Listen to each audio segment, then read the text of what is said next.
kisser.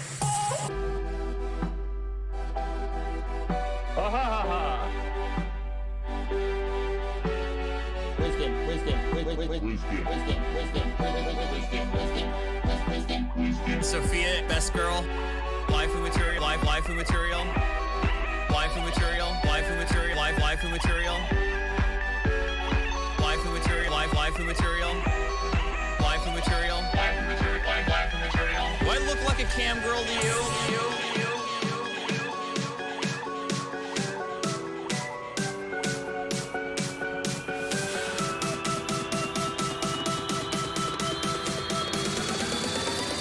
I need this for drugs.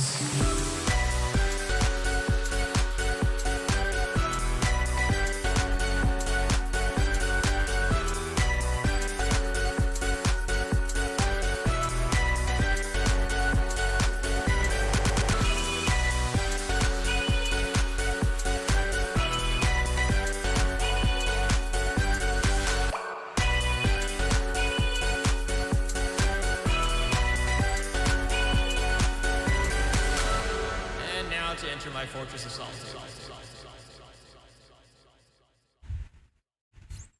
Hey guys, what's going on? It is Artie of Artie's Corporate Fiction. Happy Saturday to you all. I hope everything's been going well with you.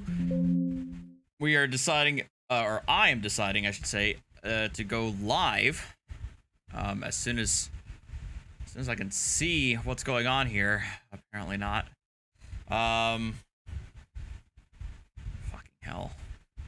Okay, so OBS apparently does not like me and doesn't want to like me. It's still acting up the same way it was before. I don't know why. I restarted my computer. I know. I can only assume that you guys can at least hear me, right?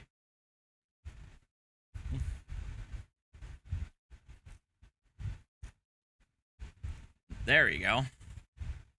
Hello. Okay. Now you guys should be able to see me and hear me. All right. So total right now, I don't know what's going on with OBS. I tried looking online. I couldn't figure out what's happening there. But either way, we're gonna play some Elden Ring, and we're also going to play a video that a lot of people have been requesting. They asked that I watch this video. It involves the title of the video from Willingboro Police. Shout out to them. A link is in the description below.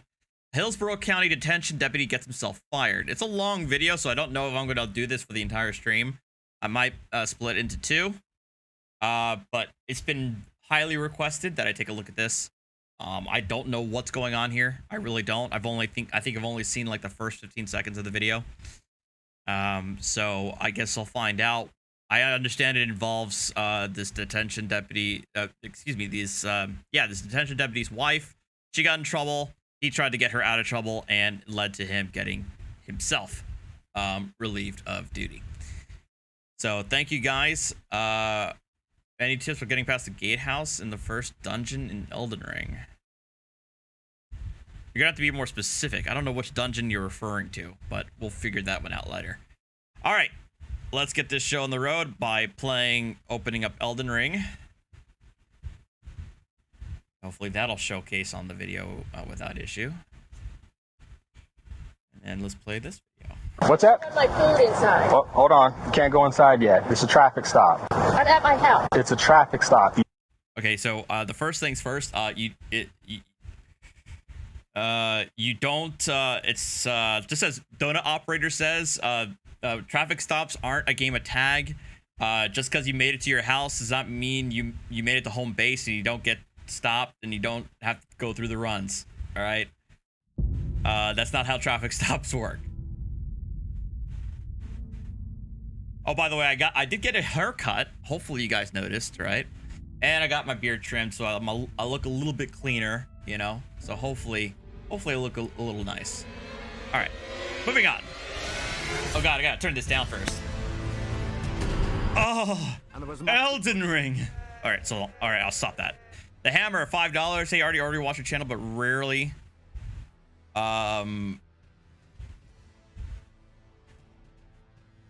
Catch you live. Definitely me on my favorite channel. Thank you very much, Hammer. I appreciate that. Let me turn down the volume here. Oh, it is already down. All right, good.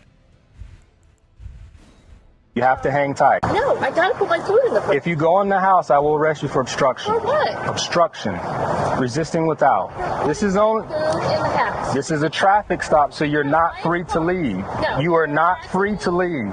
Shut up, Cheeky You are Monkey. not free to leave. You guys love my lawn If you mowing go in the streams. house, understand that's obstruction. Fucking house, so shut up. I'm Eddie Coker. Deputy Aiken, how you doing? Hey, man. Yeah, I work for HCSO. He didn't see it. I didn't run it. It's not on video. I'm going to court because you didn't see it. Relax. So give me my fucking ticket and go. Would you Give me my relax? fucking ticket. Relax. No. It's harassment. Is there any way you can give me a one-time professional courtesy if I show you my ID? I'll be sure to let my agency know that if we stop one of you guys, make sure you issue the ticket. Can I finish? What? No, I'm done. Come on, just let me sign. Can I- Did he just seriously offer a quid pro quo? Oh my god. That's just... Oh, wow. Explain it. You don't have to sign. Let him, I don't let him care. talk. I don't Just let me care. see. I don't want to hear it. You don't have to. You're free. It's wrong. When you show a professional courtesy, agency wrong. to agency, It's wrong. Why are you not? Florida IG sent a 990 super chat. I just used this video as interviewing training for my investigative staff. It was great. Really? Wow. So this video is that juicy, huh? All right, here we go. Again, I have not seen this video at all. I literally have seen maybe up to this point, and that's it. No. I was actually surprised about him doing the quid pro quo. I have not seen anything else going forward. Oh, we got I'm like going to get it taken care of. I work for them.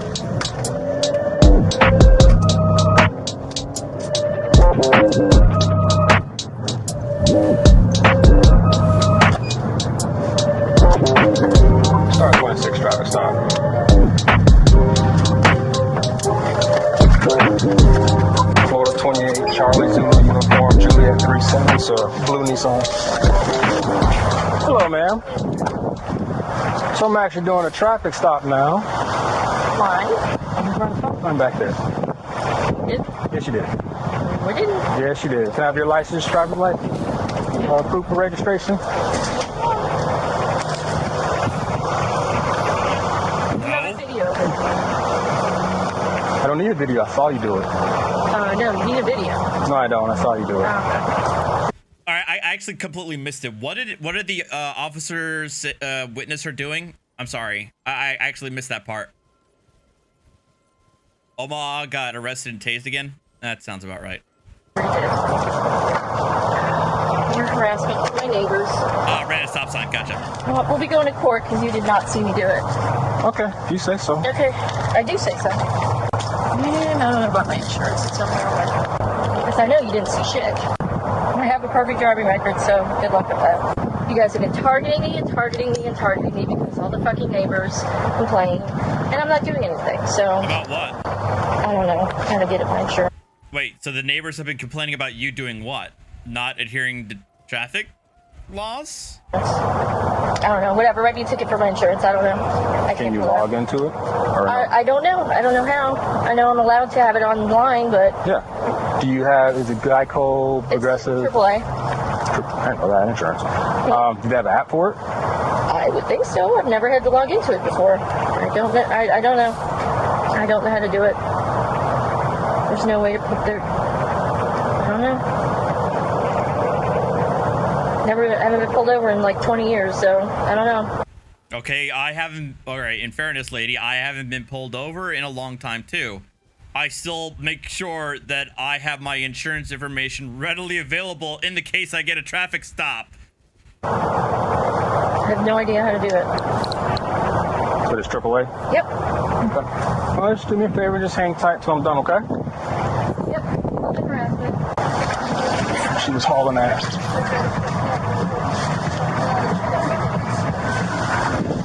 What's that? I have my food inside. Oh, hold on. You can't go inside yet. It's a traffic stop. I I'm at my house. I understand that, but it's a traffic stop. You have to hang tight. No, I gotta put my food in the fridge. If you go in the house, I will arrest you for obstruction. For what? Obstruction. Resisting without. This is only. Food in the house. This is a traffic stop, so you're not free to leave. No. You are not free to leave. No. You are not free to leave. Bad If you go idea. in the house, understand that Fucking harassing Don't me. do it. You are. if you go in the house, Don't you I'm do just it. telling you, if you go in the house, that's obstruction. So just hang tight for a couple minutes. That's all I'm asking.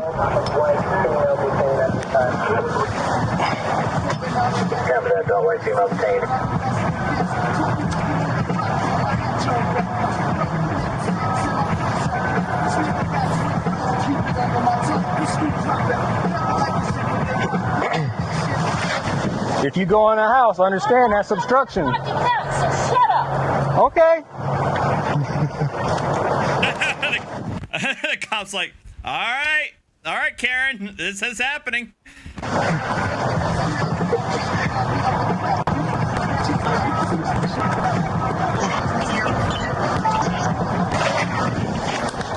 Hello, sir. How's it going? Not bad, yourself. Good, good. I'm Eddie Coker. Deputy Aiken, how you doing? Hey, man. Yeah, I work for HCSO. Okay. So I'm trying to. What happened? She ran the stop sign. Constantly call on me. I did not run the stop sign. Do you have something showing her running the stop sign, or I saw it. you saw it? I saw it. He didn't see it. I didn't run it. Her wife's driving has become so she has been a thorn in the neighborhood side for not adhering to traffic laws. Brilliant. It's not on video. You didn't. So I'm sure, since you know you're Right. No, you didn't see it. I'm sure you know since you're a deputy. I saw it. I'm telling you, I saw it. Right. So You're wrong. that's probable cause for me to conduct a traffic stop, which is what I'm doing. No. Relax. It's fucking harassment. Relax. She's a psychologist, the kind who introduced herself to doctors at the hospital as Dr. Coker. Oh no! Oh no! I'm going to court because you didn't see it. Relax. So give me my fucking ticket and go. Would you Give me my relax? fucking And ticket. then corrects the hospital staff when they use her first name. Yes, of course. There's video. Oh god! Holy shit! So she's like the Omega Karen. Oh my god! This is Omega Karen, like the final boss Karen. Oh my goodness! No, it's harassment. Well, as you can see, that's probable cause to do the stop. Absolutely. If she wants to take it to court, I if she agree. can take it to court, that's up to her. There's not much else I can say on that one. Right.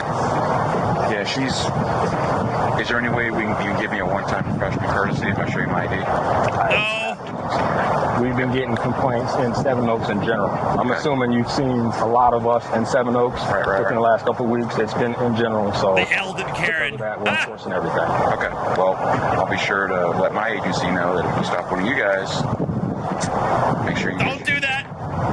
That's on you. Okay. All right. Ah, why would? Okay, apparently there's a slur incoming. Shit. All right. Fuck. We might have to check that out in post. But yeah, you just offer to try to quid pro quo a cop on camera. All right, man. All right, go ahead and write us the ticket. I assume you have her on video running a stop sign. So when we go to court, I saw it, but she can take it to court. That's Okay. fine. So at this point, I mean, she can give her case. I'll give my case. Okay. That's fine. We'll go ahead and take the ticket then, and we'll take it to court. Yeah, that's fine. All right. So just give me a couple minutes. Just do me a favor and hang out over there for Yeah, me. sure.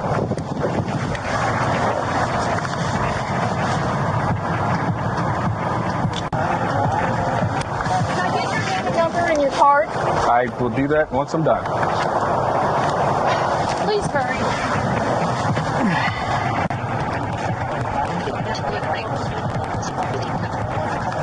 Wait until I'm done. I'm almost done. Wait until I'm done. I'm almost done.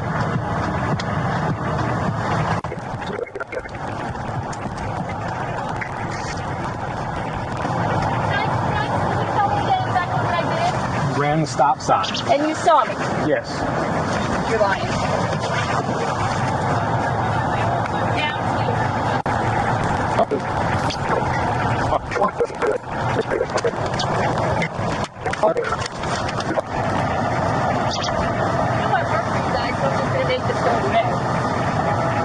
Okay.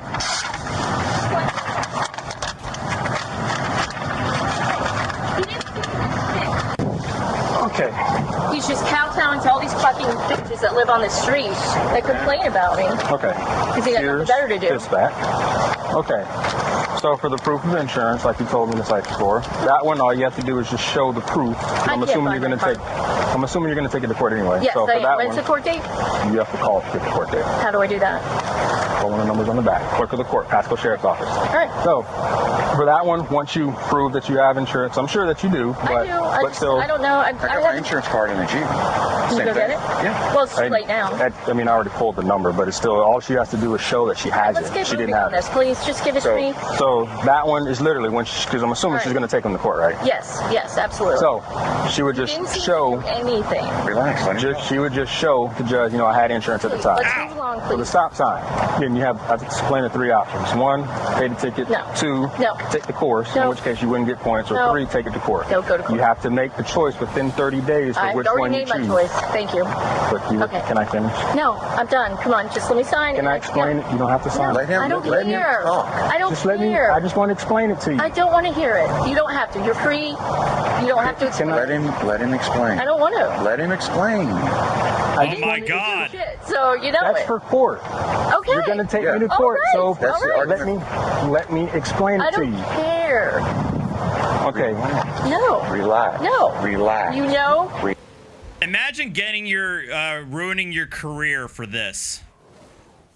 Damn. And it's because these bitches on the street keep complaining because they have nothing better to Okay. do. Well, I'm just gonna say it off. You want to interrupt me? That's on you. Pay the ticket is one. Two, No. you could take the No. traffic course, in No. which case you won't get the No. points. The last one is to pick a court or take it to court. Yes, I will see You have that. 30 days to pick whichever one you're going to do. Okay. If by chance you choose to do the No.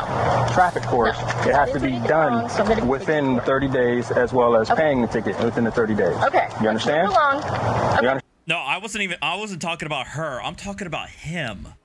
Imagine losing your career for this. That's what I'm talking about. I'm not talking about her. I'm talking about him. Yes, I'm very clear. Okay, so we move this So along. this one, which is the insurance, which I'm assuming you're just going to show your proof, that's 114. This one for the stop sign is 164. Any I will questions not for me? anything. No, please, let me go. Good to go?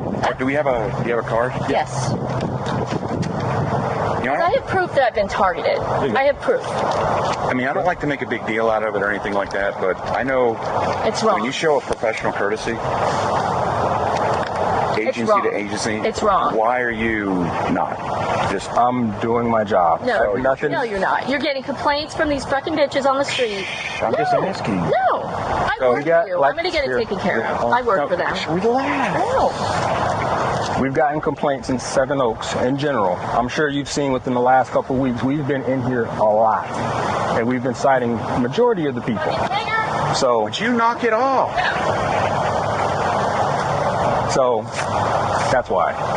But again, she could take it to court. That's fine. She has her argument. I'll say my part. And from there, it's up to the judge. So that's why if she would have been nice and calm and everything like that, the professional courtesy probably would have been done. But since she's upset, it's a POP ticket. I did not say that. And good answer. Good answer by the officer. Good answer by the officer. Woo! You do not want to give any semblance that you would have given any sort of favoritism at all in this situation. So very good for the cop to make that clarification. I did not say a goddamn thing like that, sir. Okay. And I didn't say that. Okay, but just a moment ago, you just motioned to her and said, well, since she's like that. When did I say that? Just now. You just now said that. Okay, whatever. I got it. I understand. I completely understand how the system works. Okay, that's fine. I mean, they're calling, complaining. She was saying you were sitting on this road over here. Nope. So you were sitting next to the stop sign. Mm-hmm. And because I guess we're going to try and subpoena your body camera as evidence. It'll be there too. You'll see where I came from. Unfortunately, the body camera won't go because of this. Because you just did that. I'm telling you, you just did it. I saw it. And I understand how the POP tickets... Huh? Okay, whatever. Sir. You can act... You're confusing me at this point. You POP what? police on police tickets. Is that what POP means? Though he's a corrections officer, he's not a cop. Got me, whatever. That's okay. I got you. But any questions for me? She got your card. Yep. It's got my name. Pissed off police. Well, my badge number is actually on the ticket at the bottom. Okay, 3942. And can you write down your direct supervisor? I'll give you a card too then. Yeah. Because it seems like you are targeting a little bit. Why? You didn't see her run the stop sign, and you're going based I on saw her. calls. I And saw then her when I run the ask for stop sign, professional but- courtesy, you wave your hand to her and go, well, she's like that. That does. Okay, he's just continuing. At first, I'm starting to feel sorry for him because of how she's acting. Now, my sympathy for him is, like, draining very, very fast with this continued conversation. Seem like it's a little personal. Sergeant Medina. Okay, cool. I'll have to call him back. But any other questions? Yeah, can you call him? Because I'd like to speak to him now. Hey, you can call him. So you're unwilling to. I'm not gonna call him. Okay. But you can call him. So you're unwilling If to give you- me a supervisor or anything. All you have to do is call the supervisor. On the back where it says District 2. So if I'm requesting a supervisor, you're unwilling to. I'm not unwilling. You can call them. Well, if you're unwilling, that means you're willing. You can call them. So if you're not going to call them, that means you're unwilling. You can call them. So you're unwilling to call a supervisor for me if I'm requesting one. You want a supervisor, you can Yes, request I'm one requesting a supervisor. via Could you dispatch. please call them? Via dispatch. So you're not going to call one for me? I'm not. Okay, good. All right. Anything else? No, man. Hmm. I hope you know, Nick's Petco guy has stopped. Okay, so okay, so now everything makes sense. He's a corrections officer, not a cop. But because he's a corrections officer, he's not a cop, so he doesn't write traffic tickets in the first place. Like he's not even a county sheriff. Yeah, he thinks he's acting as a county sheriff, but he's not. He's a corrections officer. So he's trying to pull this bullshit when he doesn't even have the authority to do it in the first place. Okay, that's fine.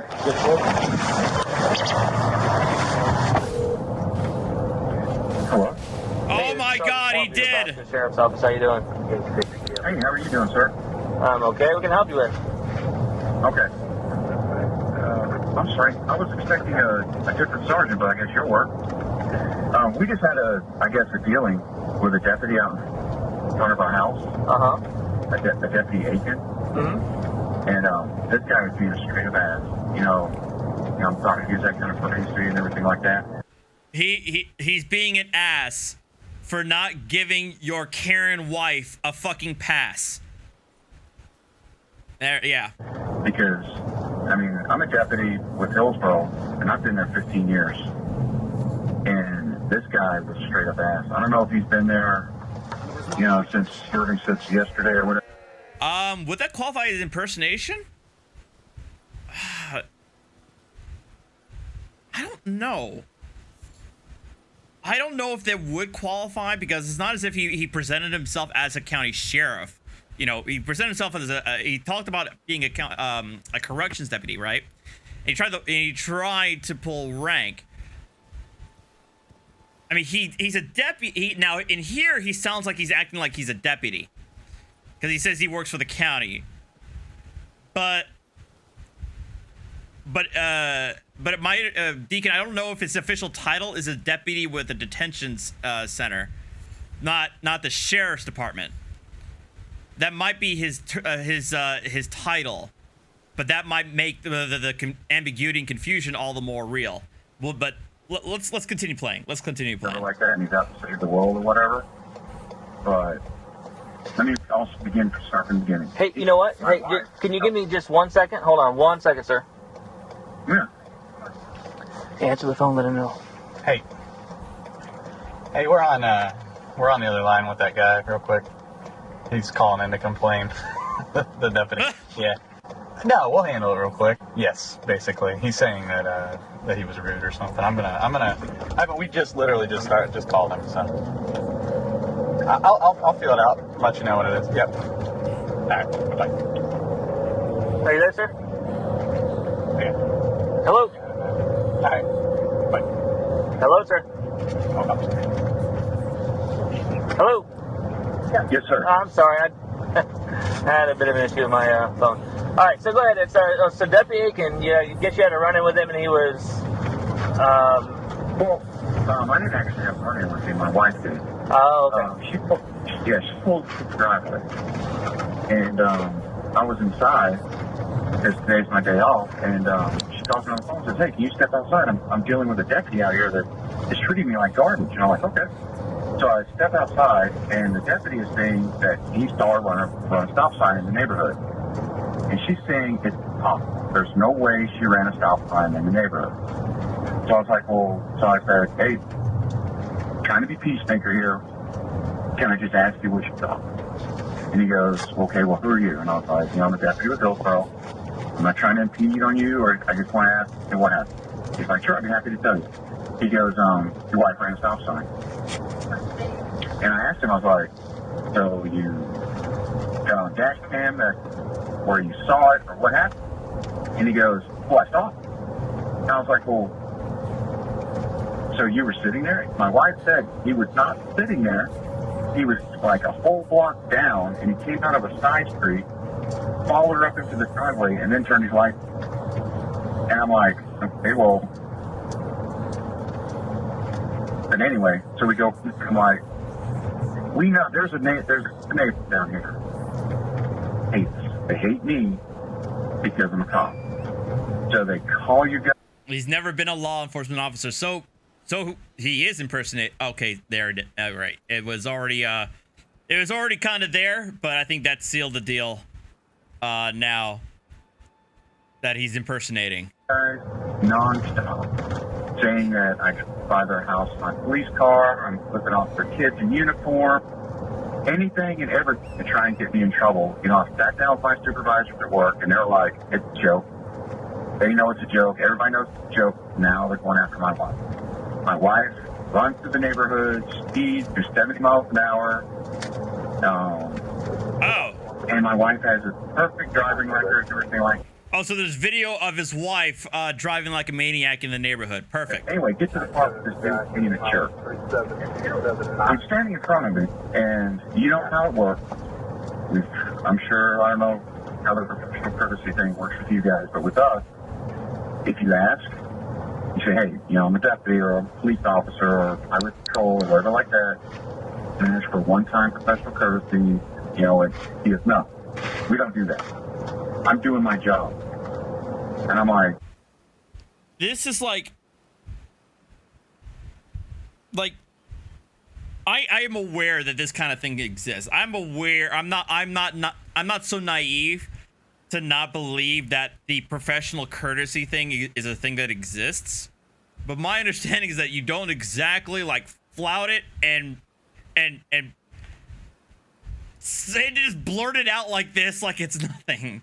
"Okay, well, it's fine. Can I ask why?" He goes, "When I have to deal with people who are like that," he pointed right at my wife, and I'm like, oh, hold on a minute. What do you mean, people like that? And why are you pointing at my wife?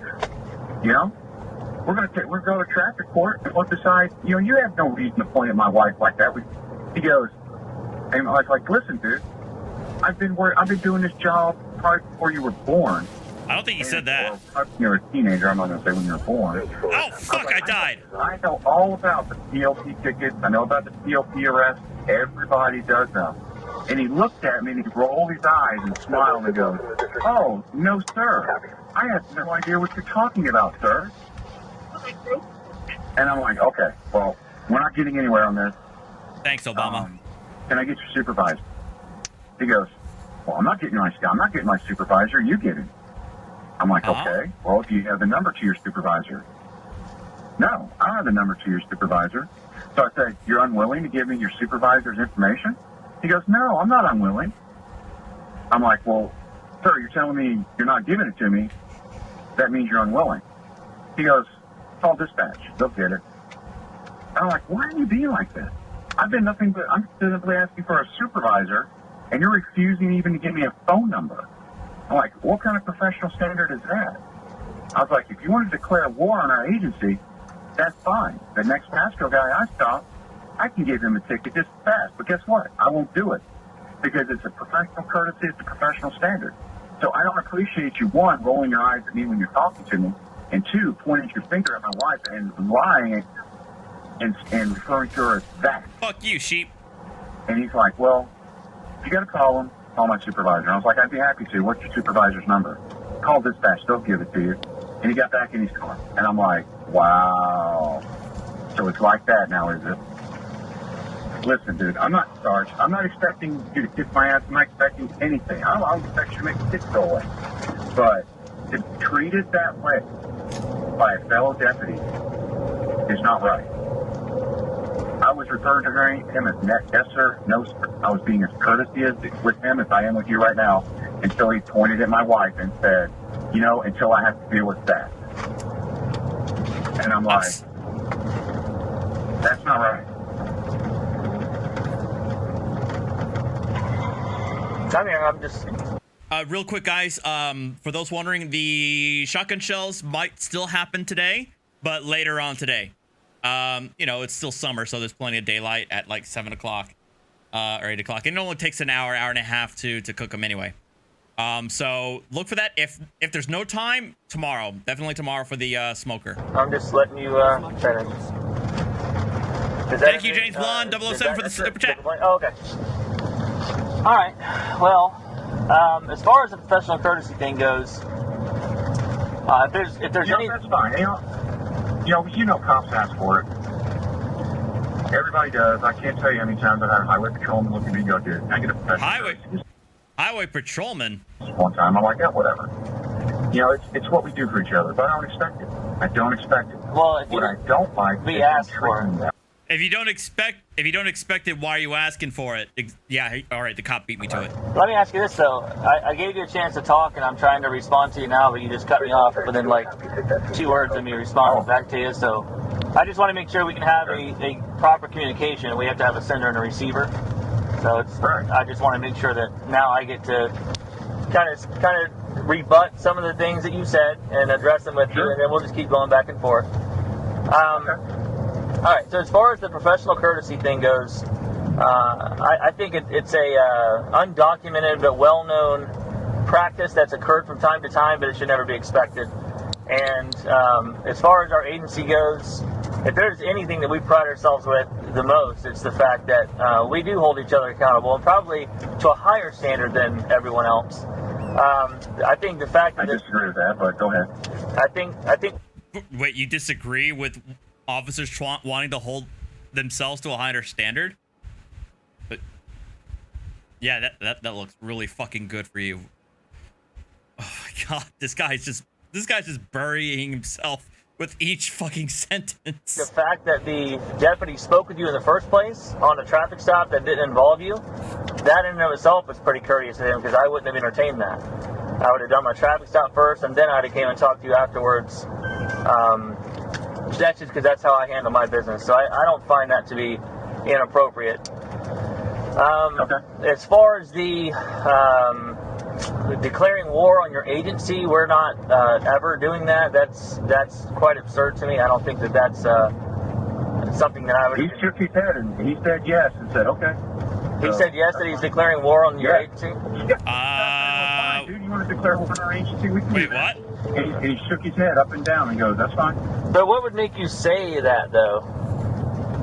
Like what? You know, Sarge, no disrespect to you, but I'm just going to take my complaint to the ethics committee with you guys as agency, and we're just going to roll with that.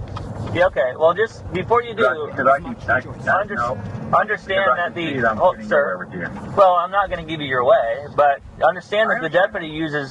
they have body cameras, so just be very careful about the things that you accuse him of saying and not saying, because they better be accurate. All right? Please, access. Oh boy. And I hope and access it they did.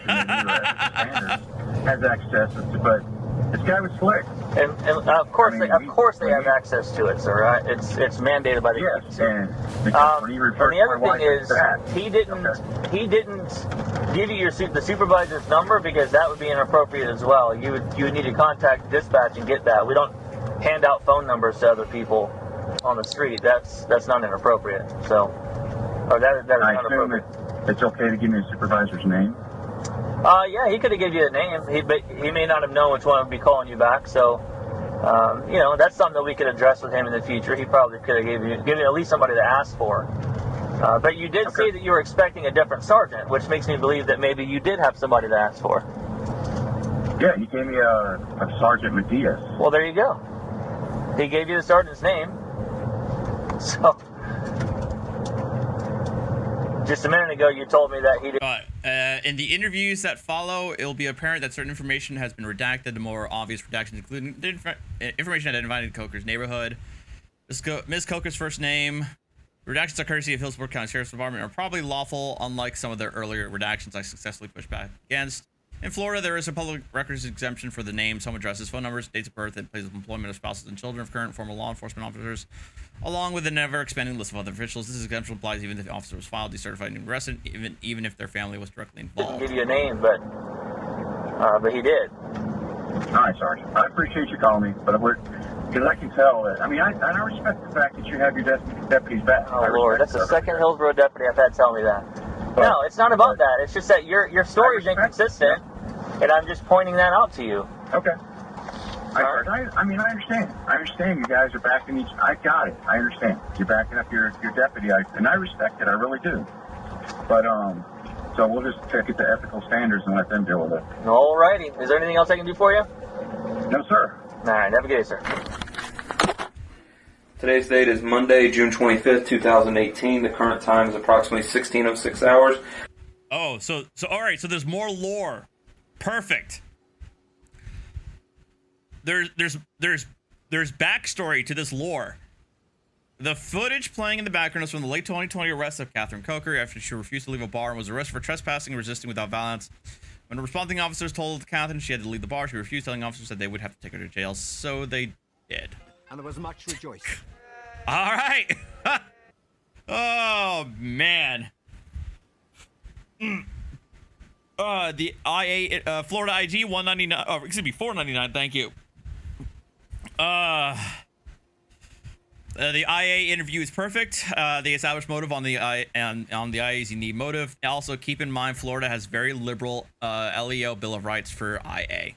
Thank you very much, Florida. Location of this interview is at the Wiregrass substation for the Pasco County Sheriff's Office. Present for this interview is myself, Master Detective Danny Johnson, ABN number 4536. And sir, can you state your name, rank, and agency for the record, please? Certainly. Captain Tate Sanborn, Pasco Sheriff's Office. And Captain Sanborn, can you spell your first and last name for the record, please? T-A-I-T. It's Tate, my first name. Last name is Sanborn, S-A-N-B-O-R-N. And Captain Sanborn, you're aware that this interview is being audio recorded? Yes, sir. And prior to this interview, did you have an opportunity to read, review, and sign a perjury affidavit? Yes, sir. Did you have any questions on that? No, sir. All right. If you'll raise your right hand as a notary of the state of Florida, I'm going to place you under oath. Do you swear or affirm the testimony you're about to give is true and accurate to the best of your knowledge? I do. All right. If you'll sign there on the bottom, and if you'll put time for the oath of 16:07 hours.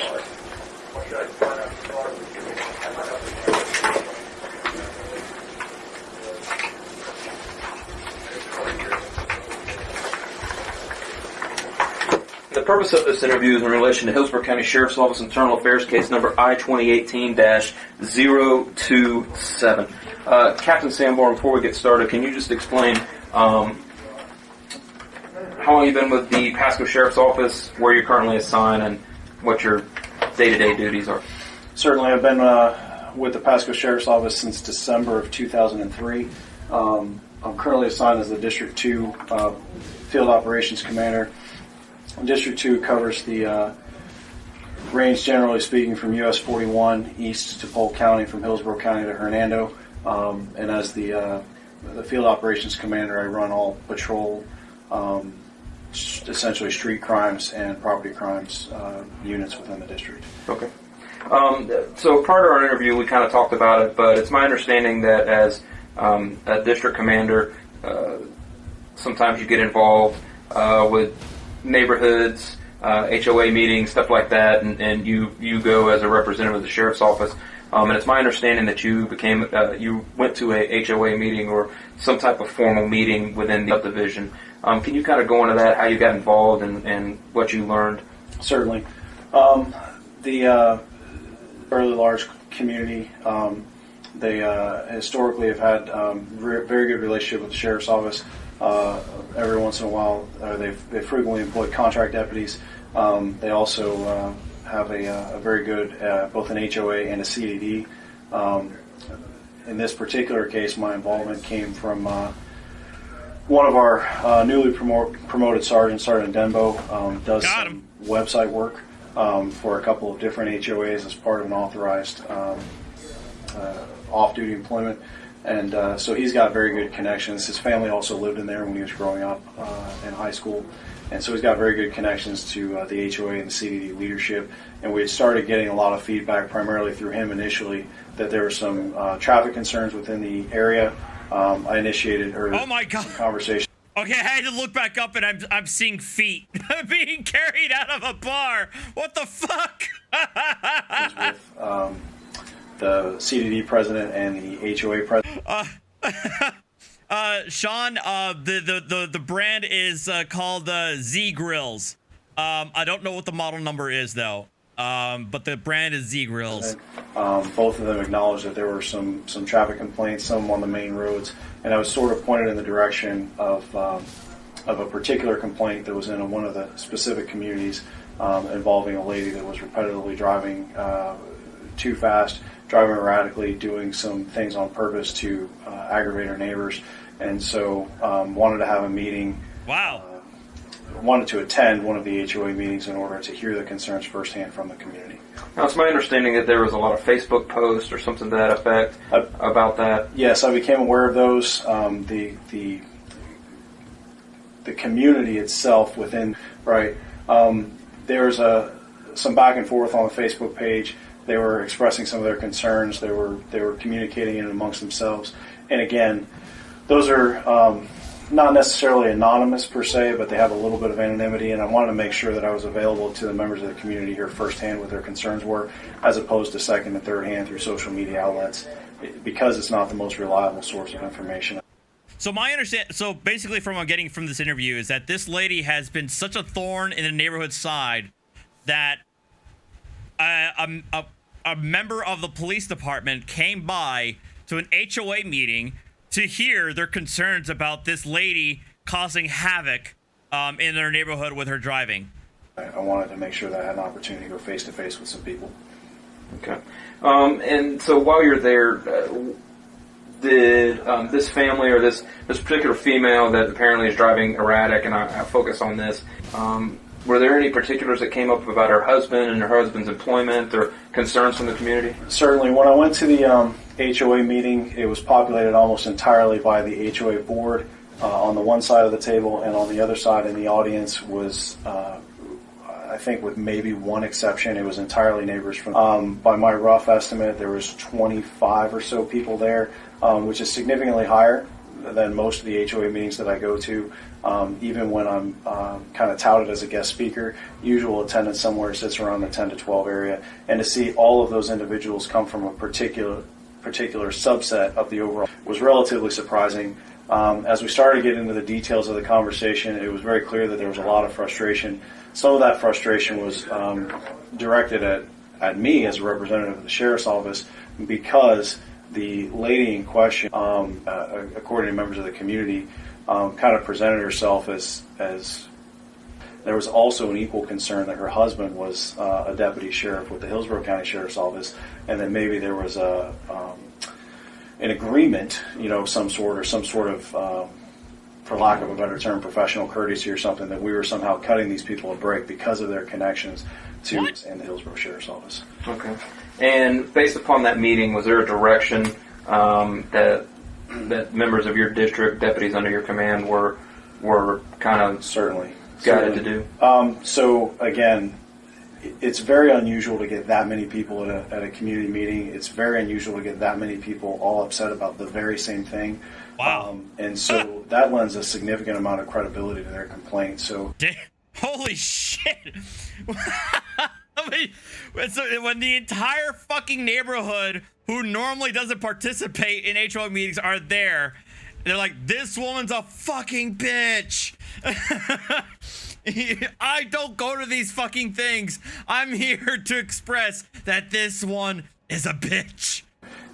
As anybody would do, it's my responsibility to validate that complaint. I would receive multiple video clips that seemed to validate it, so I had asked...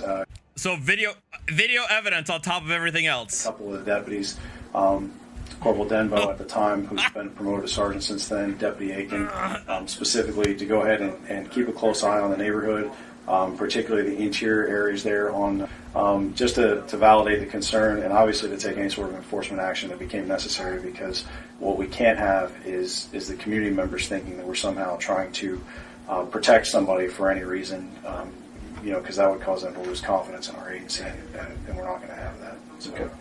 I think that pretty much covers my questions. Is there anything else that you would like to add for the record to this, or is there any type of anything you'd like to clarify? So again, not particularly. The process is pretty straightforward. I had heard about some complaints within the community from Corporal Denbo, who's got close ties to the community. I went to the meeting in order to validate those complaints. The sheer number and amount of frustration, in my opinion, went a long ways towards validating those complaints. And then Deputy Aiken's personal observation of driving. The only thing that I would add is that it was very disappointing to see the behavior of the Coker family towards Deputy Aiken. It was very clear that they didn't necessarily want to have anything to do with him, and it was extremely disappointing to see the way that Mr. Coker presented himself. As somebody that's tied into law enforcement, I would have assumed that you would understand that that's not the proper way to go about it. Okay. Is there anything else? No, sir. Okay. Then I will conclude this interview at 16:15 hours. Today's date is Wednesday, June 20th. The current time is approximately 16:14 hours. Location of this interview is at the Pasco County Sheriff's Office, Wiregrass Substation, located in Wesley Chapel, Florida. Present at this interview is myself, Master Detective Danny Johnson, ABN number 4536.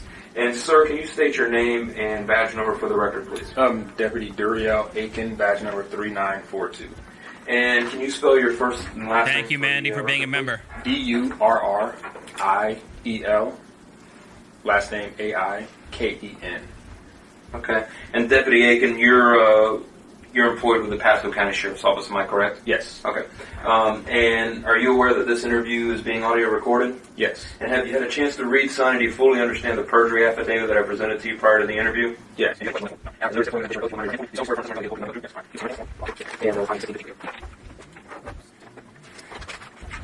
the purpose of this interview is in relation to Hillsborough County Sheriff's Office Internal Affairs Case number I-2018.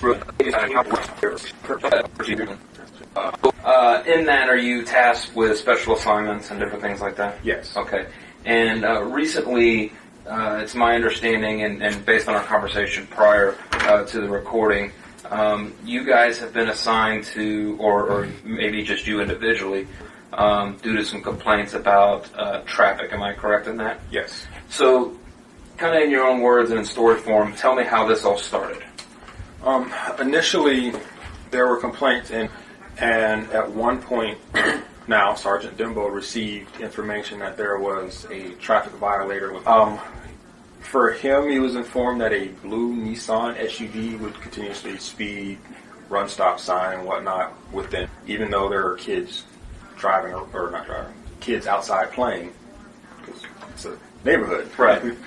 And there was a white female driver, and then...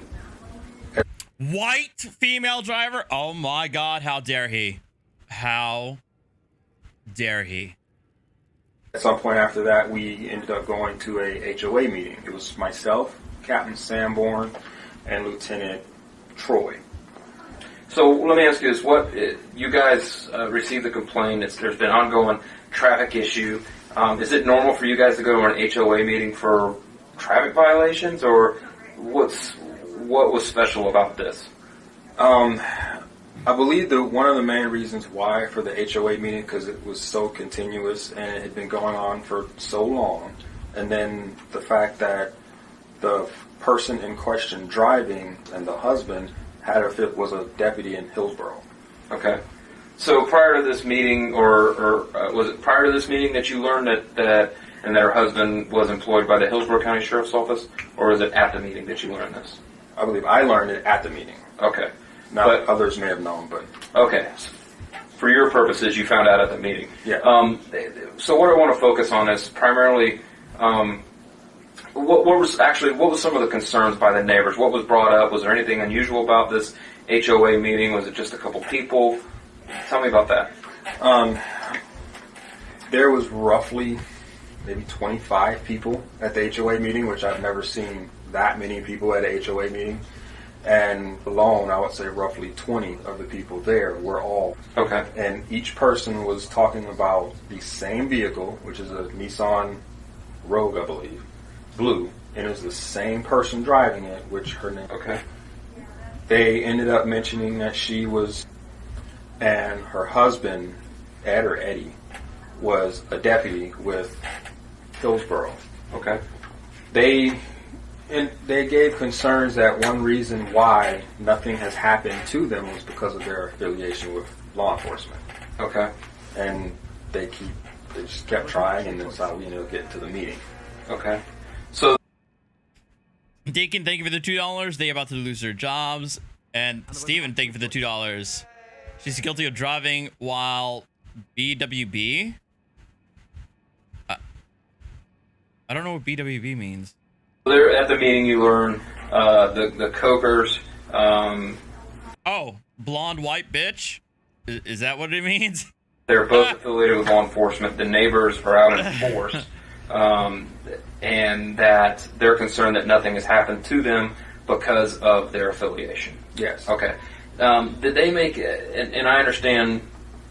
Focus. I'm about to get hugged by the waifu. So Deputy Coker. I'm gonna get my hug. Was there anything specific mentioned about him? Any concerns that he made? Any statements to neighbors or anything that you recall that no, already brought up during that meeting? There was a post brought up at one point after the Cokers got an injunction against one of the neighbors. Okay. Because one of the neighbors actually went to go talk to them and try to get them to slow down, basically. And the Cokers ended up getting I think it was a repeat violence injunction. Okay. And at the final court hearing, or the whatever hearing for both sides to be given, I'm getting hugged. My understanding, the injunction I want hugs. They got rid of it. Okay. But made a post, and Eddie allegedly made a post. I have a copy of the post that was made also. On Facebook or on some sort of social media platform? Some form of social media. Okay. All right. And do you, off the top of your head, remember exactly what the post said? In reference to one of the neighbors who was heavyset, in a sense, calling her fat, and not so many terms, and then I don't remember the rest of the statement. Okay, all right. So, and this was against the neighbor that basically had gotten an injunction against them? No, not that neighbor. It's a different neighbor. Okay, all but right. It started after the neighbor that they got Thank the you, injunction Deacon. against. Okay, all right. So, if I'm understanding you correctly, it basically sounds like that the Cookers live in there as well? Yes. Okay. It seems like that the neighbors consistently all agree that there's an issue with this one family, and it's the Cokers. Yes. Okay. Did they mention anything about Deputy Coker making any comments about him being in law enforcement? Making any comments about using his status with the sheriff's office or his employment with the sheriff's office to influence anything or anything like that? Was there anything mentioned by the neighbors to you that you can recall? That I can't recall. Okay. So as this meeting goes on, what was the general consensus, or what was there an action plan developed after that, or you know, kind of a direction that you guys, and when I say you guys, Pasco Sheriff's Office were going towards? Yes. Okay. Are you able, discuss that? So, is there anything you're able to talk about?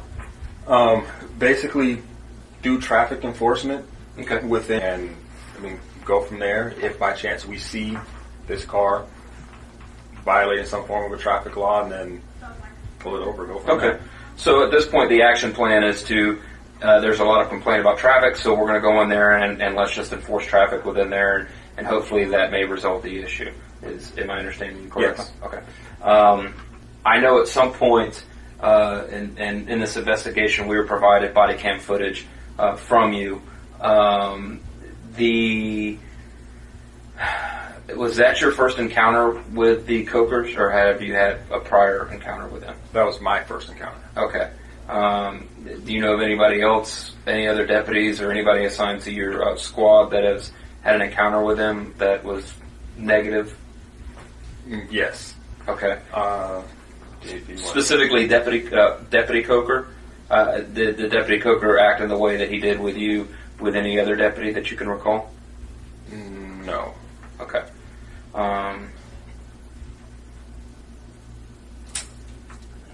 Like I said, the video speaks for itself, but is there anything that wasn't on video or anything that you feel... There's no knee snooze, people.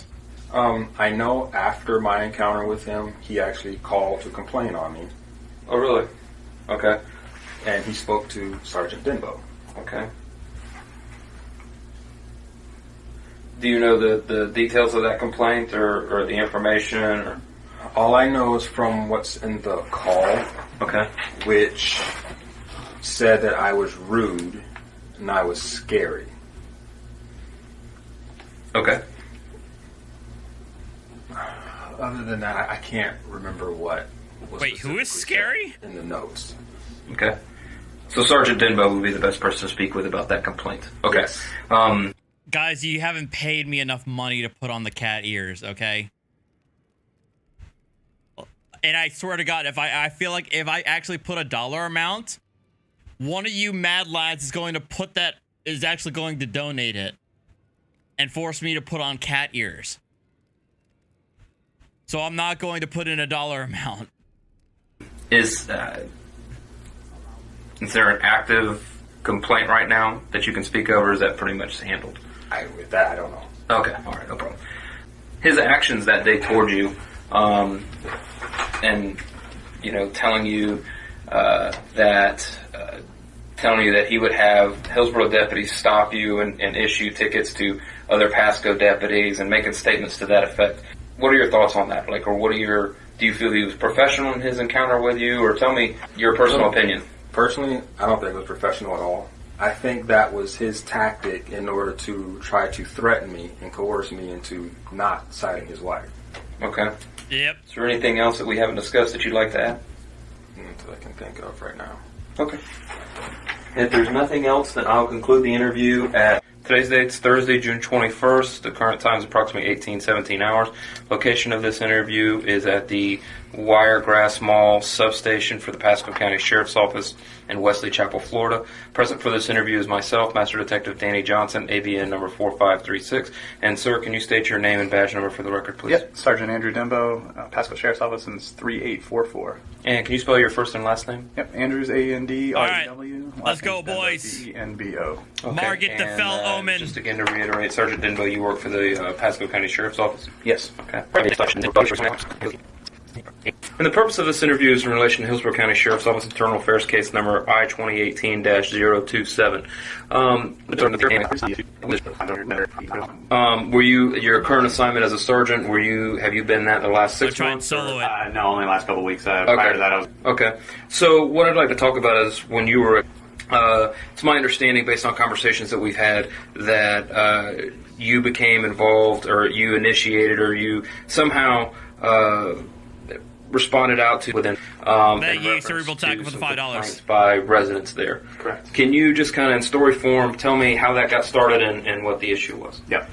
The neighbor is an HOA and CDD neighborhood, and their board members and representatives have my contact information through my role as a reached out to me and asked that I looked into an issue that was developing in their neighborhood that involved a traffic violator who later learned through investigation is short summary of their complaint is that they felt on a daily basis, let's go, for the last several months that she was driving her blue SUV down the street in a manner that was reckless. It put the kids in danger, and then they felt that it was harassment. That basically every day she would run stop signs, she would accelerate, squeal her tires, things like that.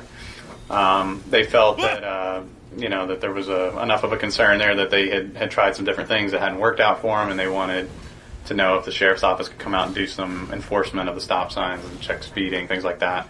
Or if nothing else, just have a conversation with her and see if she could stop her driving pattern and things like that. Okay. So what were your actions in the beginning of this? So, with all complaints, we want to validate that there is actually an issue. So we went out and we did approximately 2 weeks of traffic enforcement throughout the entire community. So while we were doing that, we kind of just looked to see if there's any pocket areas where there's particular problems. And we also met with homeowners. We drove around the neighborhoods and we kind of solicited feedback. Is there an area that you guys have problems in? During that process, I was introduced to Sarah, as her first name. I believe her last name might be Brown, but I'm not sure. But Sarah is a resident of the same street as the Coker family, and I was introduced to her, and I was asked to kind of go out and meet with her because she was kind of spearheading a lot of the collection of videos from all the neighbors and things like that. So while my team was out doing the traffic enforcement, I actually went out and sat down with her in her house and met with her about the issue, specific to her husband down at the end of their street. So she lives probably 10, 15 houses down the street from them, and she has very specific concerns. And you spoke with several neighbors. I did during that time as well. Yeah, I spoke with, I would estimate, at least 5 to 6 different neighbors on the street. And what was the general consensus of the neighbors? They were concerned about a couple things, but mainly her driving, but also what had happened that when they tried to do the neighborly thing and go out and talk to them about it. Just the fact that one of their neighbors went over to confront them about it and ended up with a restraining order and had to hire an attorney and go to court and things like that. They were scared. Prior to going to oh god, I want to see what it says. No, jellyfish, no! Fuck! Alright. Prior to going the injunction route, the Cokers tried calling police, claimed that one of the neighbors had threatened to kill Catherine and in turn pushed for the neighbor's arrest. Responding officers found little evidence as well. Found credible evidence that Miss Coker had threatened to run over her. The credible evidence that Miss Coker had threatened to run over her neighbor's children with her car. Oh my god. They felt that his position as a deputy sheriff or whatever his role was.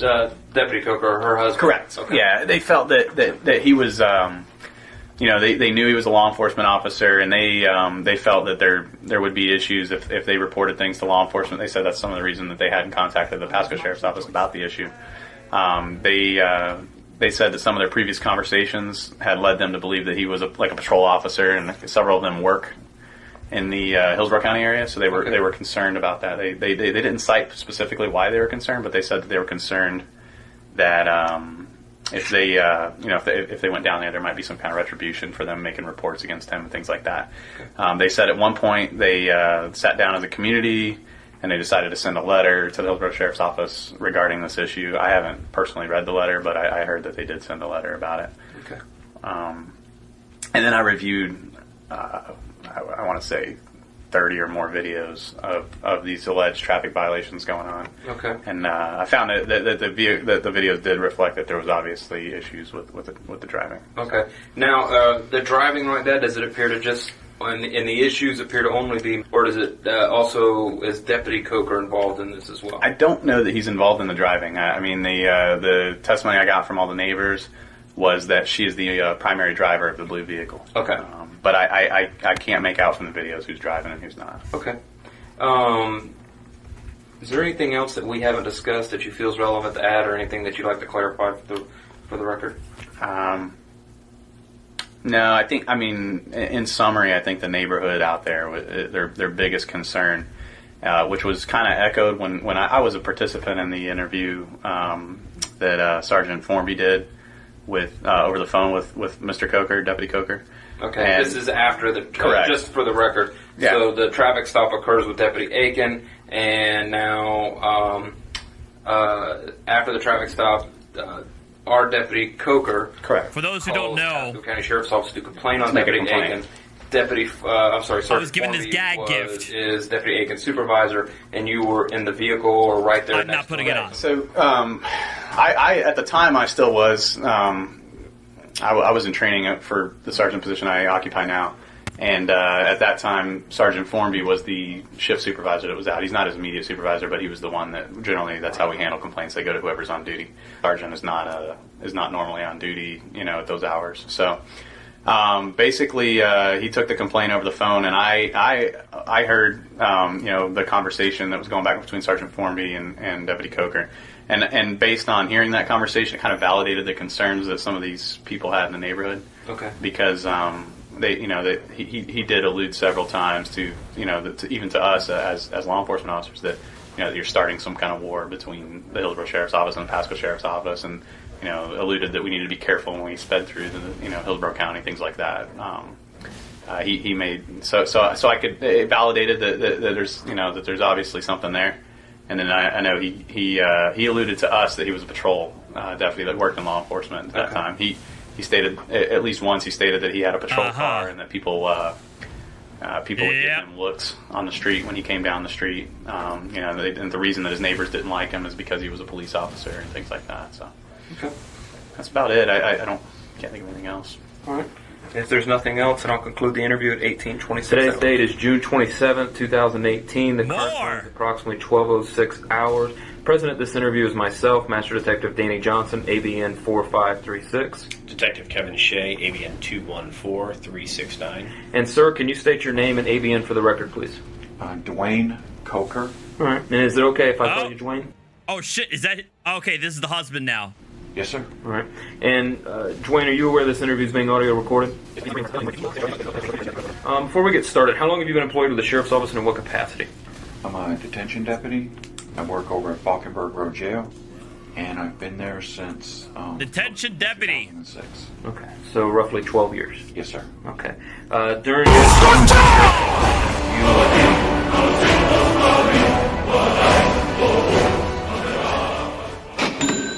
God damn it, Josh! I'm in the middle of a boss fight! Fuck! Thank you so much for the $100! I really appreciate your generosity, but why? Why during a boss fight? Foul tarnished. Thou art of PK Kona skill. God damn it! You'll get it next time. On the record. For the record. Let the record show. I hate you so much, Josh. Thank you so much, man. Ah! And for those who don't know, the person who got me these ears is Doug. He's been a long-time supporter. He's the one who sends me beer. He's the one who gifted me the fucking smoker. And so he gave me the cat ears because he knew I was looking at wireless headphones. Anyway, moving on. Has the entire time been at Falkenberg Road Jail, or have you worked anywhere else here within the Sheriff's Office? Yes, sir. I worked over at Orient Road Jail. Okay. So Orient Road and Falkenberg. Any special assignments, or just been working at pods? Hospital duty, booking. I've done transport of inmates from the hospital and between jails. I've done pretty much, and currently I'm working in the lockdown unit. Okay. So I've pretty much done a little bit of everything. So currently in lockdown. Were you in transportation? No, sir. Oh, okay. All right. But I have transported inmates to and from the hospital and between the jails. All right. Prior to coming to the Sheriff's Office, I didn't insult you, but 12 years, you're not fresh out of high school. What did you do prior to coming here? I was in the Marine Corps. Okay. How long were you in the Marines? Even when I'm playing Stray, which releases on Tuesday, I'm not wearing those cat ears. You'll still have to pay me a lot of money to put those on, even if I'm playing the video game Stray, which involves a kitty. 7 years. 7 years? Okay. What did you do in there? I was an infantry, just plain old grunt. Okay. For the whole 7 years? Yes, sir. Okay. And prior to the Marine Corps, what'd you do? I worked for a finance company. Before the Marine Corps? Yes, sir. I joined the Marine Corps right out of high school. Okay. So right out of high school, you spent 7 years in the Marines, and then you started working here? No, sir. I went to college. Okay. All right. So the Marine Corps, college, and the Sheriff's Office. So, yes, sir. maybe miscellaneous jobs in Working between? my way through school. Yes, sir. I was on it seemed like the lifetime program because I could only go part-time. Yeah. And it took me quite a while to graduate. No problem. So other than the Sheriff's Office and the Marine Corps, any kind of law enforcement agency that you've worked for? I worked for the University of Tampa, which is their security. Okay. Remember what years you worked there? While I was going through school, so probably I graduated in 04, probably from 99 to 03, okay. 2000 to 03, something like that. And that's not a law enforcement position, that's more of just a security. Am I correct in that? I believe they were considered reserves. Did you go to any kind of law enforcement No, academy? sir. No, sir. Okay, no law enforcement training? No, sir. For that? Okay. No, sir. Have you ever been a law enforcement officer? No, sir. Okay. Have you ever been assigned a marked HCSO vehicle? I've driven vehicles in transportation capacities, but never been assigned a vehicle. No, sir. Okay. Nothing that you would take home, your transportation vehicle? No, sir. There it is. Type of, have you ever conducted a traffic stop? No, sir. Okay. Have you ever testified in court in regards to a criminal matter, whether it be traffic, misdemeanor traffic, civil traffic, any type of crime like that? Yes, sir. I have testified in court. Okay. Regarding As it relates to your position in the jail? Yes, sir. Okay. And answering subpoenas. Okay. Have you had any training or extensive knowledge of Chapter 316 in the Florida State Statutes regarding traffic? No, sir. I have no idea what that is. So no, okay, sir. No problem. You've had an opportunity to kind of review everything that's happened, and the main focus of this investigation is basically an interaction that you had with the Pasco County Sheriff's Office during a traffic stop of your wife. Yes, sir. And then your actions afterwards. Yes, sir. And that's the main focus of this. There are some other things that have come to light, but the main focus is that. So with that being said, you've reviewed body cam footage, you reviewed phone calls made by you. Do you feel you've done anything wrong? I feel like I overreacted, yes, sir. Okay, so tell me how. Well, the one thing that's not evident on the body camera video is like when I was having my number one. Let me start from the beginning because I'm extremely nervous and I'm getting like.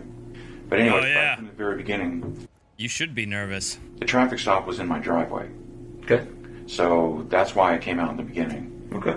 And I guess the main thing that got me a little upset was when he referred to my wife as, I have to deal with that. And he pointed right at her. You watched the body cam footage, right? Yes, sir. And after watching that, that's what you feel happened? Well, yes, sir. I was standing right in front of him, and the thing that's not evident in the body... Well, let me stop you there. Okay. Let me interrupt you. Let's touch on that then. So, for the record, what I'm showing you here is, and there's other things that I'm going to touch on that traffic stop, but let's look at this real quick. So we're going to talk about when you allege that Deputy Akins with the Pasco County Sheriff's Office allegedly says that's why I have to deal with that. That. And he points at your wife. Yes, sir. Yes, sir. That's your testimony. Yes, sir. Okay. So here's what I want you to read, and I want you to read it. This is verbatim transcripts from that. Okay. Okay, here we go. And just as you're reading this, what I want you to do is, it'll show here like the blue highlights are you, says Deputy Coker. The yellow highlights will say Pasco Deputy, and the pink highlights. Okay. So what I want you to do is I want you to read this verbatim for the record, and then when you say before you read what they said, make sure it's put. This is what the Pasco Deputy said. This is what the Pasco Deputy said. This is what. Oh no. Yes, sir. Okay, you understand what I'm instructing you to do? Okay. Starting right here, I want you to read, this is what the Pasco Deputy said. Read that for the record. And actually, I'm sorry, let me preface this. So, to kind of put this into context, you've asked the Pasco deputy, Deputy Akins, for professional courtesy, not to write your wife a ticket. Yes, sir. He's explained to you that he's just doing his job. You're upset that he's not giving you professional courtesy. You're going back and forth. He's telling you why, that he's not going to give you professional courtesy. So I want you to start off with a yellow highlight. Pasco Deputy Akins, this is his statement. Pasco Deputy, I'm sure you've seen within the last couple of weeks, we've been here a lot. And we've been citing a majority of people. You want me to read? Yeah, this is what your wife says. Kathy. No! Fucking nigger. Pasco Deputy, so... That's you, I'm sorry. Oh, myself, would you knock it off? Kathy. Oh, Pasco Deputy, so that's why, but again, she could take it to court, that's fine. She has her argument, I'll say my part, and from there it's up to the judge. So, myself, Deputy Coker, so that's why if she would have been Yes, nice Rose, I am and playing calm as my and own waifu. everything, that the professional courtesy probably would have been done, but since she's upset, it's a POP ticket. Okay. So that's the interaction where you say that Deputy Akins points at your wife and says, I had to deal with that. That's what your statement is. But what really happened is he's explaining to you why he can't give you professional courtesy. He's explaining to you, look, we've gotten complaints to come out here to do traffic stops. We've been asked to come out here a lot. We're citing people. In the middle of his statement, your wife throws out the racial slur and calls him, and quoting her, a fucking nigger. He stutters. You look at your wife and go, would you knock it off? And then as he's trying to explain, so that's why, and he's explaining to you, because your wife interrupted him by calling him that, that's what happened. He wasn't insulting your wife. Actually, it's the exact opposite. Is your wife referred to him as a racial slur. Do you approve of that? Absolutely not. No, sir. Did you hear her say that? No, I did not. So the first time you were aware of that is right now. Exactly. Did you not notice that when you watched the body cam video? I thought it was more, I did hear that, but I thought it was like at the end when she was walking. So you did hear her read a racial slur. Okay. Inside. She may have been walking inside, but she threw that out there, and that was during that time. I honestly don't remember. I don't remember seeing that before she walked inside. Because here's my concern, Deputy Coker, is your wife calls him that. That was uncomfortable for you to read. Absolutely. That was uncomfortable for you to read. Because that word is... But yeah. Oh, yeah. So the issue I have is, you tell her to stop, so you heard her. Now, whether it registered what she said or not, but what it appears, what the perception of it is, she says that, you tell her to be quiet, and then you continue to demand professional courtesy from Deputy Akins. And then you start getting onto him saying that he's insulting your wife. That's an issue. And the first thing that I saw when I see this is, I think the average person, if they heard that and they disapproved of that type of language, would be to go, you know what, look, I'm sorry, that's not her, she's frustrated, or make some sort of excuse or apologize or something, but you don't do that. I honestly didn't hear that before. I mean, can I read further down in the transcript? Because I don't remember hearing that at that point at all. Oh, no. So you've watched the video. Yes, sir. That's the point. That's the point where he says that. Because then you start going into, you just looked at her and said that. And he's like, I didn't. And he says, when did I say that? And you continue on, and that's where you start getting into him about that. You see an issue? Definitely, yes, sir. And so I honestly do not remember hearing that, though. I don't. Okay. No. So you feel you overreacted, but you felt that he insulted your wife. So now that we've established he didn't insult your wife, and it was actually the complete opposite, what else do you feel you've done wrong? Yes! Finally! Actually, I should not even got involved. If I had to do it all over again, I wouldn't even have got involved. And I take ownership of that, and I accept responsibility that I should not have even gotten involved. I should have told her, you know, you deal with this, I'll take the rest of the groceries in, I'll do whatever needs to be done in that aspect. But I thought I could help my wife. She was obviously upset, and... I mean, look, your wife's an adult, and there's nothing you can do about what comes out of her mouth and her actions, and you know, I don't expect you to be responsible for her actions, okay? Yes, what we expect you to do is, when you identify yourself as a deputy with the Hillsborough County Sheriff's Office, to act in an appropriate professional manner. Do you feel you acted that way? No, sir. Like I said, I should have stayed completely out of it. It wasn't my place. But she's my wife. I thought I could help her. Even on the video, you can see where I'm still not sure how he saw her run a stop sign. Because the following day, we actually retained an attorney. We are well past arguing the merits of the stop itself at this point. We're way beyond that. I don't know why you're even getting into this. Thank you, Josh, for the $10 super chat. And thank you, Amanda, for the $1.99 super chat, for the haircut compliment. Appreciate it. Much love and respect to all. And even our attorney has driven the route and goes, no, I will not. There's no way he saw anything in reference to Let me ask but anyway, we're getting off. Well, let me ask you this. Based on your wife's actions, okay, yes, sir. That you've seen how your wife reacted. Do you feel that she was appropriate in her actions? Absolutely not. Okay. Do you feel that maybe she could be mistaken? Mistaken for? That she did run a stop sign? I mean, is it plausible based on her reaction?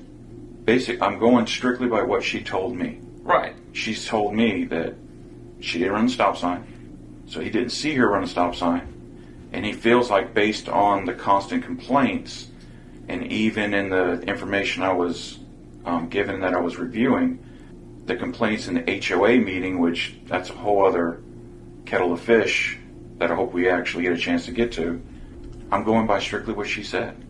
And she feels like she was targeted. And that's why we retained an attorney the next day to fight this in court. And even the attorney we retained has stated, we think you were targeted. Okay. Well, if your wife, and the complaint basically is that your wife is erratically driving through a neighborhood. They have video of your wife doing that.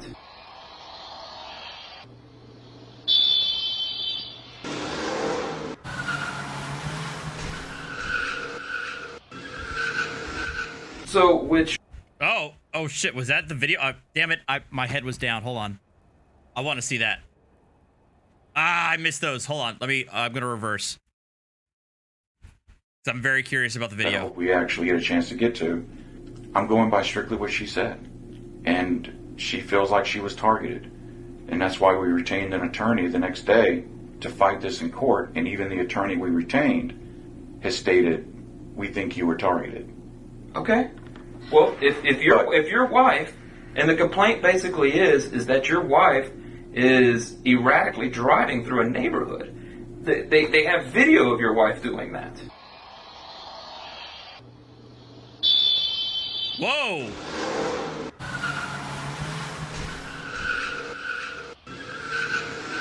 So, which is triggered, there were other complaints about traffic from what we're understanding, but the main crux of it is there are people in your neighborhood that are concerned about the driving. You saw the video that's in there. Yes, sir. Your vehicle, whether it's you driving, is in that video, is it you driving? That's definitely not my vehicle.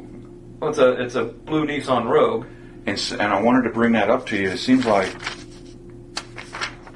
I'm just referring to my update. So let me ask you this. Sure. All of the neighbors say that that's your car. It matches your car. I'm not saying you were driving, but it matches your car. And the neighbors are saying that. All right? People are writing to that. So are you saying that there's a conspiracy by your neighborhood to gang up on the Cokers? I don't know. But I know in a couple of those videos, it looks like a black vehicle. If you go back to the original report that was sent over to the sheriff's office via email, we had a meeting with Major 80 right after we received that report, And in that report, it says it's a black SUV. It's reported as a black SUV driving through the neighborhood. Okay. Neither one of us driving a black SUV. Well, So maybe the neighbors are mistaken. I don't know. Okay. A couple of those videos are very difficult to see. Well, And here's my thing. Sure. Here's my thing with you. I would like to give you the benefit of the doubt, but would you say in your interactions with Pasco, from the traffic stop all the way to the phone call to their comm center and the phone call to the sergeant to file a complaint, do you feel you were completely truthful in all of those? As I saw it, yes, sir. Saw it. I think As I saw it. Overreacted. Okay, so you feel that you were truthful, but you didn't overreact. I mean, you overreacted, but you were truthful in all of it. Yes, sir. Okay, so let me stop you there. So when you tell, when you call the comm center, and you tell them, you're a 15-year deputy, this is my work cell that I have specifically for work, and you start inferring that you work on the street, would that be a truth or a lie? I don't work on the street, so... Correct. So, and then when you tell...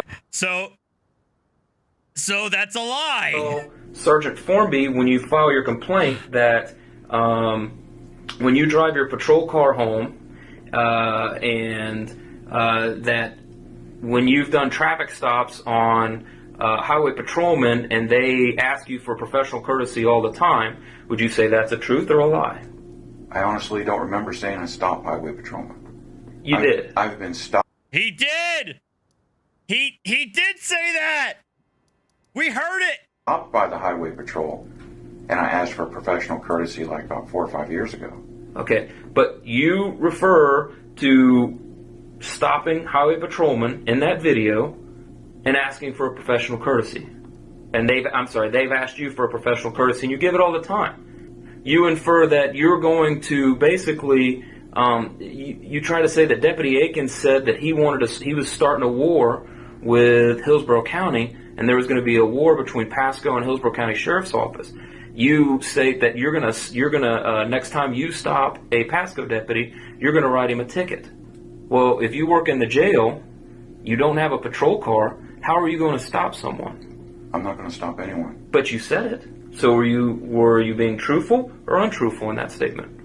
If that's the case, then I was being untruthful. Okay. When you make reference that in your patrol car, if the neighbors are all against you, and as you drive down the street in your patrol car, they allege that you're giving them the bird, and they don't like cops. Would that be a truth or a lie? Well, when I drive home in my car... No. Your patrol car. You specifically said patrol car. Patrol car, he did say that. I both watched these videos numerous times. You said patrol car. And you referred to that, and you basically referred to yourself and made it appear that you were a law enforcement deputy out on the street. Well, I apologize if that's how I made it appear, because that's not the case. I know it's not the case, but that's what you did. I apologize for that. Why would you do that? Why would you do that? Intent. So what was your intent? What? I love this. I love the interviewer. Then what was your intent? I have to believe that they did Mirandize him before this. Maybe they didn't, maybe they did. But I hope that they did Mirandize him before this. Basically, when I drive home, I'm in my uniform. No, but what is your intent in trying to portray yourself as a law enforcement deputy on the street and telling Pasco County that? I didn't think I was trying to portray myself as a law enforcement deputy. So what do you think you're doing when you tell them that when you conduct traffic stops and you drive your patrol car home, and that and next time you do a traffic stop, you're gonna every Pasco guy is gonna write a ticket? What are you trying to do? If it's not your intent to portray yourself as a law enforcement deputy, what are you trying to do? I'm not sure. I mean, all I can tell is that at the point I was trying to help my wife, and I was pissed off because of the way this guy was rolling his eyes and the way he made that gesture towards my wife. Well, we've shown that gesture that never happened was not at your wife. And if I gotta tell you, I've watched that video. I don't know how many. And if anything, the deputy had license to be upset. He had justification to be upset at your wife given that he dropped an N-bomb at him. So your pretend outrage really isn't fucking working here. Times, and that Deputy Aiken, was absolutely the utmost professional to you and your wife. As your wife sat there and berated him and berated him and berated him and called him a racial slur, you're threatening him and other Pasco County deputies. You're right. No, you're right, Sarah Marie. This may not be criminal per se, but this is absolutely fucking damning to his position. Probably what got him fired. You're right. It may not be able to be an if they didn't Mirandize him. Obviously, they can't use it in court, but they absolutely can use this to fire his ass. He was the utmost professional, but yet then you double down and you call the comm center and you say this guy's scary. That you making up these complaints about him, and then they transfer you over to. Then the sergeant calls you, and the sergeant reaches out to you, and then you just go all in with this. You go all in, and you say, you know what, I'm going to take this bluff, and I'm going to go all in with it. And you allege that you call this guy, he was an ass, was an absolute ass to you. You insult him and say that he's been serving since yesterday. I've been there 15 years. I don't expect to get treated this way.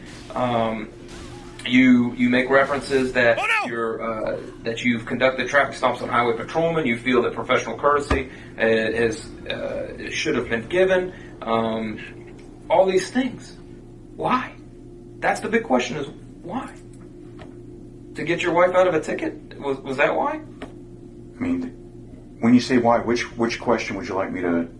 Why are you untruthful, and why are you making up these things to the Pasco County Sheriff's Office? Making up these things. Yes, One, he did gesture towards my wife and say we have to deal with that. No, he didn't. I just showed you the transcript, Deputy Coker. I just gave you the transcript. We read it. We read it. We read it verbatim.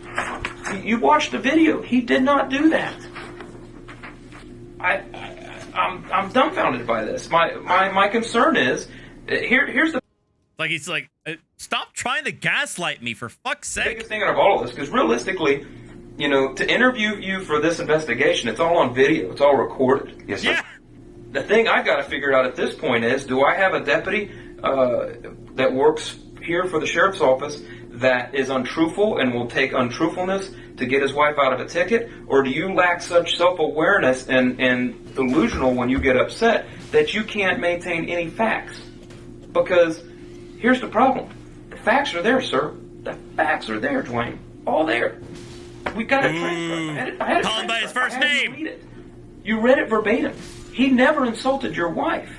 Never insulted your wife. He never pointed to your wife and called her that. He was in the middle of talking and explaining why he had to write a ticket. And when your wife called him a racial slur, he stopped. It caught him off guard. You told her to stop, and as he continues, he was finishing his sentence. That's what happened. That's exactly what happened. Because when I was taking my notations when we were watching that video, I even made it in my notation that he refers to her. He makes a gesture and Dwayne, he goes... then what were you watching in there? Because it's nothing that we gave you. If that's what you saw, then I have concerns about that. I have concerns about your observations. You're in a controlled environment, an office to yourself. You had all the time in the world that you needed to review that stuff, and that's what you pick out of. Even though I just showed you the transcript, you just read it verbatim. We put it in context. Yes, sir. But yet you still argue that he said that, and he didn't. What about the other stuff? That he was an absolute ass. Oh, this guy's slick. Things like that. And that you, in fact, and then you claim that he was pulling teeth to get him to give you a card and a sergeant's name and all these things. Fuck! In fact, the Sergeant Formby with Pasco called you out on it because you alleged that he never gave you any supervisor's name, but pointed out at the beginning of that phone call, you made the statement, well, this wasn't the supervisor I expected. So clearly you had a name. Yes, sir. And I watched him. I watched the video. He wrote all the information down and gave it to you. You were upset because he wouldn't call the supervisor for you. He told you to call the comm center, and that was the appropriate way to do it. You just didn't like that. And then you tried to trip him up and says, well, you're unwilling and willing and do that. And he looked at it and he goes, sir, I don't know what you're talking about. You got me, I guess. But there's the information. He provided that to you. You even said it on the phone call to the comm center when you called to get a hold of a sergeant that he wrote it too tiny for you to read. And then you tell the sergeant when he does call you back, well, he never provided that information. You're portraying Deputy Aiken as all these things, and he really wasn't. Is that what you truly perceived? All I can tell you, sir, is what happened. Okay, but answer the question. Is that what you truly perceived? That Deputy Aikens was this just mean, aggressive, rude deputy. Is that what you truly perceived? Did I say he was mean, aggressive, and rude? No, but that's... Well, I mean, you did call him an ass. I mean, you did call him that, though. That's how you portrayed him. You may not have used those exact words, but that's how you portrayed him. I believe you stated, he's an ass. He's an ass. This guy's slick. He's scary. He was rude to my wife. These are things that you said. Mm-hmm. So is that how you really perceived him? Well, between the eye rolling and when he made that gesture towards my wife. Which we said he didn't. Which we've proven he didn't towards your wife. Let me ask you this. Do you feel it was... You know, and another thing that bothered me in this is when you came out and it was either in the phone call to their comm center or the supervisor, you make the statement that, you know, you came out to... and I believe it was something to the effect of the peacekeeper or something to that effect. Maybe not of those, but basically to keep the peace between your wife and Deputy Aikens, okay, to kind of maybe mediate and bring some civility to it. That traffic stop was none of your business. In fact, Deputy Aiken gave you and your wife a lot of latitude because anytime... I mean, he could have just told him to get the fuck back inside the house because ultimately he wasn't part of the traffic stop in the first place. I mean, if Aiken wanted to press the full amount of his authority, he could have told the husband to either step away, I don't want to talk to you, or get back in the house. He could have done that. But no, he actually talked to him, shook his hand. If you've ever done it...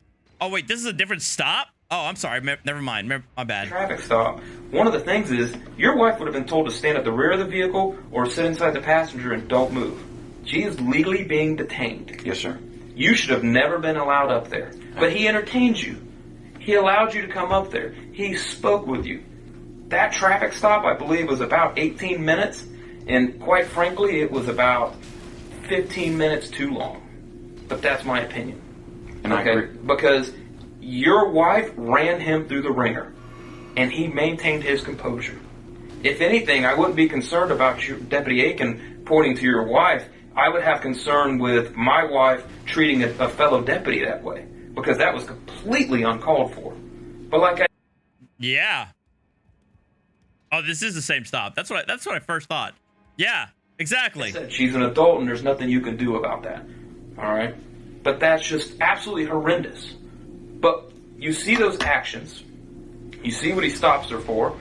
You know, you admittedly to yourself, you didn't even know what Chapter 316 is in Florida State statutes dealing with traffic and the criminal violations. You feel that he has to have you on video in order to do that. He saw you. He saw her do it. You're more than welcome to take it to court. That's well within your right. Gave you the option. But that video is going to get played in court. Okay. Do what you want, but that whole video is going to get played in court. Everything. Did you ever read the ticket? Did you ever look at the ticket? Yes, sir. So you didn't notice when he wrote on there, wrote on the citation, called me an F and N. You didn't notice he notated that? Oh, wow. I mean, I would have too, but nice. Nicely done. Called me an F and N? Yeah, so when you look at the traffic citation that he wrote your wife, because a lot of times we'll write comments on there. So went in there, so for the one that he put, no proof of insurance, / called me, and then the N-word. Never noticed that? You never noticed that on the? Yes, sir. I read it. When I was reviewing it, I read the ticket. It just threw me off when you said he called me an F and N. Sorry, that's what your wife said. What he wrote on the ticket was called me the N-word. He wrote them on both citations. That never struck you as, man, why would he put that on there? That didn't make you wonder? Because you said that was, when I pointed that out to you, that was the first time you'd ever seen that. But now, it's on the citation. Wait, so, oh shit! So the interviewer just caught him. The interviewer just caught him.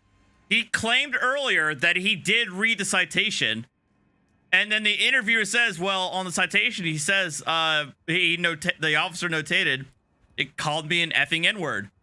But then, yeah, he goes back. By the way, that now you're saying that beforehand you said that you had never heard her reference the N-word at all until you saw the video. And you never noticed that. You that stands out like a sore thumb. It's right next to the reason why they stopped. Yes, sir. I even wrote it down on my notes. Did you show your attorney that? Yeah, he has the ticket. He never asked you about that? No, sir. And you've never checked out a vehicle, an HCSO vehicle, and driven it home? No, sir. Do you have a duty belt? Yes, sir. Like the one that the guys on the street wear, full duty belt, firearm, taser, or maybe not taser, but the basket weave, Uncle Mike's, or whatever it is now. You have one of those? With the holster and everything? Yes, sir. Yes, sir. You have one of those that's issued to you? It's not issued to me. I had to purchase it myself. You purchased it yourself? Oh, I'm sorry. The duty belt, I purchased the holster when we went to the new holster. The rest of the duty belt was issued to me. They didn't issue? Like the handcuff case, the pepper spray case. I'm not talking about the nylon Uncle Mike's one that you wear in the jail. I'm talking about Deacon, you missed him. That's the basket weave. Deacon, you missed the interviewer. Just straight up catch him in a bullshit lie. Similar to exactly like the one that the guys on the street wear, the law enforcement wears. Do you have one of those? I'm not sure what duty belt you're talking about, so I can't say. Have you ever noticed any of the street deputies? You ever paid attention to the guys on the street here at the sheriff's office? No, sir. How about the outside security guys? You ever see those guys? Yes, sir. Okay, you notice they have the full duty belt. It's that black basket weave. It's completely different than that nylon plain duty belt that you guys wear in the jail. You know the two different duty belts? I never really paid much attention to it, to be honest. You've never seen that? I mean, I've probably seen it, I just didn't pay any attention to it. Do you have one? A duty belt? Yes, sir. Okay. The basket weave style? No, sir. I have the one from Uncle Mike. It's like plain nylon? It's the nylon. It's like this. It has the belt or the buckle in the front. So you don't have the other one? No, sir. Okay. All right. Why did you...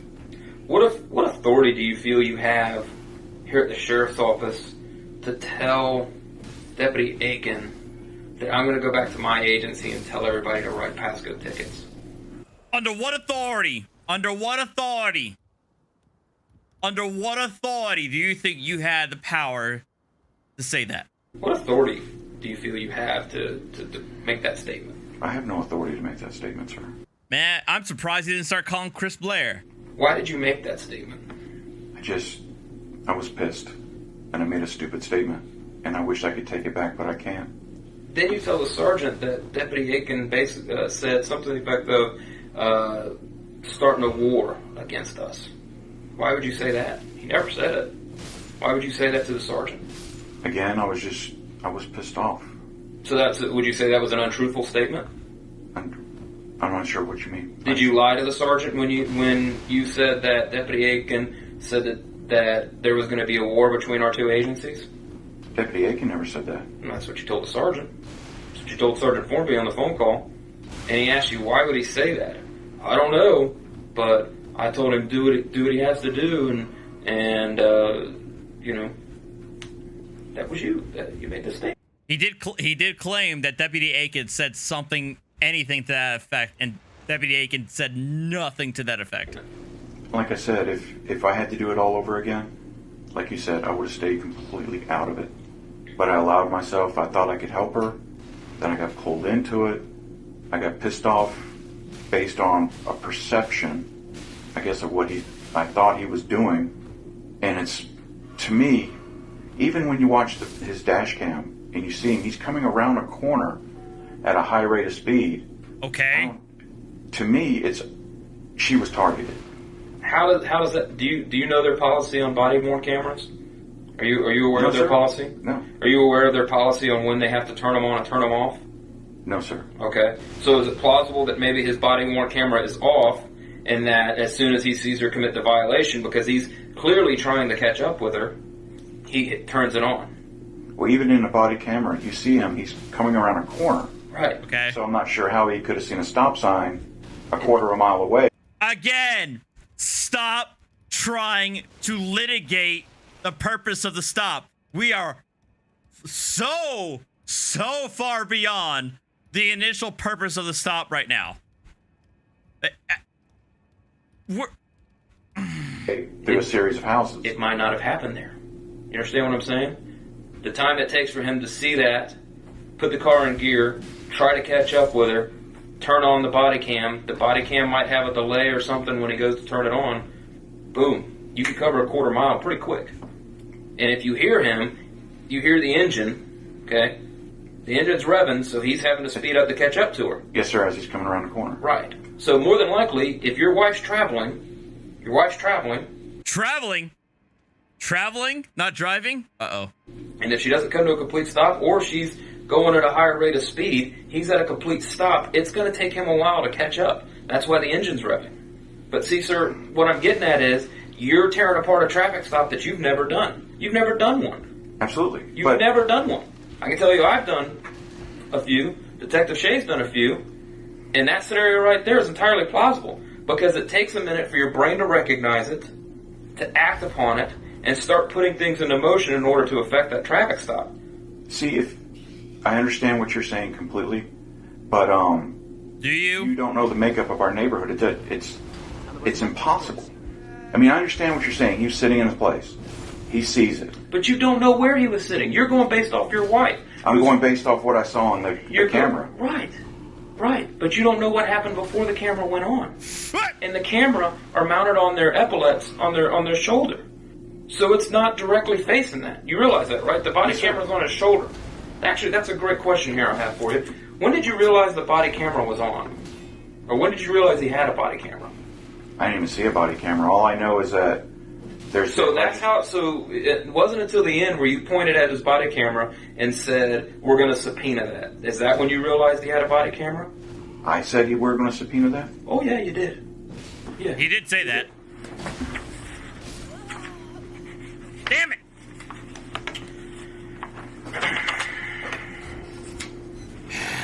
To quote you, and I quote, and you know, because I guess we're going to try and subpoena your body camera as evidence. That's your statement. That's your statement right there. So, was that the point you realized he had a body camera? I knew that Pasco County, all those guys were body cameras because... But during this time, did you know he had a body camera on? I didn't even really think about it there towards, I guess. I don't even... It's just such a blur. I honestly don't even remember saying that. Because here's the thing that concerns me. You know, when they talk about integrity and they talk about, it's something that you do when nobody else is watching. Hey, Grigsy. That's who you are. So you felt nobody was watching at the time because you didn't realize there was a body camera. And that was Dwayne Coker. Right there. That was Dwayne Coker right there. Because, see, your responses to me as far as I made a mistake and all that, they feel canned. They feel prepared. They don't feel... I may be wrong, but that's how it's portrayed to me. Maybe I'm wrong, and maybe the people listening to this recording will feel differently. But that was the real Dwayne Coker there, and that's what concerns me, because you didn't realize anybody was watching. Same thing when you called their comm center, and the same thing when you called that sergeant. That you would do anything, you would lie about this deputy in order to get this ticket removed. I didn't lie about that deputy. I'm going based on what I saw. I mean, you can twist it any way you want it. There's no twisting, Dwayne. There's no twisting. I heard your words. You're claiming he didn't give you the name of a supervisor. You're lying about your status with the sheriff's office, and referring and that you work the street. You're threatening Deputy Akins with a war against the two agencies. That's Dwayne Coker right there, because Dwayne Coker didn't realize he was being videotaped. Do you realize, let me ask you this, you've been with a sheriff's office for 12 years, I'm sure you watch the news and you're aware of things. You know, law enforcement gets a bad rap at times because we just, you know, there are things that we do and we deserve to get in trouble for, but there's a lot of times where people just make up stuff about cops and they get in trouble and it gets portrayed over the media and it gets blown way out of proportion, and then when the facts come out, the media never does the retraction story. And so we get a bad rep a lot of times for that. What you did? Not incorrect. Exactly that. If they had not had those body cameras, Pasco would probably be questioning their deputy. Which is why body cameras are some of the best tools out there. Because it catches both ends. It exonerates good cops and catches bad cops. There'd be some things that we'd be curious about with you, but you probably, you know, we look at him and go, well, the guy's been here 12 years, he hasn't had any problems, there's no issues, you know, maybe it happened, maybe it didn't happen that way, and we ask a question. But it's clear, crystal clear, because we have that.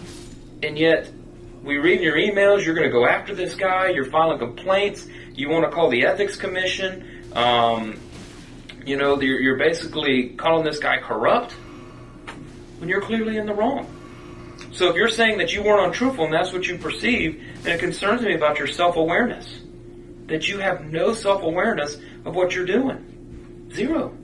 That's a problem. Would you agree? If that was the case, yes, sir. So what's the case? You tell me. Well, what emails are you referring to? The emails that were in the packet that we gave you prior. But I want you to answer the question. If it's not the case where you lack self-awareness, then what is it? Do you get that much of a rage that you just black out and not know what you're doing? Absolutely not. Because that's what you're saying. You were so pissed off that, and then now we've got all these things with Pasco. Well, it's like if in my emails, I went into Pasco's professional standards. Mm-hmm. The guy lied on the traffic stop. How did he lie? There's no way he saw my wife. Oh my God! Were you in the car with your wife? No. Were you in the car with your wife? Where were you at? I was home. You were home. You were in the house. So the only two people that really know the truth, Deputy Aiken and your wife. Right. You take it to court. But if he's saying he saw it, well, I've made many traffic stops and written many tickets for things that I personally observed. But he's lying because your wife got the ticket. No, he's lying because he never saw her stop. No, you don't know that. Well, let me show you why I say that. No. Oh. Did you see her drive? Were you in the car with her? No, sir. So you don't know that she didn't stop. You don't know. You don't know. You can't definitively say he lied. Period. And you can definitively say he's telling the truth. You can't definitively say he lied. Okay. You can fight it out in court, and that's what you got to do. You do what you got to do.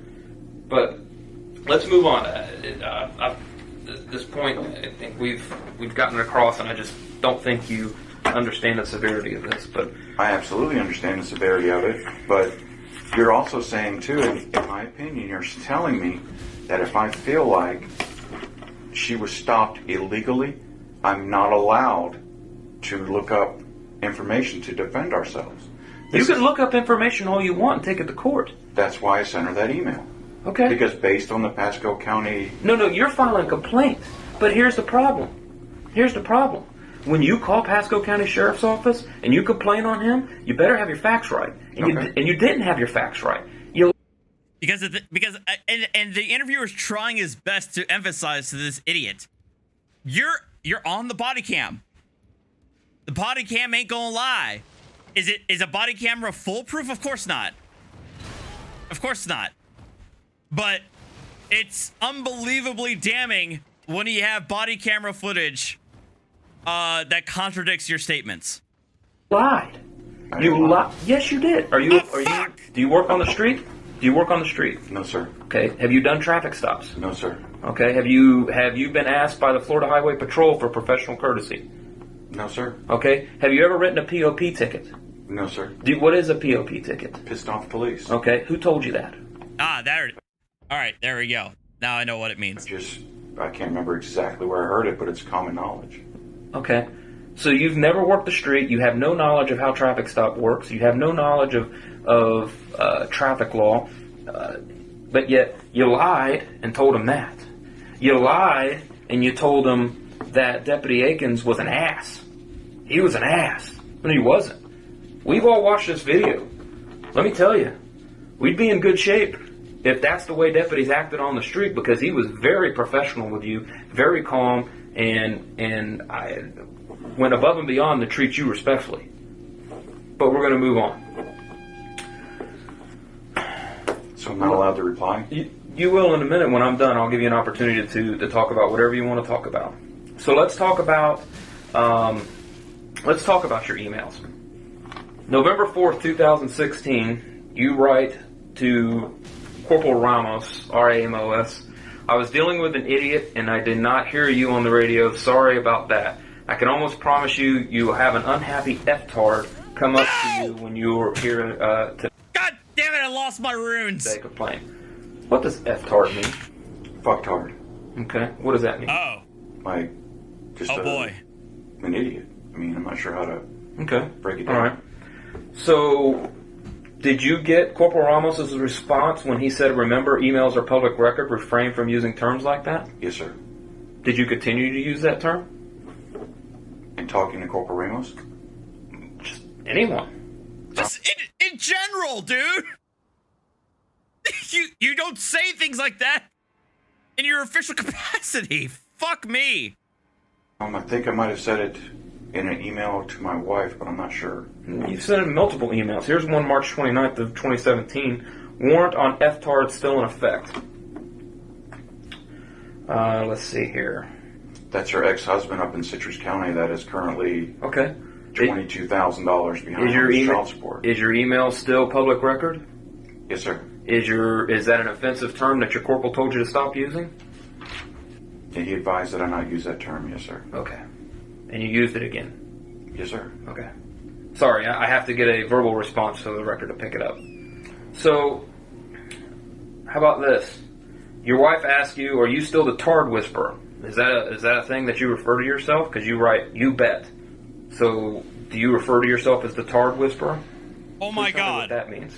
It's like when you work in a, like the psychiatric unit, where there's mostly people who are extremely violent because they suffer from mental illness.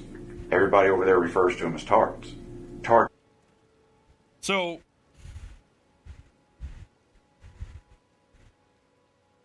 it's not even that he's using the term as a reference to just some idiot. He is literally referring to people who are special needs. Oh my God. Whisperer is meant, like, for instance, if you have one that's violent and no one can speak to him and reach this guy, tard whisperers are the ones that can actually go up, get him settled down, have him listen to counseling, and avoid any more issues, such as flooding, breaking sprinkler heads, destroying property. Do you feel that's appropriate to refer to him as that way? As a tard? Yes. Do you feel that's appropriate? No, sir. I would never refer to him as a tard, like to their face or something. So, but why not? Not to their face, but I mean, oh my God! I admit it is an offensive. I don't want to hear what I said. I want to hear how you feel. Do you feel that's offensive? Yes, sir. I do feel like, but it's the language that we use in the jail. So that makes it okay? No, sir. I never said that. Well, I asked you, and you said, well, that's the language you use in the jail. So if that's the language you use in the jail, does that make it okay? No, sir. Okay. But you continue to use it. Here's an email from September of 17. Effing tard spit toothpaste on me and desk. Have an issue with that? Do you think that's appropriate? I think the inappropriate part is that he came up to my desk and spit a mouthful of toothpaste on me. So as a professional, right? Because that's what we are. We're supposed to be professional, right? Do you feel as a professional, because an inmate acts out, that you don't have to rise above that and be better than that? Is that what you're saying? Because he came up, you can call him an F-tard or an effing tard because he spit on your desk? I didn't call him an effing tard. I referred to him as an effing tard in my email. Right, that's what I'm saying. So it's acceptable to say that because he came and spit on your desk. No, sir. Then oh you my God. Luck as hell, I did not knock his teeth out. But it's a different world we work in now. Right. What does that mean? That is exactly how it says. I refrain from... I mean, imagine you for a moment. Somebody comes up to you on the street and just spits a full-out mouthful of spit in your... Okay, so I actually feel like World War Police had actually showcased these emails before in previous video, like a while ago, because I'm recalling them showcasing some of these emails.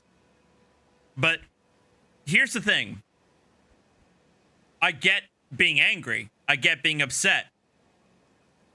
You know, I can at least understand, but you don't fucking put that in an email. You swallow that in your head and you don't put it in words. Like you're supposed to be professional. You're supposed to maintain professionalism. You don't put that out there. Face. Mm-hmm. Right. So it's never going to cross your mind, I'm going to knock this freaking guy out. No, I'm going to do my job and I'm going to remain a professional. So it never crosses your mind if someone spits a mouthful of toothpaste in your face. Oh, people get angry. Don't get me wrong. But you're going to put that in an email? You're going to write that in an email. That's what I should have done. I should have knocked his teeth out. But it's a different world we work in now. But I didn't. I refrained from doing it. Right. But it's a different world we work in now. So what changed? Because it's obviously clear that you would have done that, but something changed. So what changed? Just the fact that I restrained myself. I didn't do it. But that's not how it's portrayed on here. But it's a different world we work in now. So something changed, or else you would have done it. I mean, it's a modern era. We don't live and work in the, I guess, like the 1700s. I mean, I don't know. Let me ask you this: you know, emails are public record, right? Yes, sir. And that the media could come in at any time and do a public records request, and I want to see all of Deputy Dwayne Coker's emails, right? You know they can do that and make a public records request and get those, right? No, sir, I didn't know that. Well, Corporal Ramos told you. Corporal Ramos said emails are public record. Remember that from 2016? Yes, sir. Okay. So fast forward. We know that you've known that since at least 2016, and you continue to still use that term. You make statements of, I should have knocked his teeth out. That goes out, the media gets that, and they put that on blast. They put this out. Look what Deputy Coker said. What's the public perception now of the Hillsborough County Sheriff's Office and Deputy Coker? Yes, sir, I do see your point of view. I don't. What's the perception? Tell me, how does the public perceive us? I think you can perceive it in two different ways. I think one side of the perception could be... How do you really feel the public perceives that?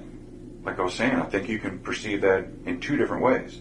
You can have one perception of, oh my God, if he would have spit in my face, I would have knocked him out. And then you can have the other side go, well, if he spit in my face, I think it's pretty cool that he didn't knock him out. Really? That's what you get out of that. But I think if someone spits in your face, Stop. I don't understand how... Let me stop you. I'm asking you, if that went public, you refer to this guy as an effing tard, and you should have used excessive force against this guy. That's what you just said. That's what you just said in that email. Because per our use of force policy, if you'd have knocked his teeth out, that's no good at that point, right? You can't do it. It'd be excessive or unnecessary force. So your reaction wouldn't have matched up. And then you refer to him as an effing tard. So you're telling me that if that went out and the media put that on blast, you would either be revered for your severe restraint, or people would have been like, no, I'd have knocked his teeth out. That's what you get out of it. You don't feel that it would have brought any negative light to our agency. Yes, sir, I do think it would have brought negative light, because just the use of language was, I agree with you, is inappropriate. And we continue to use that term again and again and again and again. Which causes concern is, how are you talking to people in the jail? Once again, integrity. How you were looked at when nobody else is looking. What are you doing when nobody else is looking? We saw how you act with Pasco We see what's going on emails that you didn't realize that people can monitor. So what are you doing by yourself in the jail? That's a concern for me. How are you reacting? At one point you said, I feel cowardly for splitting his face open. That was another time where you referred to somebody as that. I feel cowardly for I don't understand what you mean. You wrote in an email that you felt cowardly for not splitting a guy's face open. Just goes on and on. I mean, what did he do to me? Does it matter? Fucking hell! Absolutely it matters. So you can tell me you're working on the street and someone takes a cup of urine and throws it in your face. It's not going to cross your mind? No. I'm asking. What I'm asking you is, do you feel that's appropriate to put in an email? No. Exactly! He doesn't fucking get it. He doesn't fucking get it. It's one thing to... It's one thing to say in your head, this guy's a motherfucking asshole. Fuck this guy. It's another thing to put it on paper. No, sir. It's not appropriate to put in an email. People are going to get angry when stuff like that happens. I get it. But these are the statements that you're making. But these are emails back and forth. That are public record. Yes, sir. I didn't stop to think about that. I thought it was just emails back and forth to friends that I work with. Florida has one of the most open public records laws in the country. The fuck were you thinking?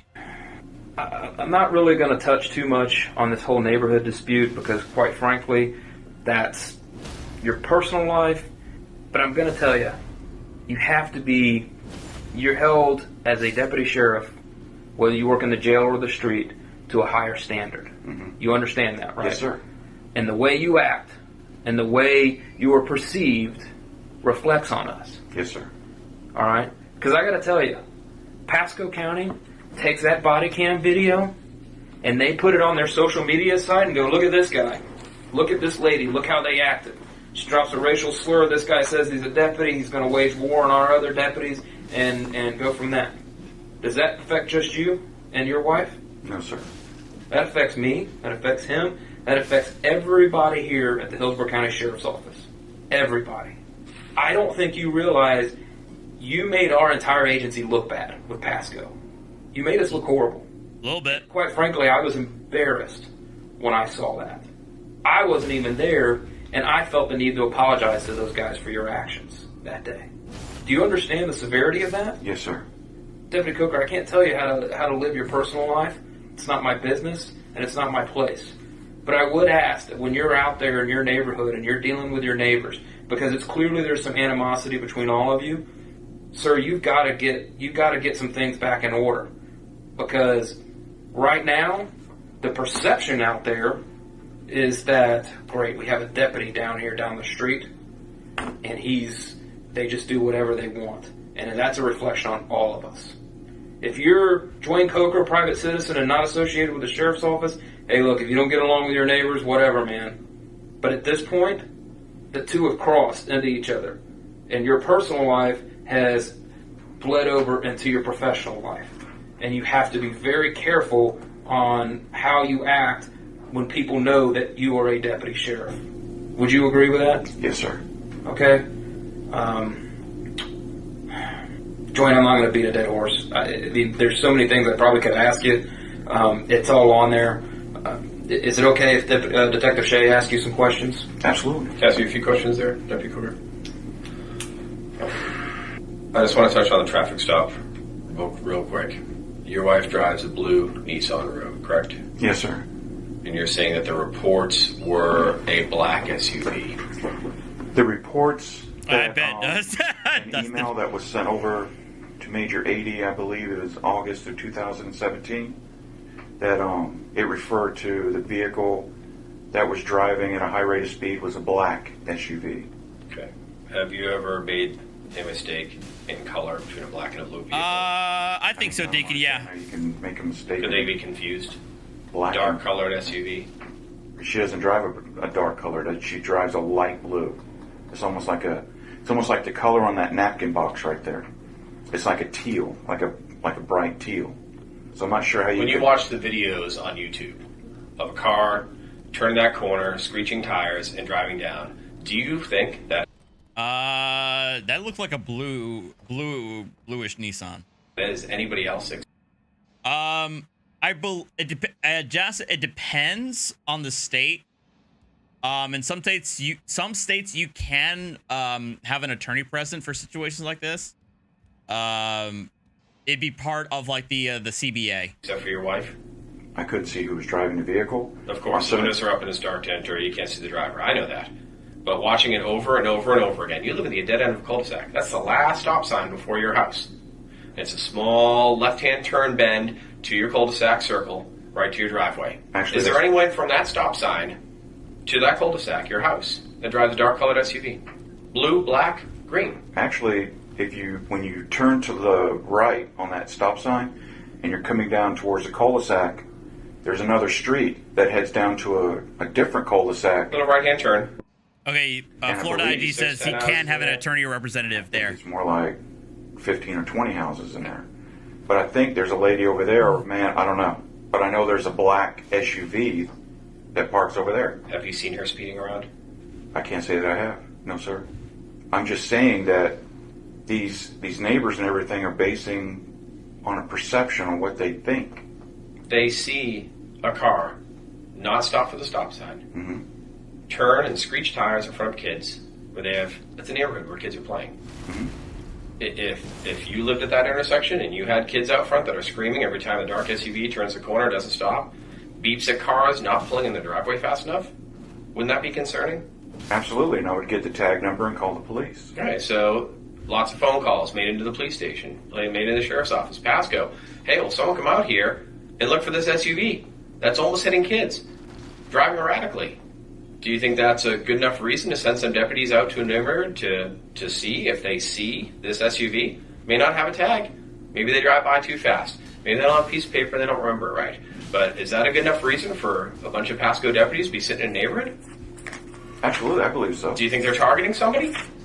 Based on what I read in the reports, especially at the HOA meeting, these people are throwing my wife's name out there, the address, but at no point, for instance, yesterday, one of our neighbors actually threatened my wife. Stopped her in the middle of the street, got out, pinned her in, and all right, here we go. And that's an issue for right. the HOA and what's going on in the personal life. Right. Do you think it's a good enough reason for people to come in? But what I'm saying is, when that happened, my wife walked to the house in question, took a picture of the tag, came to find out it was an off-duty Tampa police officer.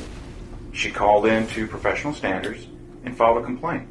So if these people are so sure it's my wife driving, and they're so sure it's a light teal instead of a black vehicle, why don't one of them just walk down to the cul-de-sac, take a picture of her tag, and say, this is the vehicle?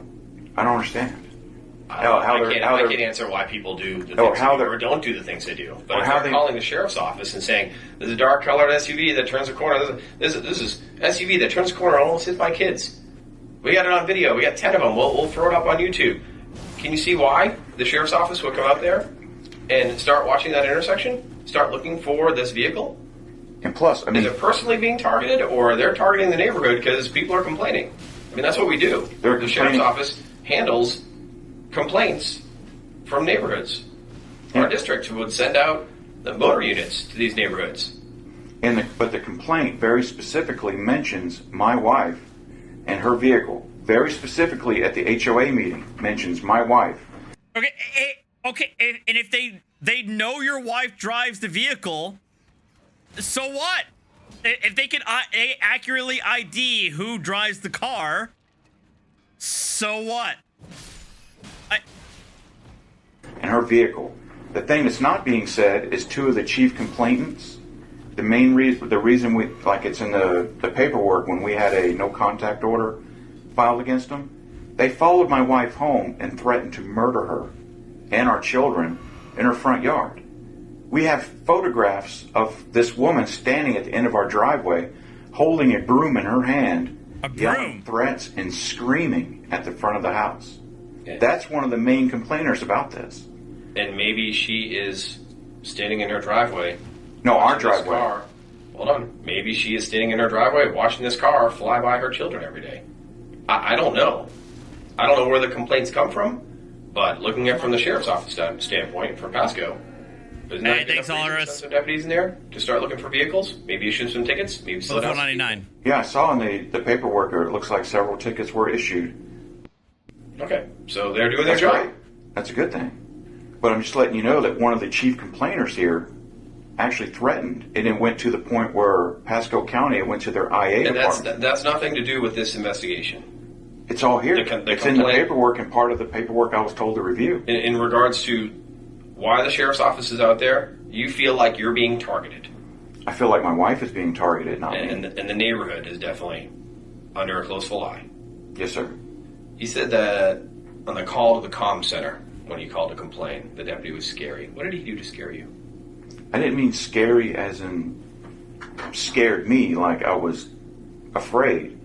I mean, just as, like... Intimidating? No, not intimidating. I mean, just the way I felt like at the time, and I still do feel like now, that he didn't see her do anything wrong. And he stopped her based on this multitude of so-called complaints that he actually took while he attended an HOA meeting. I mean, what I'm saying is he got all these complaints from these citizens at an HOA meeting. He went by our neighborhood talking to all these residents saying that, my wife is this terrible driver, she's a menace to society.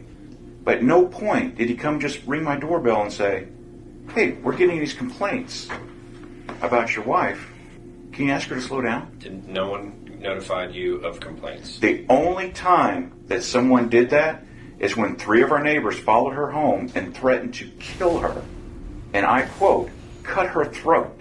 That's the only time. And that's when we went to court, got the restraining order. There wasn't enough evidence to maintain a restraining order, because I guess under the state statute, to maintain a restraining order, you have to have 3 instances regarding the complainant or the recipient of the complaint. We had 2. So the deputy isn't scary, as you told the dispatcher. Not in a frightening way, no, sir. You're insinuating that you're stating he did not see her run a traffic stop. I don't believe so, no, sir. So he's a dirty cop. Just making it up. I mean, yes, if he's stopping someone based on something he did not see, but that's a case for traffic court and the attorney that we've hired and everything like that. That will come out later. And being in out on the road in the past, and I understand that when anyone writes a citation, there's going to be the 2 sides of the story. Law enforcement is going to say, I witnessed you. You don't need the body camera footage or video. Can't videotape every intersection just to prove on film, because less and less is given to the truthfulness of the officer. You're fortunate that everything that happens in the jail is on video. It's black and white. You can watch it. But in the street, now because of body cameras you can see it, but it's the truthfulness of the officer who took an oath. What would be his gain to write her a ticket if he didn't see it? Why would he lie? I don't know. That's what we're going to figure out in court, because that's why we've retained an attorney. That attorney has driven the route, because apparently he's... And the attorney will handle that. Right. I understand. And even the attorney says there's no way. Okay. Unless he has x-ray vision, he could see... I'm basing that opinion on the fact of what our attorney is telling us, what I saw in the video about him coming around the corner. Oh my god! I feel like we need to watch the cringe attorney ads after this. I respect what you said, but if you would allow me to draw you a diagram of our neighborhood, I could even show you how he couldn't have seen it. No, He's basing his opinion on 3 pages of complaints from neighbors. How do you know that? Because he So he's going to say, because I've read all these complaints and I have heard of from your neighborhood and I've attended HOA meetings, that's the reason I'm writing our ticket? And he's attended these neighbors at their homes, went into their homes, sat down, reviewed all their videos, then went across the street, saw another neighbor, sat down, went across the street, saw another neighbor. If he believed, all he had to do was come to us and say, are you speeding? And that'll be handled in court. Right. All that's going to be handled in court, and that's why. It's handled in court. I mean, if When I have a question about the body camera, because you see it, clearly you see it on his shoulder. You say, I guess we're going to subpoena the body camera. Right. For the video evidence. What are you thinking he's going to do? He's going to be surprised and be like, oh, this is all on camera? I'm going to do away with this ticket? No. What did you expect him to do? Thank you, Josh, for when you leaving the mentioned $5 body camera and mentioned professional courtesy and asking for professional courtesy for your wife? The professional courtesy part. Oh, come on! Like I said, if I had to do it over again, I would have never got involved. I completely agree with you there. It was a bad choice on my part to even get involved in this crap, which I should not have.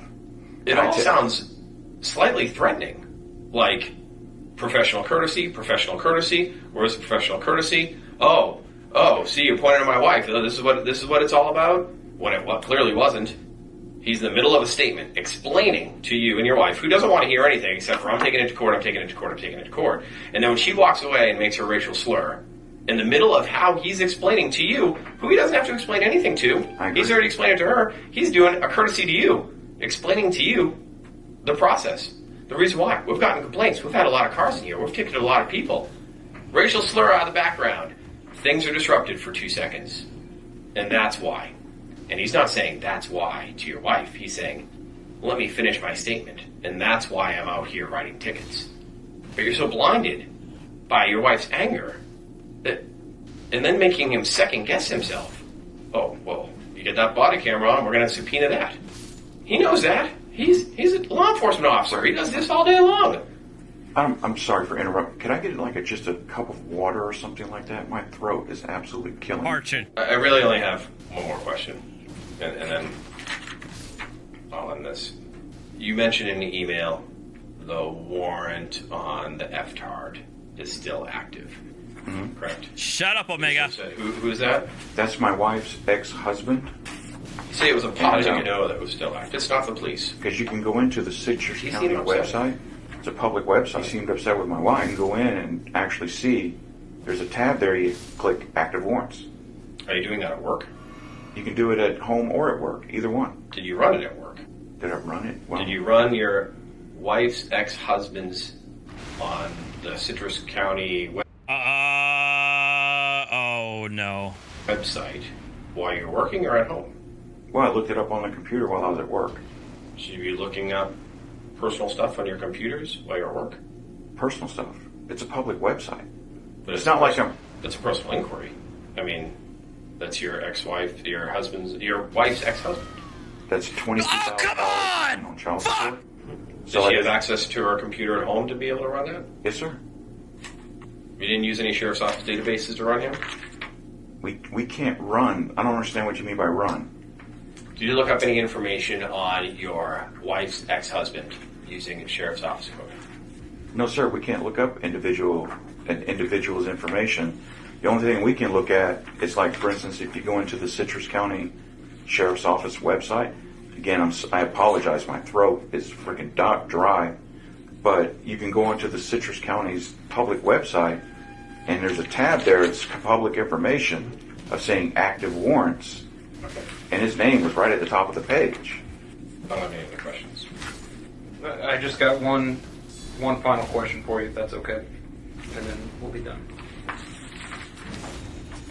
On the video during a traffic stop, reading straight from the transcription here, one statement you make, okay, we'll be sure to let my agency know that if we stop one of you guys, make sure you issue the ticket. And the next one is, I hope you know the next Pasco guy I stop, just to let you know. What did you mean by that? What was your intent of saying that? There wasn't really any intent behind it. It's just I was just pissed off, and I said, and I let my mouth run away. I shouldn't. So it was an empty threat, but an empty threat that you're trying to intimidate the deputy to not give your wife a ticket. Not have done it. I should. Let me stop you. I've heard that before. What I'm asking is, what was your intent in making that statement? Why did you say that? I guess I was just playing a game for tit for tat, and I was pissed. What were you hoping the outcome would be? I knew there wasn't going to be any outcome. I knew I wasn't getting out of it. It's just it was a tit for tat stupid thing I should have never said, but I said it, and I wish I could take it back, but I can't. Okay. Is there anything else that we haven't discussed that you would like to add? Now is your time. Can I just get a drink of water before I start adding stuff? Because my throat is falling apart. Sure. I'm just going to leave the recording on. Here's a bottle of water. Oh, thank you. Go ahead and make your statement about what you want to talk about. And do me a favor, keep it regarding to the investigation that we're talking about. If it gets to the fights with your neighbors and stuff, I may stop you, but its focus is in what we've discussed here today. Okay? Okay, so Shut up! So any of the stuff that regarding the neighbors that I had to review and that we've talked about, I can't try to rebut any of that, or... I had that in there because that's some of the Pasco material, but I'm not concerned about. I'm not concerned about your wife's driving. I'm mainly focused on your actions during that day, your statements that you've made to Pasco County Sheriff's Office, and your emails. That's the crux of this. Okay, my emails, I completely agree with you. It's like it's emailing back and forth between friends at work. The language that was used, it's the language of the jail, but I'm not going to use that as an excuse because there is no excuse. And I accept full responsibility for that. I shouldn't be referring to people like that, but I'm sorry, that's just the way it is.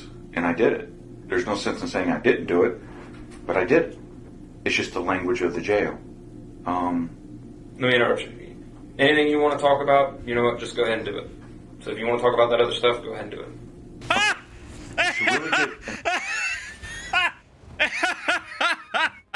It's like, all right, you know what? If you want to bury yourself in other topics, go for it. Fuck it. Fuck it. Even if it's off topic, you're just gonna bury yourself even further. An idea of how all this got started. The main thing goes back to when we first had the restraining order, or tried to get the restraining order done. When 3 of our neighbors followed my wife home, we came up standing outside our driveway and threatened to murder her in front of her children. At that point, I was coming home from work. I drove up into the garage. I was upstairs getting undressed. My son comes running upstairs saying, Mommy, somebody's threatening to kill Mommy. So I'm like, what the hell? So I go downstairs. These people are livid. They're like, F you, F, the police, I'm going to effing kill you, I want to kill your family, I want to kill everybody.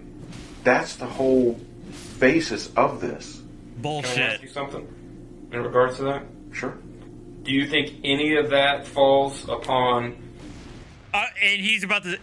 I know I shouldn't be pausing, but I'm about to say it too. I bet the guy's going to ask, do you think that if this is true, do you think that some of the ire that the neighbors have is justified based on your wife's driving habits? I think that's where he's going to say. The driving of your wife, the driving habits of your wife? Do you think there's any responsibility maybe in your wife as part of that would piss off the neighbors? I'm not agreeing if they're threatening to kill your family, buddy, let me tell you, I'll be the first one to tell you that's inappropriate. I'm right here with you, I'll tell you that's inappropriate. But do you think people's emotions are high because of your wife's driving? Because I've seen how your wife interacts with a deputy and her attitude towards a deputy. So I would imagine that's probably the same way she's dealing with these people, because when I see the video, she about runs one of the neighbors off the road and honks the horn. She's squealing her tires. Let me phrase that. Your vehicle, we don't know who's driving. We don't know who's driving. There's a mystery driver in that vehicle. That's definitely not my vehicle. But it is. It's not dark. It's your car. It's your Shut the fuck up, man. man. I looked at the email that was sent to Sheriff G. There's no mention of a black SUV. In the paperwork, there is. The paperwork that was sent. And I've seen your car. I'm telling you right now, some people could construe that it is a dark-colored SUV, and it could be construed. I've seen it in real life. I've driven by your house. I know what it looks like. There's no mistaking that the neighbors know it's her. They've confronted. They've talked about it. The deputy went out there. Deputy Seltman with the Pasco County Sheriff's Office. You said nobody's talked to you about it. He actually went out to your house. Thank you, Ollie, for joining. He went out to your house on June 6, 2018. Your wife slammed the door in his face. Right here in the report. I didn't know that. Hi, ma'am. How are you? So we got a call, I guess. Oh, this is gonna be good. This got to be good. There was some speeding through the neighborhood? They constantly accuse me of it, and it's bullshit. So. Well, I saw a video today. And? Unless you see me doing it, their video could be doctored. I know, I'm just saying, I mean... It's a deep fake! I've been deep with them for almost a year. Okay. They could go fuck themselves, okay?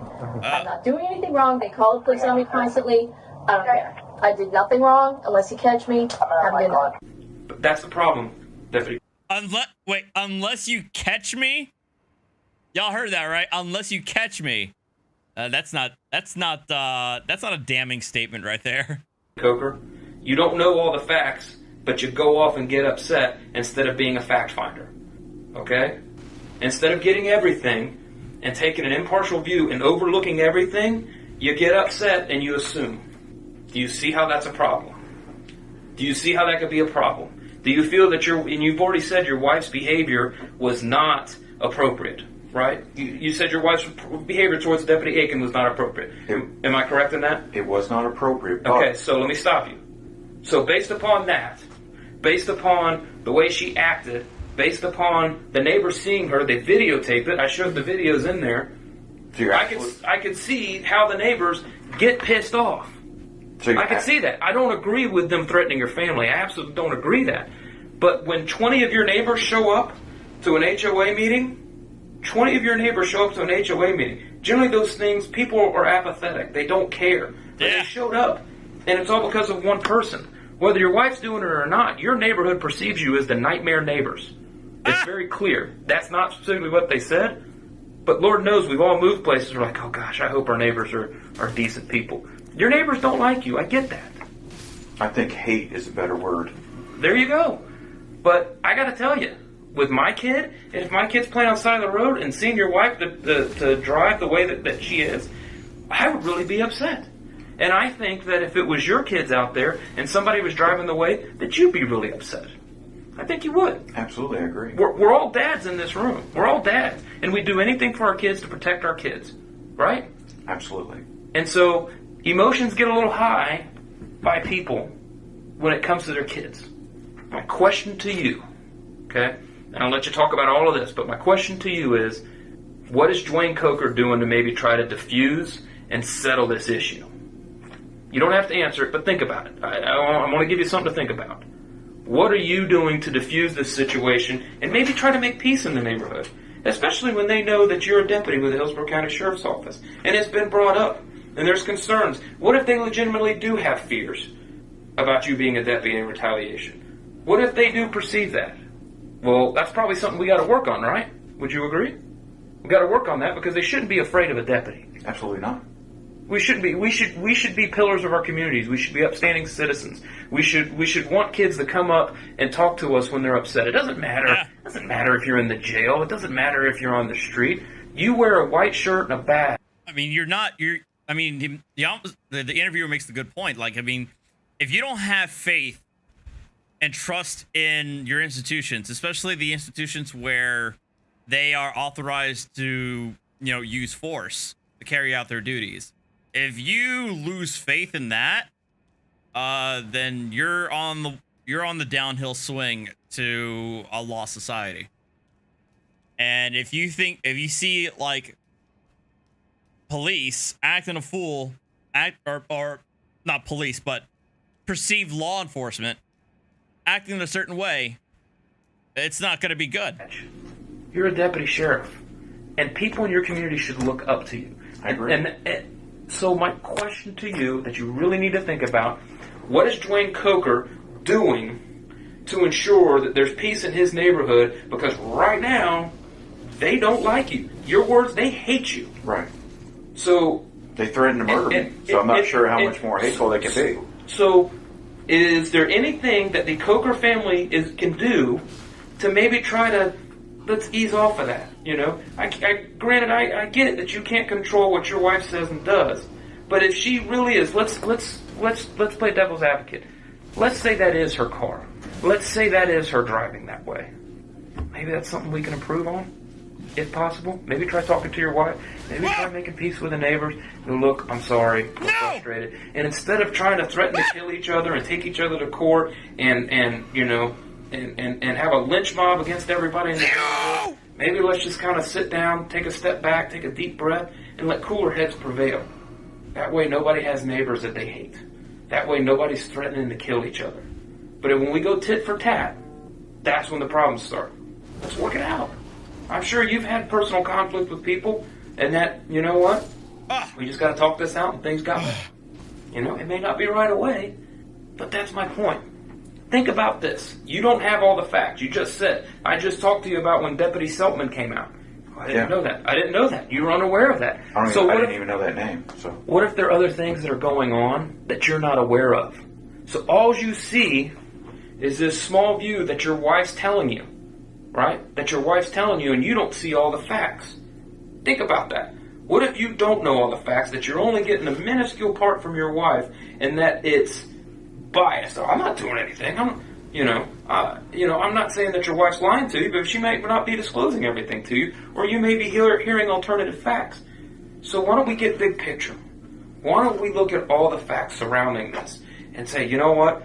Clearly something is wrong for these people to come up and threaten my family.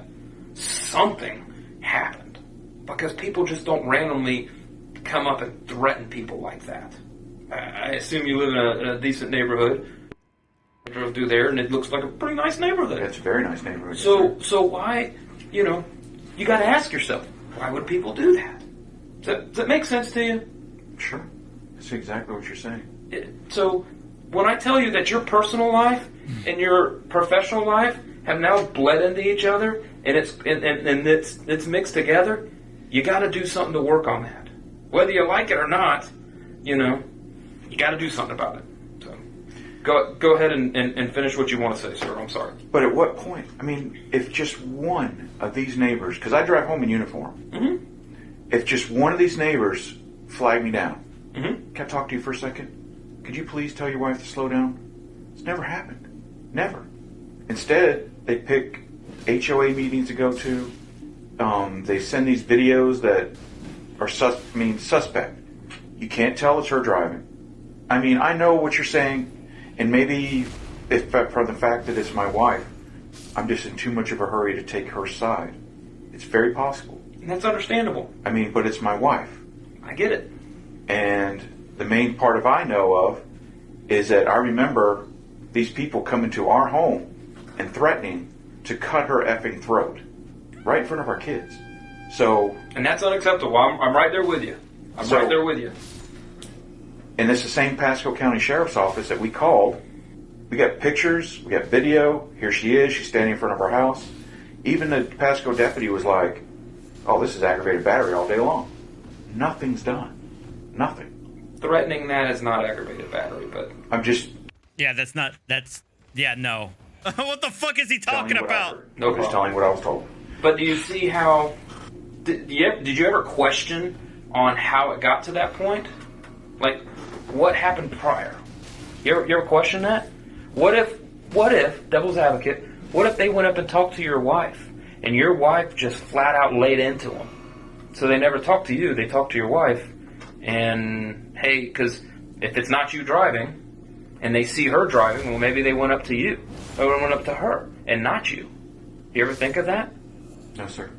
So what if they did go up to your wife? And if your wife responded to them just like she did with that deputy, and it's continuous, are they going to come to you at that point, or are they just going to go, man, that lady is, we're not going to deal with her? Can you maybe see that scenario? I'm not saying that's what happened, but could you see that's a plausible scenario? I see that as a plausible scenario. And that's what I want you to start thinking about. Look, shut up, Woodwork. You're going to take your wife's side. You're going to take your... you want to believe your wife. You want to take everything she says as gospel. I get that. I respect that. Okay? But I think you need to be asking more questions. Because outside looking in, that we don't have these relationships. We're just two people right here looking at everything, big picture, outside looking in. I can tell you that this whole thing is probably over your wife's driving. Or whoever's driving that car. And so... they may be mean, nasty people. They may be people, if they threaten to kill your family, slit her throat, cut her in front of your kids. I got to tell you, that would piss me off beyond... I would be aggravated. And I got to tell you, as probably as a husband and as a father, I would be extremely upset, and I'm right there with you. So I'm not arguing with you that you shouldn't be upset that they said that. I firmly believe that you should be upset, and you're trying to protect your family and do right by your family. I get that, man. But you got to look at big picture and how did it get to that point? And that's what I'm trying to drive home with you. I completely see where you're coming from. It's like, because, I mean, there's something I feel like I have to say. It's when I first got here this morning, and I told you I've got that knot in my stomach. Yes, sir. And I'm puking, and I can't sleep. It's because I am so torn. I mean, a part of me knows. Oh my. Okay, I'm sorry. Fuck off with this. Everything that he's about to say now, I'm sorry. He's lost all of his credibility. But all right, whatever. I mean, I wish I could explain it better, but there's a part of me that knows that that phone call I made, I swear to God, I wish I never got involved. But I thought I was helping her. I thought that they were gang. You're mad you fucked up, and you're mad that now you're paying the piper. You're paying the consequences of what you tried to pull. Up on her based on all this. I thought she was being ganged up on. She told me there's no way the guy saw her run anything. So I just saw it as just a bullying attempt, and I got involved in something, and it just ran out of control, and that has caused the biggest knot in my freaking stomach. It's not the nervousness of sitting in front of you guys, because I'm going to sit here and tell the truth. It's that, because I did something that in my mind, I know it's wrong, and it's just eating me alive inside, and that's the God's honest truth. Because I know what I did was wrong. But I can't not side with my wife. I've got to believe my wife. But I'm asking myself, did I believe her too much and get way in over my freaking head? Which absolutely I did, and it's eating me alive that I took it to a point where I never should have taken it. Dwayne, I told you earlier that I felt that you were giving me a canned response. That's the first time that I felt that that's a true, emotional, heartfelt response. It's eating me alive. It is absolutely, that's what's eating me alive. And that's the truth. I don't doubt it. And I realize I probably just hung myself on tape saying that, but I can't walk out of here knowing that's it. That's what's causing the sleepless nights. That's what's causing the knot in my stomach. Knowing that you're probably going to be fired. Yeah. I mean, yeah. I can believe that. That's what caused me to throw up before I came over here. It's because I'm afraid of what I've done. I've done something, and I took it to a point where it never should have went. Yes, did I perceive some of the stuff that he was doing? It's all in perception. I get it. I didn't hear her say that. If she would have said that, I would have apologized instantly to that deputy for that kind of language, because absolutely we don't. No, that's beyond. But I mean, I have to side with my wife. Deacon. But I look at this stuff, and I look at that body camera, and then I hear this, what you were telling me about the other deputy coming to my home, and she slammed the door in his face. I didn't freaking know about that. I wish he would have waited outside my damn house and said, hey man, can I talk to you for a second? But it's like, so what do I do? Do I go to my wife and tell her, you need to freaking slow down? And then she's just going to look at me and go, you need to mind your own business. Or go, I don't know. I don't know. All I know. Dude, I don't want to say it. I don't want to say it. But I'm thinking it.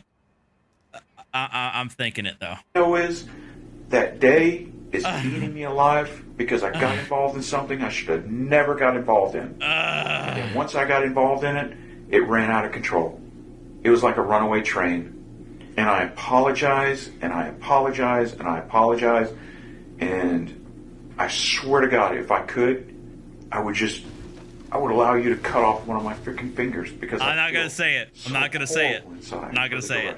Boy, I can't tell you what to do at home, man. I really can't. That's something between you and your wife, and I feel for you. And man, I would hope that I never have to be in your shoes. I hope that doesn't come across as bad, but I don't know what to tell you, man. That bell's been rung, and you know, and we can't unring it, and it's just what we do from this point on is how And you're right, the bell can't be unrung. I accept full responsibility for my actions. And if I could redo it again, I would have just said, this is on you. And I would have walked my ass back inside. But I didn't. And I ran off for some perceptions. I mean, I don't know. Dwayne, is there anything else that you want to discuss before we conclude this interview? No, sir, not that I can think of. Not that we haven't already discussed, no, sir. Then I'll conclude this interview at 13:44 hours.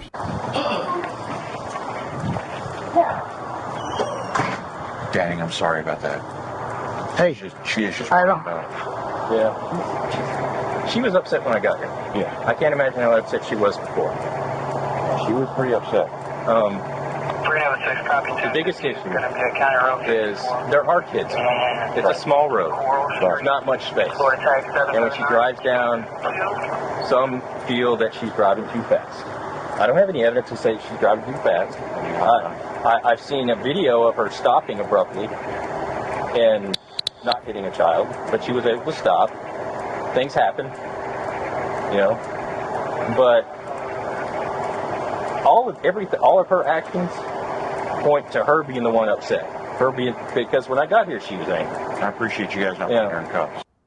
So he was made aware of his wife's driving by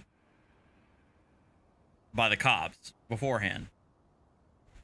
I mean, maybe I missed it. Maybe I wasn't paying attention, but he made it seem like and there was much rejoicing. He was never aware of his wife's driving until like recently. Because that could have happened. I know that, and you know that. Yeah, and it just seems to me you're trying to keep the peace. I get it. Thank you, Joshua Lee, for the $5. There's nothing wrong with that. But Basically, what's been happening for the last couple of months is I don't know if you're aware of it, but the neighbors are complaining that she's speeding up and down the road, and this is what I was asking you guys when I came in, because I knew it was probably we do this all the time, you know.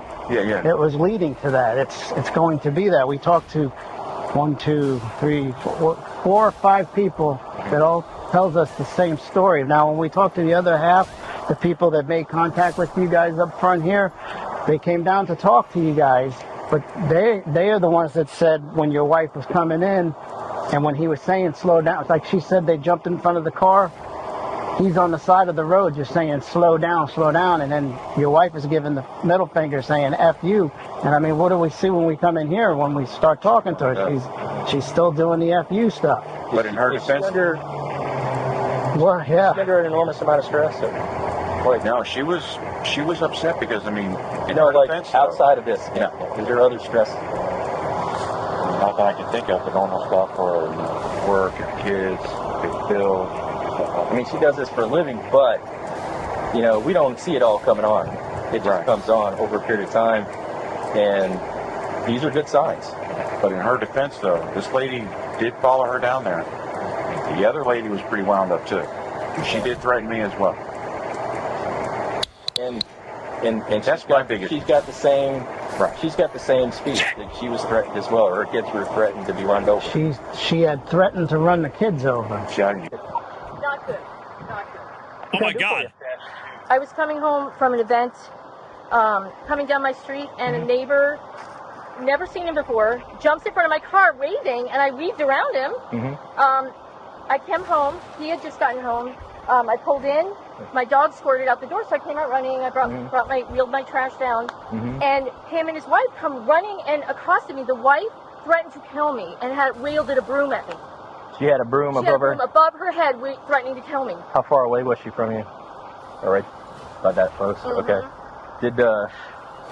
So when she was holding it, like both hands above her head? Yes, both hands above her head, so I'm gonna fucking kill you.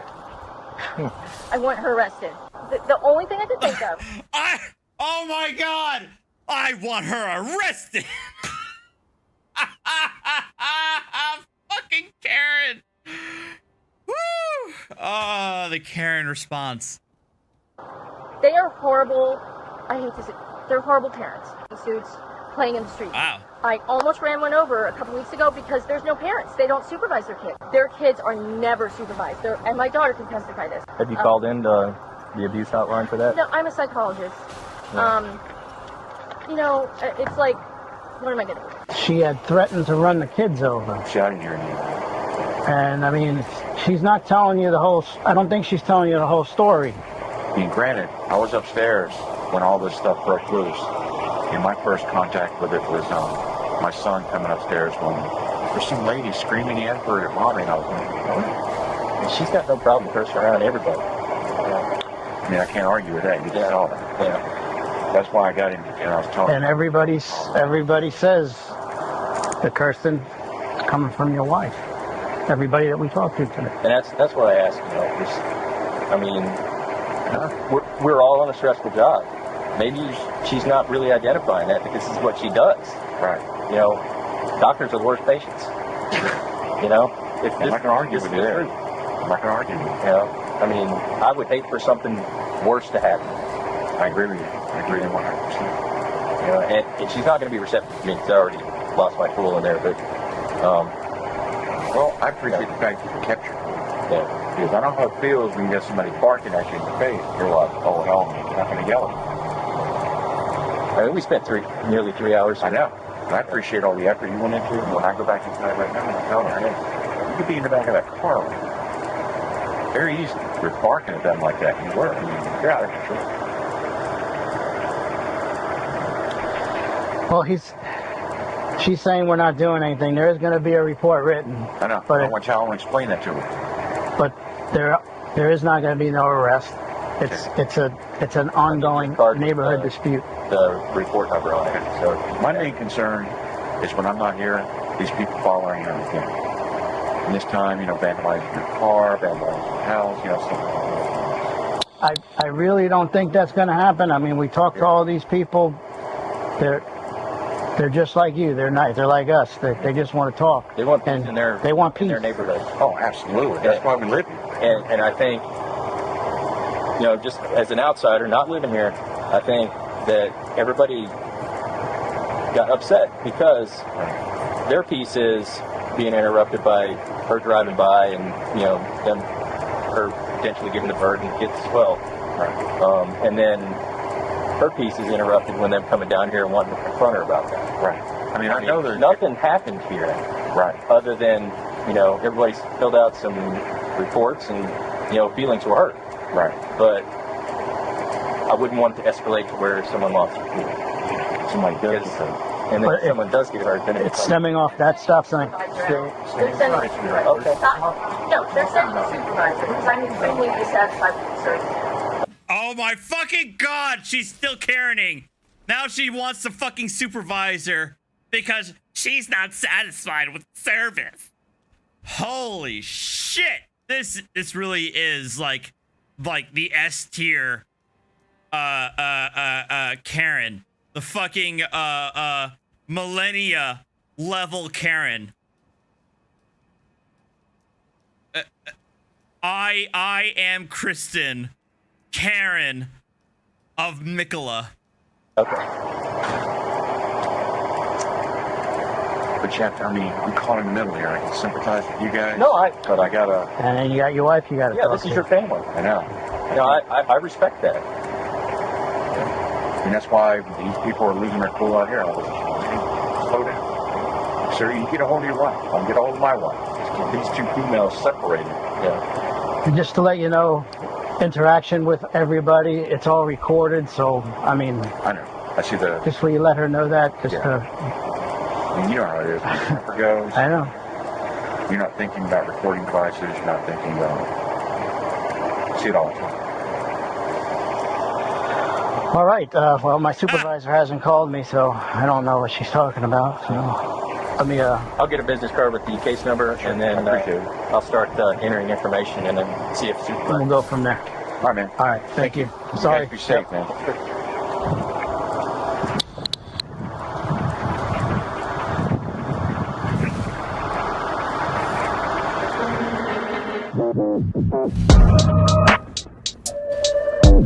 That it?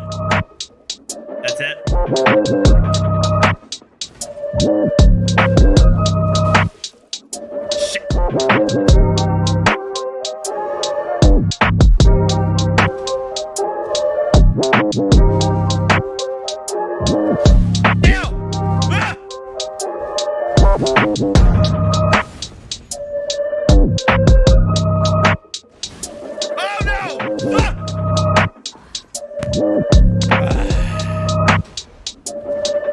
He's got a camera there, did you? We're talking out here, and I saw her here, but I never saw her with a broom above her head. I didn't see the guy either. I think the gentleman was shooing his wife into the house, and then the lady was yelling at wearing them. white. Yeah, wearing white. She said that he was a sheriff. So, as she was driving, that she was going to run over the children and threatened to run them over. Then another lady came walking in with her phone, and she was like, "I heard it too. I heard her say it. That's why I went to go get my phone because she had threatened the kid." The mom, threatened them that she was going to run them over next time, and she said that she pulled back the car, then pulled front, and pulled back, that she was going to run them over. So just holding it. And Yeah, she wasn't going to swing her. she didn't have it like she was getting ready to knock a baseball out. No, she wasn't. She was like, well, when I came out, she was actually outside of their driveway. Complete my investigation. I'll come back and let you know, okay? I mean, all right. Where do you work for? For Pasco? No, what do you do there? I'm a psychologist. Okay. Do you work at the headquarters? No, at the jail. I work for Pasco and Hillsborough County. Okay. Oh my fucking. So she does work at the jail for both counties. Orient and Land O'Lakes jail. All right, so you deal with a lot of inmates? Oh yeah, yeah. Don't expect the crazy in this neighborhood, but. Okay. Oh, I'm sure everybody here heard screaming, but I want her arrested if at all possible. I want her arrested if at all possible. Kill me, Tell me she's gonna run my kids over, gonna run me over, back up, run them over again.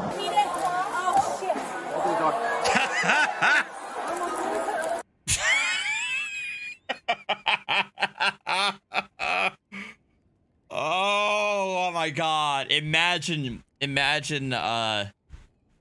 getting carried out like this.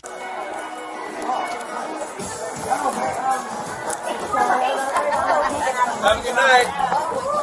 I'm a doctor, and I will have a beautiful home and a beautiful everything. And you never will. I bet you live in a trailer. No, ma'am. No? Wait, what the fuck? She just said, I live in a beautiful home. I bet you live in a trailer? You live? I live in a house. A house? Your mom's house? No. I bet you do. Your mom's house? Oh, this is her in the hospital after getting processed? Oh, so this is her drunk ass acting away in front of the officer after getting arrested. Wow. Wow. Oh my God. There's everything here. Everything is in this video. I bet you live with mommy. I don't have any family in Florida. Kathy? No, Dr. Coker. I'm sorry? I'm Dr. Coker. Okay. Okay, so here's what's gonna happen. You're gonna leave. Did she seriously try to say, "Oh, I'm Dr. Coker," while drunk, handcuffed to the hospital bed? Fuck me. You're gonna go to jail. Which one do you want it to be? I'll go to jail. You wanna go to jail? Yeah. We used to work at the jail someday. Yeah, so she didn't decide to leave on the trespass, so now she's heading to our beautiful detention center, and I don't... That's her fucking friend! Well, she decided she didn't want to leave, so now she's going to our workplace, but not voluntarily. I don't have anybody working there right now that's going to book her in, so I need you to head on over and help me out. I'm not kidding. So give me your number because the deputy's got to roll and I got to call you back on my phone. So I used to run the Pasco County Detention Center's mental health department up until last month when I decided to go private practice. So that's my baby. That's my jam. I was there for 3 years. I created all of the behavioral health unit, the B-HIT team, all that shit. Created all of that. So it is what it is, and if you say Stephanie, they're going to know who I am anyway, so it is what it is. She used to work there as a mental health person as well, so she hasn't in a while because we pulled her security clearance.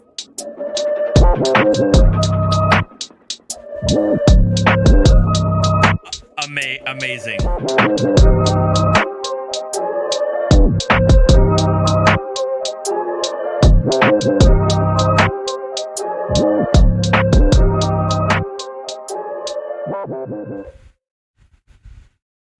That was wild.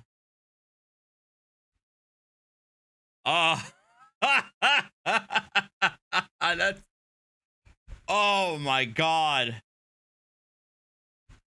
Whew. That is. Well, that was an experience. That had a lot of different avenues there. I wish there was a part 2, but it looks like that was well, we sat through this whole sitting. I thought I was gonna have to split this up, but apparently not.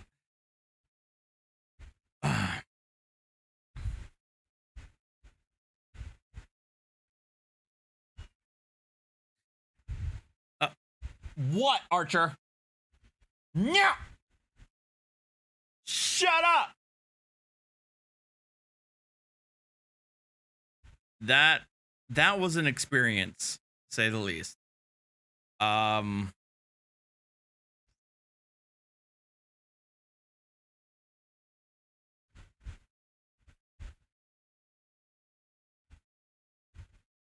I think I'll have to end it here before I act a fool, because I have one more beer left.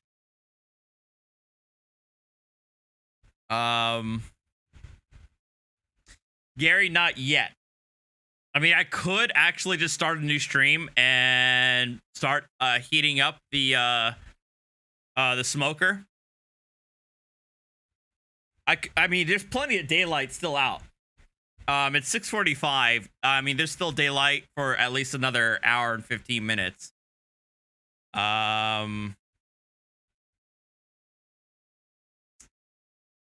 I might have to end it here. Archer. Archer. Archer. Come here. All right, fine. Be that way. Nah, I think I'm gonna save the shotgun shells for tomorrow. Yeah, I'll save the shotgun shells for tomorrow. And I'll have to stop here before it gets crazy. All right. And there was much rejoicing. You should dig up the one lady in Upper Arlington, Ohio, who got pulled over for traffic ticket, wouldn't sign, and got arrested and went to meltdown. T-Bone, thank you for the $10, T-Bone. I think I know exactly which one you're referring to, though. I think I actually do know which one you're referring to. I think Donut Operator had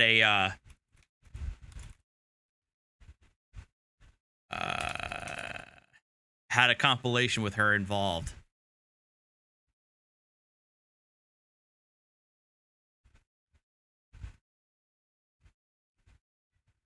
This one. Angry Ladies versus Police. I think this is the one you're referring to.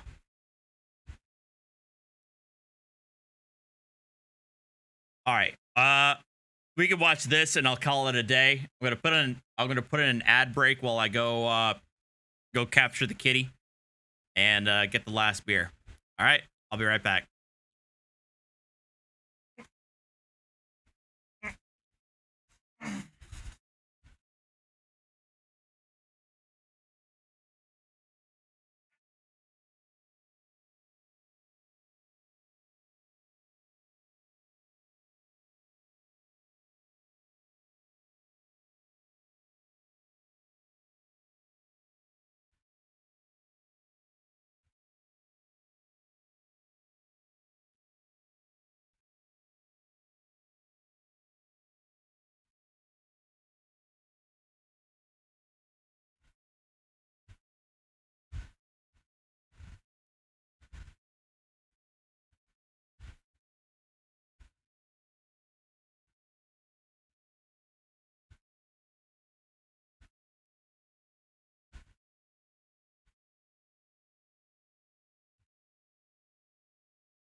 wasn't able to capture the kitty, but I did feed him.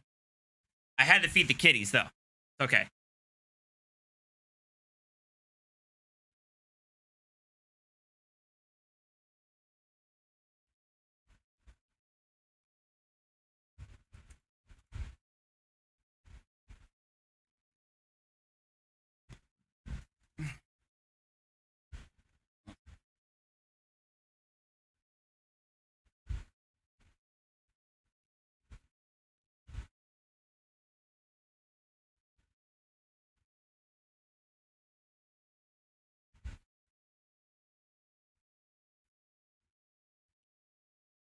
All right, let me make sure that the video is cutting. Thank you for the thank you, Gary. Appreciate it. Hi everyone, Donut here. Hi, Donut. Artie here.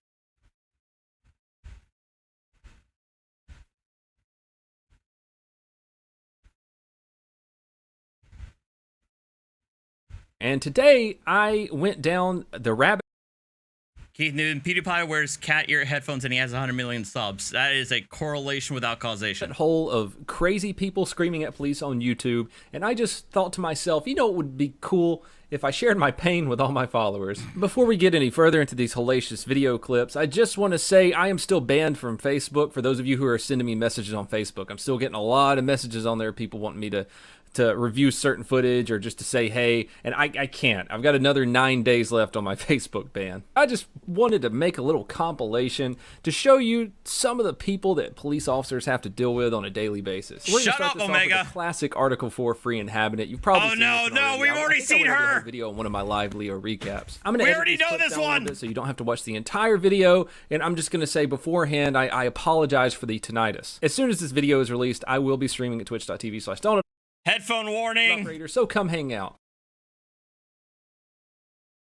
But we told you he's an Article 4 free inhabitant, so he does not have to have a license. This is on recording. Article 4 free inhabitant pursuant to the Articles of Confederation. You can look it up. It's in the United States Book of Codes. It is your laws you have to follow. No, I'm not getting out of the car.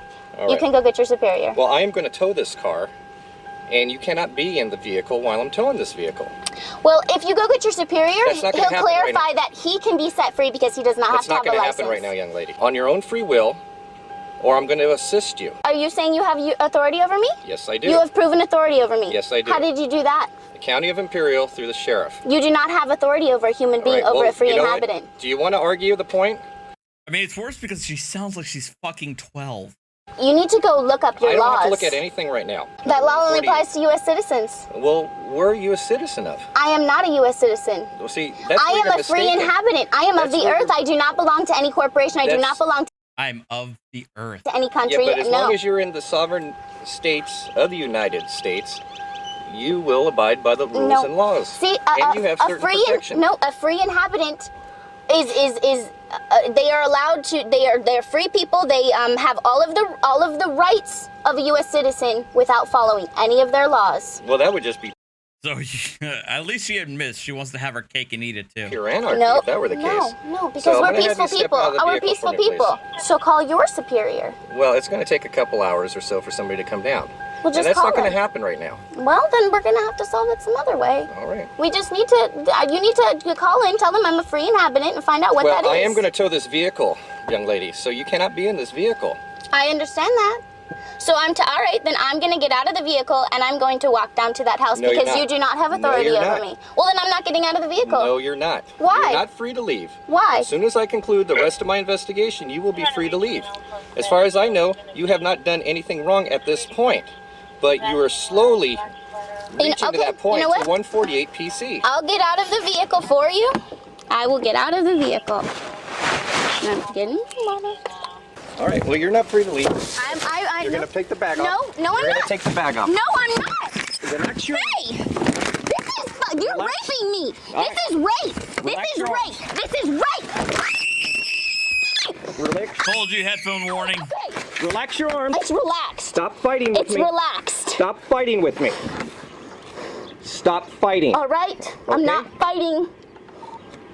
Center 2, 5, 6. I got a combative X-ray. Here, I'm lifting my arm up. I'm lifting my arm up. your arm right It there. hurt. Okay, I told you what I was doing. This is pain compliance, okay? It's not meant to be comfortable. This is Do I have your illegal. attention?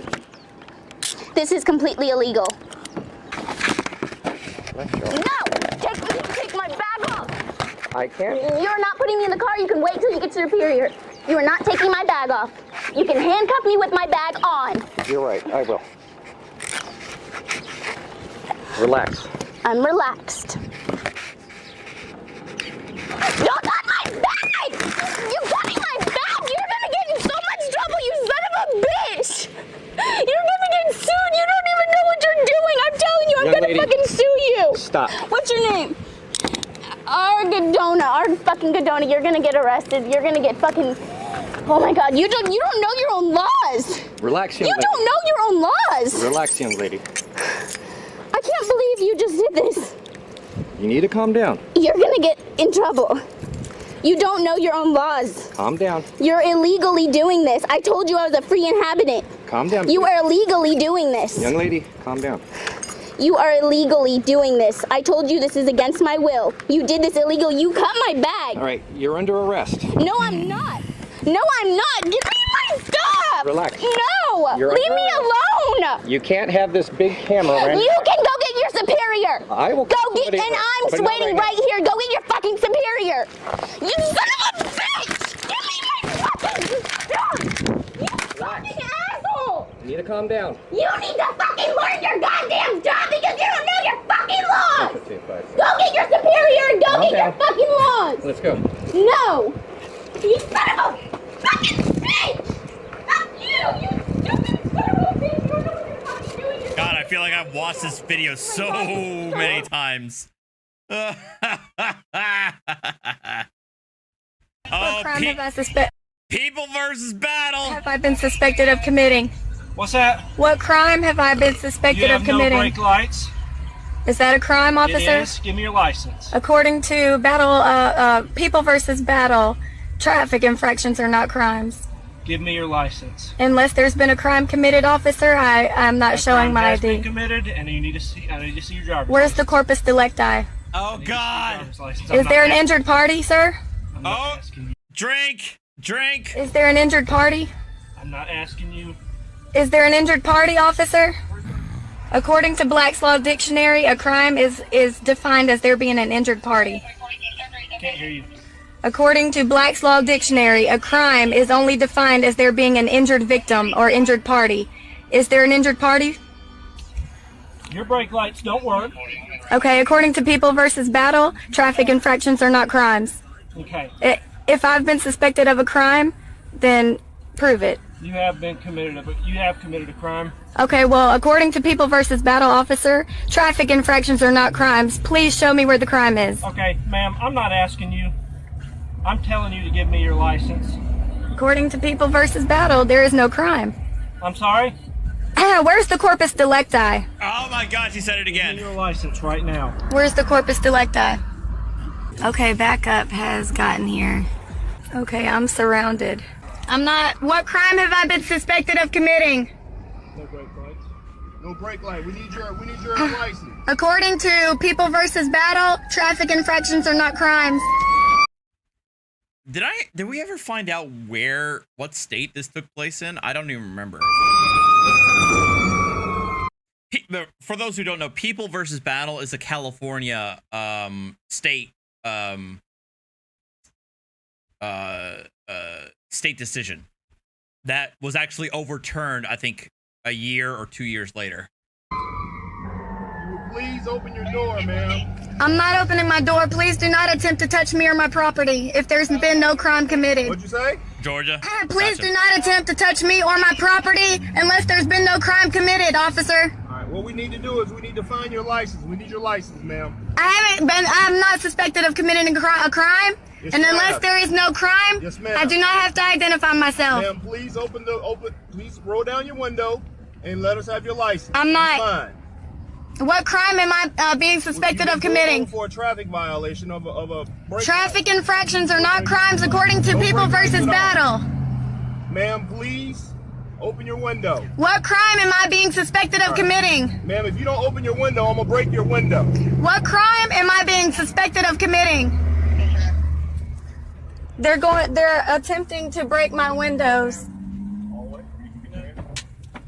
They're attempting They're attempting to break my windows, and there is no crime. There has been no crime committed. According to People versus Battle, traffic infractions are not crimes. Please do not attempt to assault me or my property. So we don't have to break Officer, please do not touch my property or me if there's been no crime committed. They're about to bust the window. They're about to bust the window. They're about to bust the windows.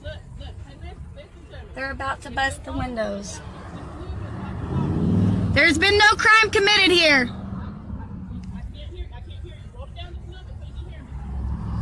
Officer E. Parker, Officer C. Huffman, and Officer T. Webster.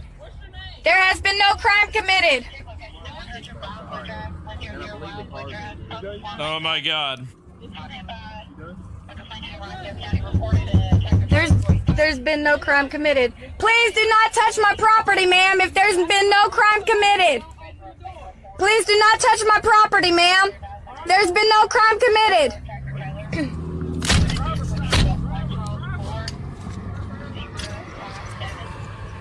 They're damaging the property, and this isn't even my property.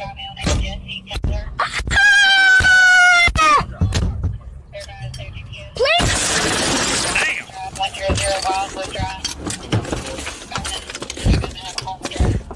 Oh my God! Oh my God! I got glass in my eyes!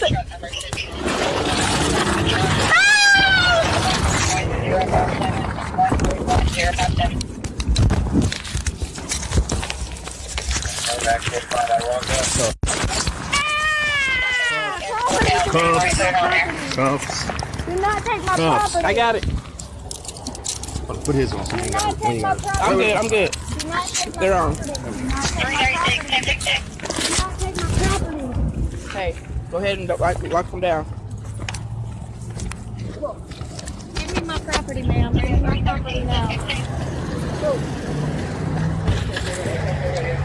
Give me my property. Got any guns, knives, weapons, or anything? Give me my property. Oh God, this. Oh no. Because right now I can make a fist with no problem. I've broke many people's arms, and I'm Okay. It's his fault. He's the one that crossed over in front of me. Well, don't break arms right now, because I gotta get this written up, okay? Put the camera away. This is gonna look awesome on YouTube. I'll tell you right now, mister, that freaking shows up on YouTube, I will find you. And yes, it's a threat. Shut the camera off. Hey, hold on, man. Settle down. On a squad officer, tell him to shut the camera off now. By law, I can't. I mean... On a squad, this shows up on YouTube. Robinson Township, I'm coming after, and I'm coming Sue after me for him. what? I suggest you get in your vehicle, sit on. Don't touch me. Get off. Don't Shut it touch off. me. Don't Shut touch it me. off now. Oh no. Go sit in your vehicle. I do not like my picture taken. Ma'am, listen to me. Sit in your vehicle. Tell him to shut it off now. Go sit in your vehicle. He can't take you, okay? Go sit in your vehicle. I do not want this on YouTube. I don't want to. Tell him to shut it off now. But shut the camera off. Shut it off now. Okay, it's off. Shut it off now. It's off. Shut it off. Put the goddamn thing in your car now. Listen.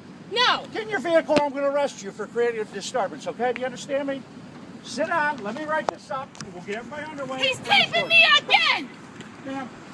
He's taping me again. I do not like that stuff. I do not like that stuff. Get your vehicle. Sir, I don't like that stuff. I don't like you hate that screaming. You're stuff. creating a scene, okay? I don't care. Get your vehicle. He's going to get in his vehicle and write this up. I want and that we'll get him out off. of here, okay? I want that off. Sir, I want that off, and I want it off now. That is my right, and I don't like that shit. I don't like to be on the internet at all. I don't believe in the internet. Please. I don't believe in the internet. I put it on YouTube. Just get that shit out. Yeah, he just said it was going on YouTube, and I don't want it. It's all be going on YouTube. You guys are all gonna be fucking dead. If you're trying to sue me, you're going to jail. Now sit down and shut up.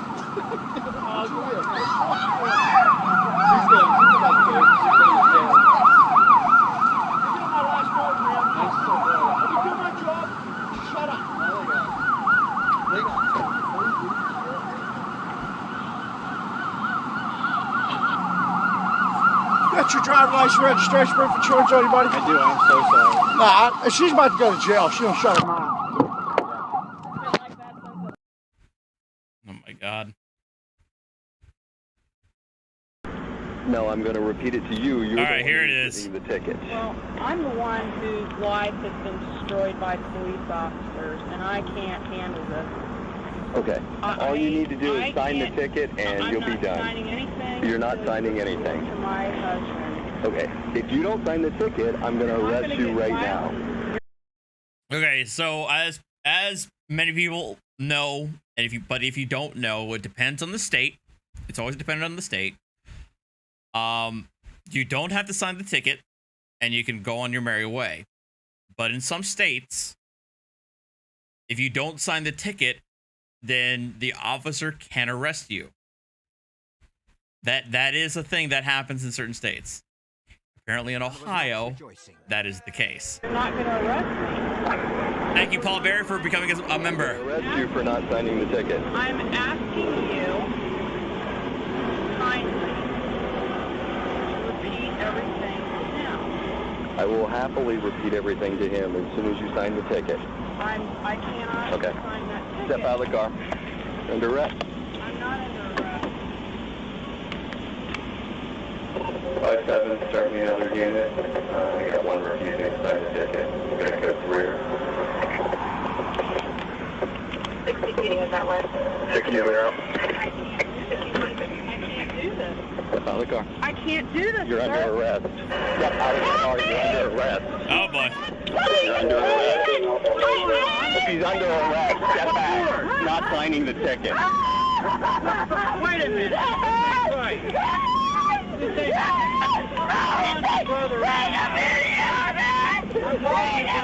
Well, the ticket's not necessarily saying that that you'll pay it, but signing it is basically saying that you agree that you will show up to court. It's signing it in lieu of being arrested and taken to a magistrate.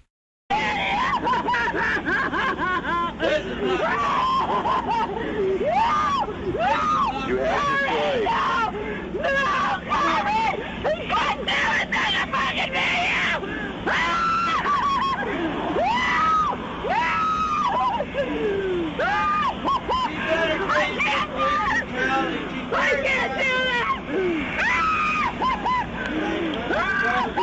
Step back.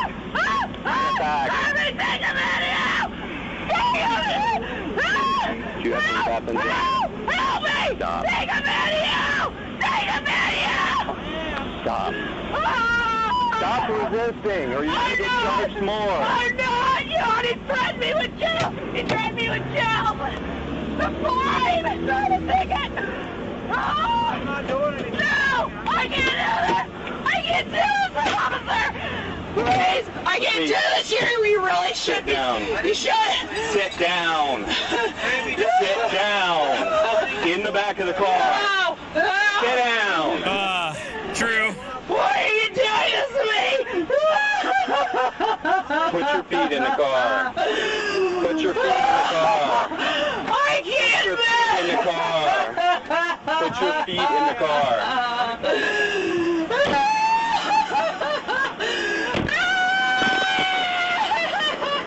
Stay away from the car, please. Stay away from her. Okay. She's uncalmable, I think. Well, can I say one thing? Sure. She's uncalmable. She got brutalized by Columbus. Okay. They beat her. Okay. And she's terrified of police now. So Okay. I think what she was trying to do was communicate with you, and if she refused to sign the ticket, when she called me on the phone, she was crying. She is very, very, very upset. Okay. So, Wait, what? Oh, this one.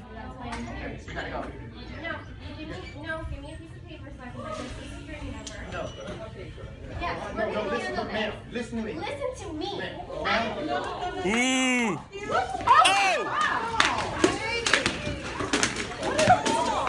God, you can't even fight. Fuck him up.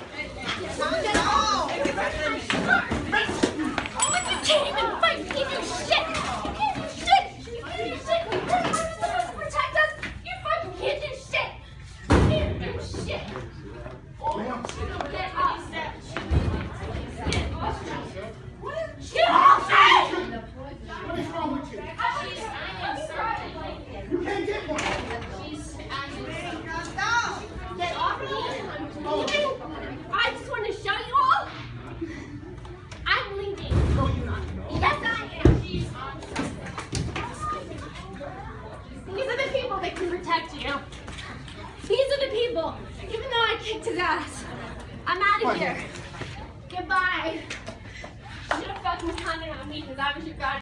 I'm not going to jail. Listen. I'm trying not to hurt your teeth.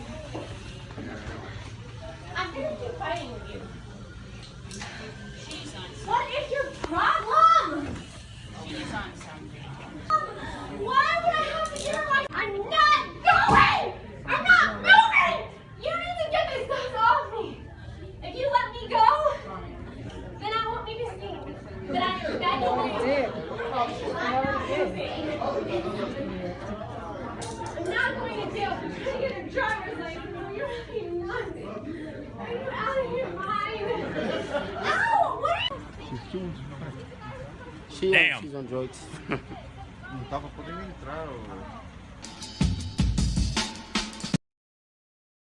Hello. All right, we're not done yet. We got another. We're not done, people. We got more. Because it's Saturday and I don't give a fuck anymore. I don't. Everyone, Donut here. Look what I got in the mail today. Hey. It says congratulations on 100,000 subscribers. Now I wonder if I can melt this fucking thing down and actually make some money off YouTube. There are 2 people who have asked for shout outs in response to me showing my worthless silver button off.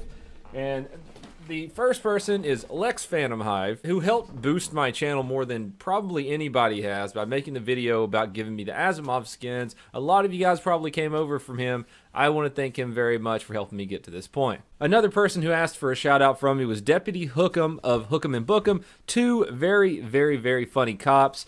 Deputy Hookem is also a rapper who goes by the name Forensic. Really cool guy. Go check him out. Today, we are going to take a look at probably one of the most irritating people on the planet. I would like you to meet Pastor Goodstall Spinks of the Old Stone Church in East Haven, Connecticut. You have no authority in that building. The whole incident started when 34-year-old Ryan Champlin assaulted his mother. She ran into her bedroom, locked the door, attempted to get away from him. He kicked in the door and then beat her over the head with a telephone until the phone broke. The suspect then fled the scene, went to hide at Old Stone Church while his mom was taken to the hospital. This is felony assault and domestic violence. Police found out that he was hiding in the church. They went over there, they arrested him without incident. All was fine until the pastor pulled up. She started off by blocking in the very patient lieutenant's patrol vehicle.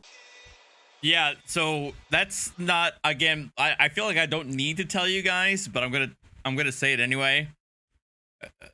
That's not how sanctuaries in that respect is not a thing at all. If you commit a crime and you're in an active like chase, the cops can come and get you. It's called, as a Majestic Detail says, it's exigent circumstances. There's no sanctuary here. They can bust down the door and take you in.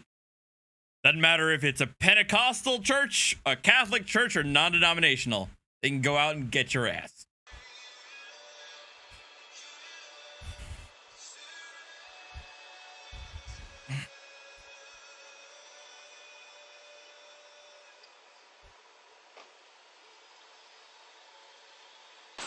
How are you? Good. Lieutenant Murdo. Nice to meet you. Good. What's going on? You tell me. We're only 3 seconds into the video, and she's already the most condescending person I've ever seen in my life. This is a church. Correct. We're protected by federal law and state law. It is a place of sanctuary and refuge. Okay. I understand. Your officer came inside and arrested a young man that was in there. And they have no authority in that building to do any such thing. We're 5 seconds into the video, and she's already wrong as hell. This is not England in the 1600s where the guards can't come into the church and arrest you for stealing someone's tea or some shit. This is America. When you beat the shit out of your mom with a telephone, the police can come into the church and arrest your ass. Period. Oh my God, you're so condescending. And they have... All right, I'm going to rip it a little bit in the donut, but by constantly saying condescending. It's condescending. All right. Every right to come in there and arrest I love you, Donut. I love you. 34-year-old man who beat the shit out of his mom with a phone. Period. You realize that he's a domestic violence felony suspect. I do, Lieutenant Murgo. And you realize that you see on the news all the time. Yes. people taking sanctuary, refuge in a church, and even the federal law can't come in and get them because this place is a protected place. I understand that. So now she's telling the good lieutenant that federal law enforcement cannot even come inside of that building.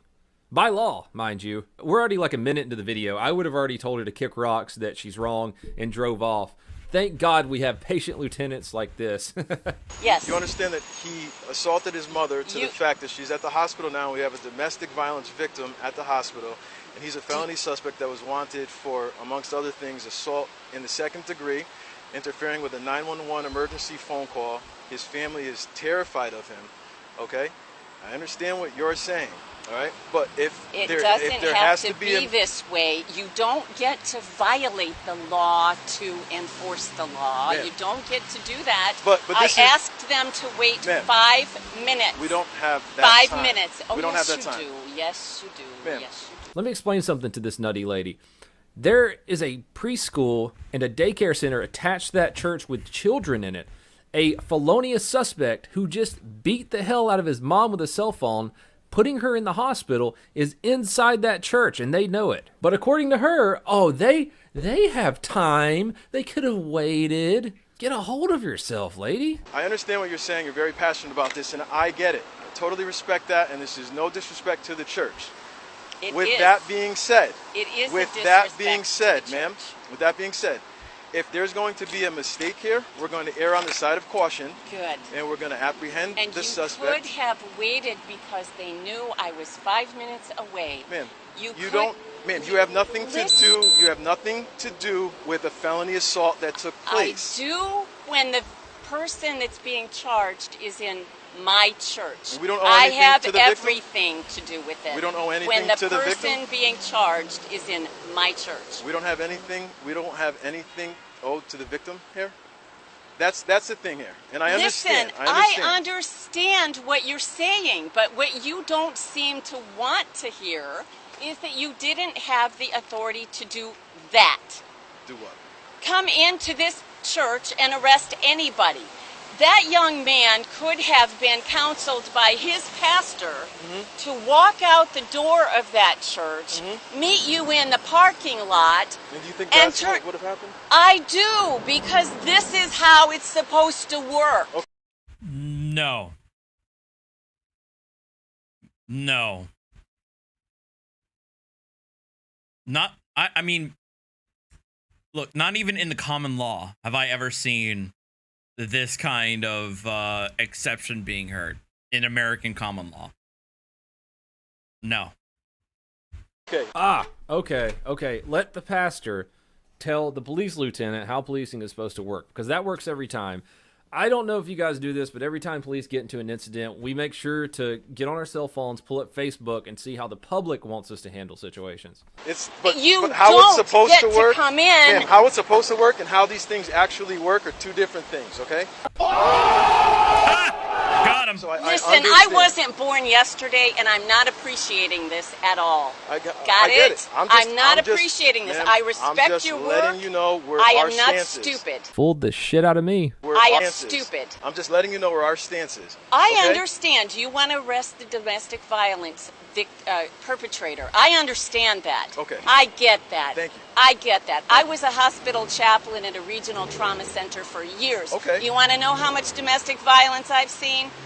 Much more than you've seen, probably. Hopefully a lot. Okay. Much more than you've seen. I understand that what you're saying. young man is safe in that building, and until he comes out on his own, you have no authority. Well, you violated no authority. No authority. The law. We violated the law. You did. Why is she treating this like he stole a candy bar from the store? Even her facial expressions are so condescending to the lieutenant, who's being incredibly nice to her. He hasn't even said anything about her being wrong about everything that's coming out of her mouth. Look at that smug face. You did. You violated the law. You don't know nothing about the law, Lieutenant. Ma'am, I'm sorry, but in this situation, all right, it was the better play for us to apprehend a violent suspect. It is not. It was our only play. It was our only play at that point. The young man would have walked out that door and turned himself in. Can I ask you something? Yes. Just ask away. Do you think that in the real world, how your theory would have actually happened. Do you have any idea about the relationship I have with that young man? No. She keeps calling him a young man. He's 34. He's 34. Okay? It ain't like he's fucking 17. Fucking hell. You don't. Not one bit. All you see is the bad guy. That's all you see, man, and you're going to take him away. We have a victim that's at the hospital. And I respect that. And I respect his rights, too. And what you didn't respect his rights at all. Okay. Well, he had the right to be in there, waiting for his pastor to come in a safe place, sheltered, so that he could be counseled about what to do next. He was arrested for a violent felony. I understand. Okay. And that arrest could have been made outside the church. Had we just legally. had we just walked away, just answer. Had we just walked away? Nobody asked you to walk away. I asked him to wait. Wait. And look at all the time now you have to stand here in this parking lot and argue with me, but you didn't have 5 minutes to wait. I had 3 officers that just went to another domestic violence incident, lights and sirens while we were here. Sorry. I'm sorry. They have all the time in the world now because they arrested him inside the church before he could hurt you or any of the children or any of the other people inside of the church. If you listen closely, the other officer said, while we were here arresting him, we got another call for domestic violence and 3 of our officers had to leave this scene to go to that one. She just shrugs her shoulders and says, sorry. I had 3 officers that just went to another domestic violence incident, lights and sirens while we were here. Sorry. I'm sorry. At this point, we have him in custody. It does not justify you doing what you did. I'm just trying to talk to it doesn't just. I know what you did. I understand what you did. What you don't seem to understand is what you did is illegal. I understand. That's the part you guys just have the barrier up. You don't get to do that. I could have walked him out and put him in your custody. He could have walked out on his own. How do you know that you weren't in danger, ma'am? I know. How? I know. How? I know because this young man. She knows the young man. I know him and you don't. So by her logic, if you know somebody, they won't hurt you. Also, there's a magical force field around that church that doesn't allow law enforcement to come in. It's blowing her mind that the magic force field around the church didn't work. And who the fuck are you? Why are you getting involved in this situation? And there are a lot of people. The only thing that we know about this young man is that he assaulted his mother to the point where she had to go to the hospital. That he ripped the phone out of her hands and assaulted her with it. He hit her with the phone. Okay? We have a violent domestic while she's trying to dial 911. He interfered with all of that. Yes, okay? he told me he did that. All right, so I understand that. Do you understand the meaning of the word sanctuary? I understand that. No, you don't. Place. It means you don't have. Exactly. You have.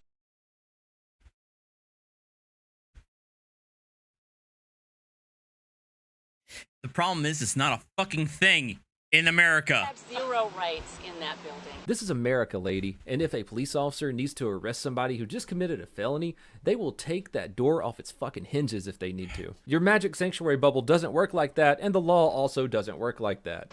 0 rights. I don't care who let you in. Nobody told you to arrest that man. Ma'am, nobody invited you in to arrest that man. The rest of his family at this point is not in danger anymore. And this okay, church, so I'm sorry that we may have violated. You be sorry all you want. You have not heard the end of this. It's going to get ugly. You didn't have the right to do that. Ma'am, we have to take a domestic violence suspect into custody. Yes, you do. Okay. Of course you do. We had that duty. Of course you do, and okay? it's not either or like you want to make it. It's not either or like you would like it to be. I'm just telling you that's the safer play. It's not either or the way you like to play it out. +5 charisma. She can't pass the speed check. That is a sanctuary, and you have no authority. We didn't force our way into the church. You didn't. But you were asked by the pastor of the church not to do that, to wait. Ma'am, I was 5 minutes away. But we don't. Our timeline isn't on whether or not the pastor is 5 or 10 minutes away. You got all this time. Yeah. So not only. Because he's already in fucking custody. Not only does she believe in her magic bubble now, she doesn't understand how time works. They have time now because the person's in custody. They have the time now because they're taking that time out of their day when they could be patrolling or doing something else just to argue with your dumbass at a parking lot for 10 minutes. Who let this potato be a pastor? Once he's in custody. Once he's in custody, yes. He was going nowhere. He was going nowhere. How can you say that? And what if he did? Out of the building, you could have What if- arrested wasn't him. unaccounted What if he did? Then we have a family that's stop terrified. it. I'm No, done with this. If Why? you were I'm done here, with this. he was here. Okay. If he had walked out of the building, All right. you had every right to arrest him. When he's in that building, Ma'am. You you have no no rights. authority. None. No authority. Force our way into the I church. didn't say you did. matter of fact, we welcomed into the church. Nobody invited you to come in. They opened the door for you. You come in with all your authority that you don't have, and they don't know. They do have the authority. Again, exigent circumstances. You don't have any authority, Right. but you. Now, has exigent circumstances been expanded to the point where I might have some issues? Yeah. But that's not one of those situations here. This was an active situation, an active chase. The cops have it. They have every lawful authority to go in there and arrest them. You know you don't have any, and you exercise Any authority it anyway. to arrest a felony you have suspect? no authority in that building. Okay. I am the pastor of this church. Mhm. I asked him to wait. Not happening today. You violated your own authority. You violated the law that you are supposed to be enforcing. Okay. And that's not okay. All right. That Well, is not okay. She's potatoing all over the officer. She's potatoing all over the place. And I don't know who these fucking people are in the back who are backing her up. If they agree with her, think of how many hundreds of people at the church probably agree with her on this stupid shit. His family is a little bit safer because he's now in custody. The all right. whole world is safer. And you want to know something? Everybody in this church was just fine. There have been a whole bunch of people here all day. The young man Yeah. didn't touch anybody. We're forgetting that he there's a was victim sitting here, and ma'am. doing a puzzle. I am not forgetting anything. You're you seem to forgetting be. that that is a church. We're forgetting that there's a domestic violence victim that's in the hospital right now that was assaulted I'm with not a phone. forgetting anything. Okay. The young All right. man would have been counseled by his pastor. Okay, I honestly feel like she's fucking trying to conflate a ministerial or pastoral privilege, which is kind of is actually a bit of a thing. It is a thing in testimony, in evidence. It's not a grant that the cops can't do a goddamn thing when they're in the church. To call an attorney to go out and turn himself in to the police. At that but point, for you to come him in, turning himself in is off the table at that point, man. for you to come in and arrest him in that church is a violation of his rights. Violation A of violation his rights. of his. Yes, because you want to know something? Even people in jail, even people in prison have rights. Man, please. Even people in prison have rights. I'm not saying that he doesn't have rights. He had every right to sit at that church without being arrested in the church. That is his right in this country. That is his right. Well, at that point, You don't we have to like apprehend- it. We have to apprehend the suspect, and that's that. All right? God dang, you nutty fucking potato. This is a person that has so much influence over hundreds of people. I had to watch this more than a few times while I was making this video, and now I need a drink. Anyways, everyone, this is Donut. I'm going to be streaming at 8:30 p.m. EST. Come hang out, twitch.tv/donutoperator. Please have a fantastic day.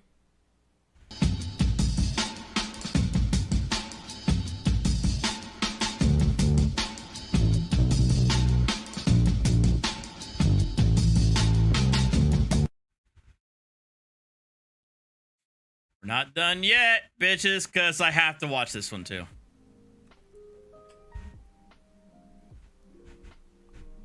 I mean, it's a hometown classic. Mm-hmm.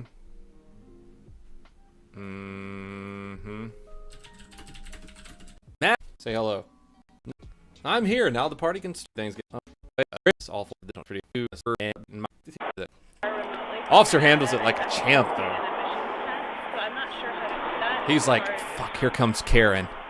Okay, you might have to contact them and find out and tell them your situation. Because that's inspection, that's completely separate. And they might make you go to an inspection to get the registration done.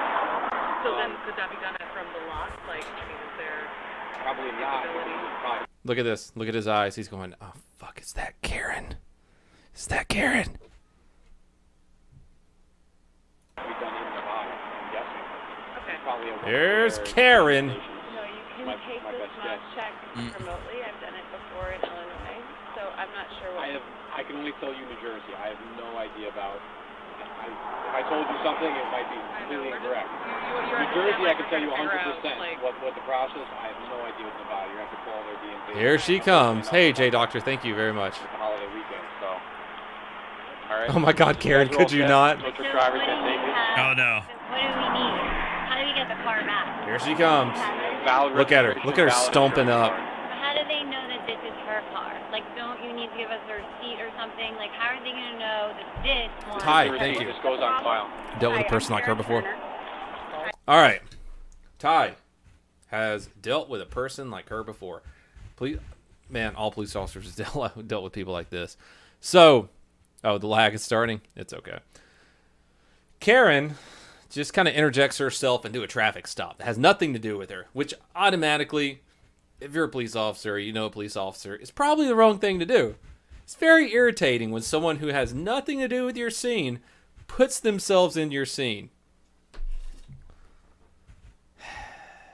What Port Authority? New Jersey and New York. He hesitates for a moment to shake her hand because it has nothing to do with her. Thanks. Hey, Joshua, what's up, man? Here we go. I mean, she literally invited herself into the circle of conversation, so it feels almost like automatic that they'll shake her hand when she offers it.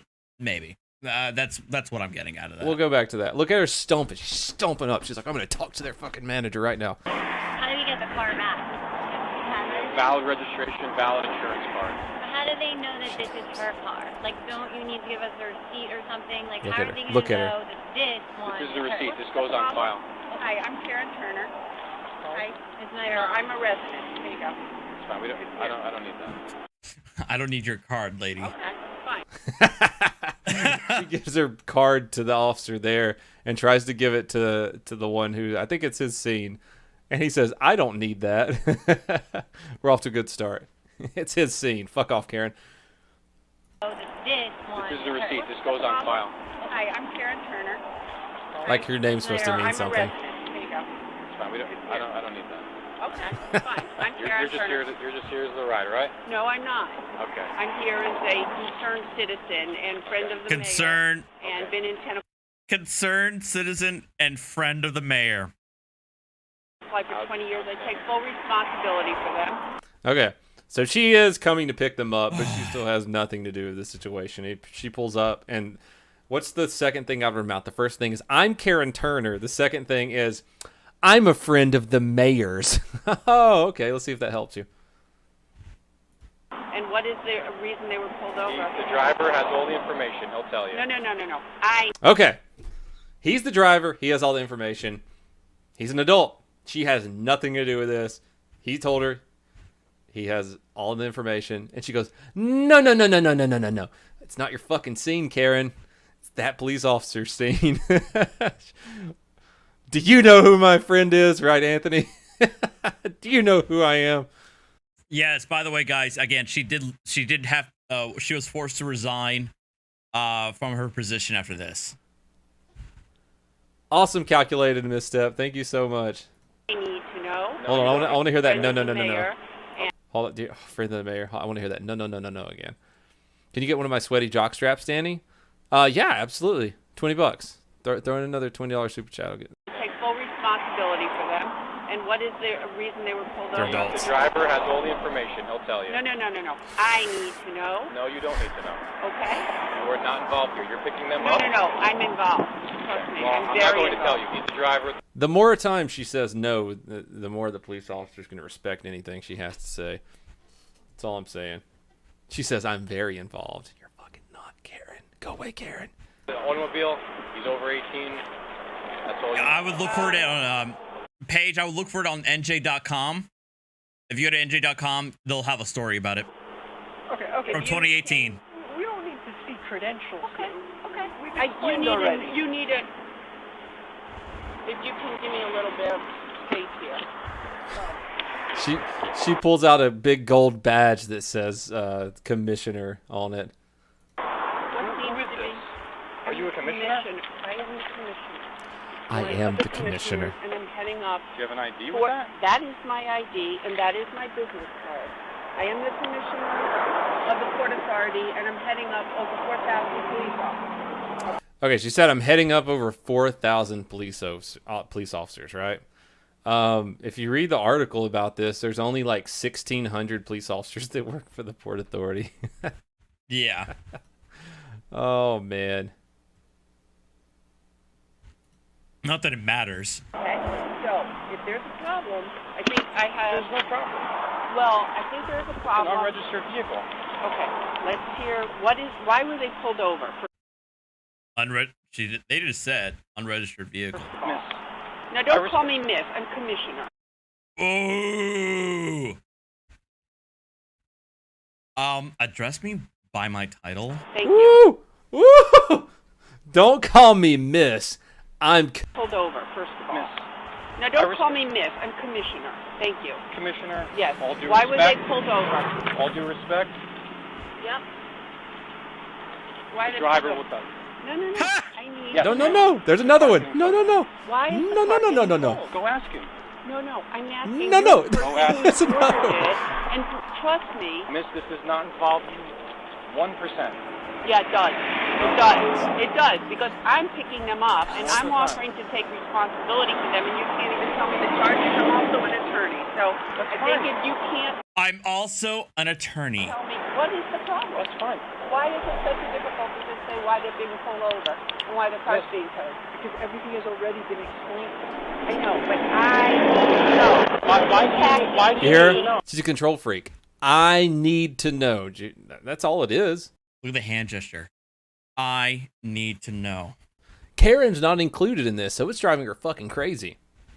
By the way, she's also an attorney. I don't know if you guys heard that too. By the way, I'm an attorney. You don't, I mean, it kind of sounds like you don't know dick, Karen. Because this is impacting me, because I got 4 people who are coming back to my house, including people who live in New Haven attending Yale Graduate School, a PhD student. Oh, Yale Graduate School. It's difficult to say what the problem is. This is impacting me on Do you see his face?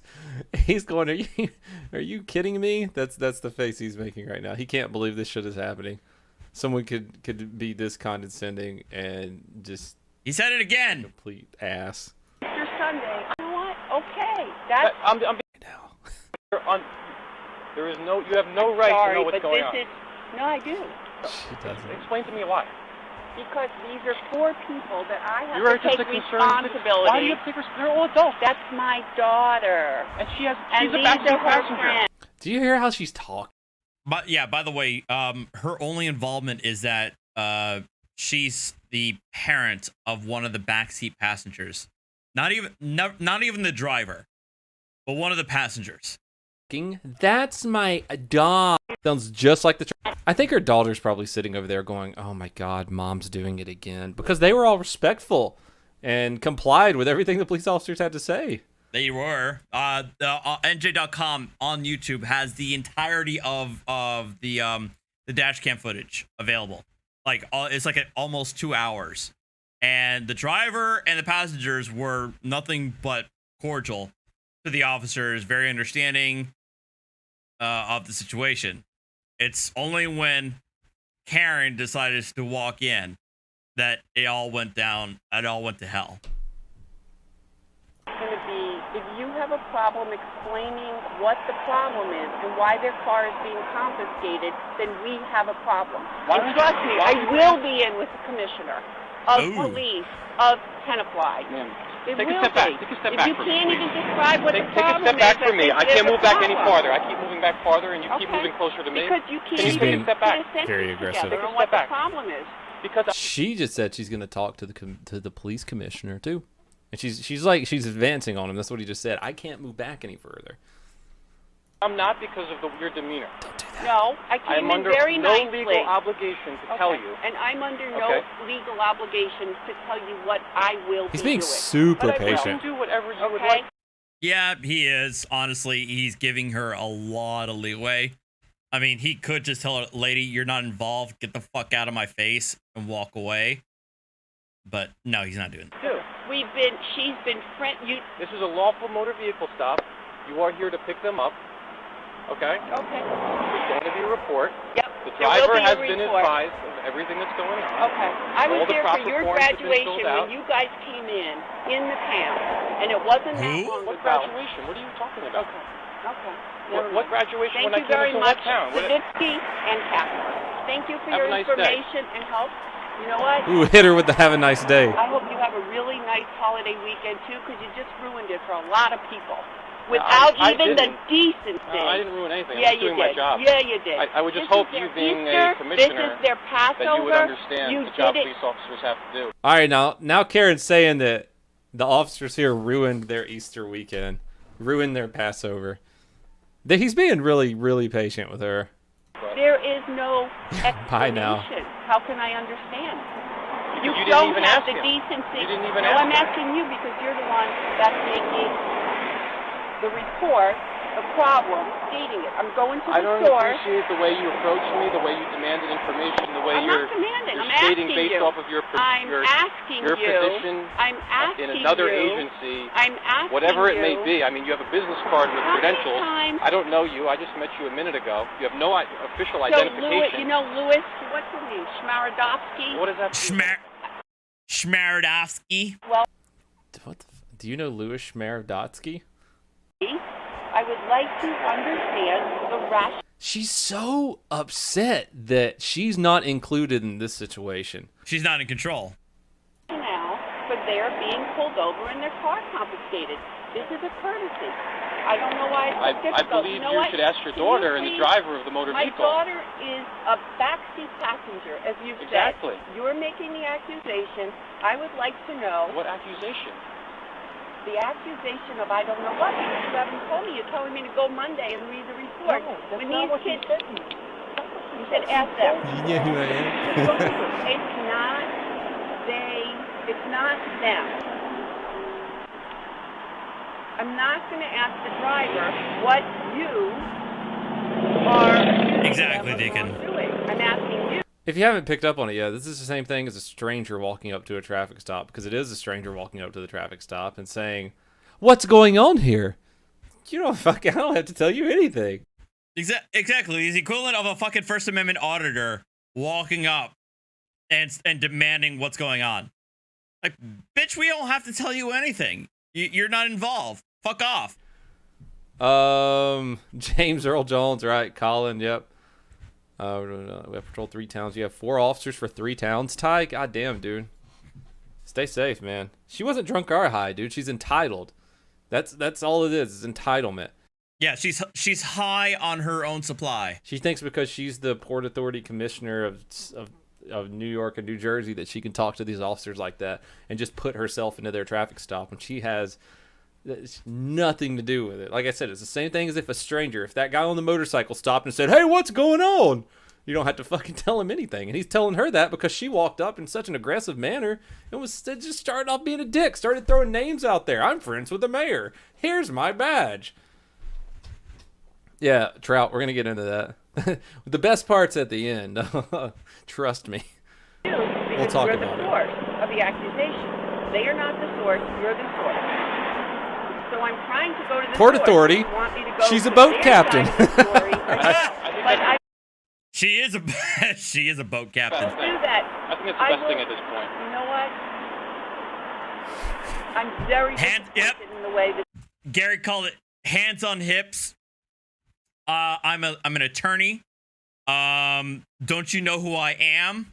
I know X, Y, and Z. two of your acts. She says, "I'm going to go talk to the Port Authority." He said, "You know what? I think that's the best thing that should happen. You should do that." She is like a sovereign citizen. Just a little bit. I think there's also finger wagging as well. Karen. There's got to be finger wagging too. Not even tell Her actual name is Karen. a mother living in Tenafly for 20 years with 2 kids who went through the school system what the problem is. And that's shocking. What the fuck is Tenafly? North Jersey. I know that's what they're part of. I just never. It's northern New Jersey, about I'd say about 20 minutes away from New York City. Never heard of it. Off of I-80. It's a city in New Jersey. It's beside Yonkers. Oh, it's a tiny city. Yeah. She's a Tenafly's mother tiny. living in Tenafly for 20. Oh, it's right on the. It's right off the river. I didn't know that. I thought it was further away. No, it's right on the river. Years, and that has anything to do with anything. Okay.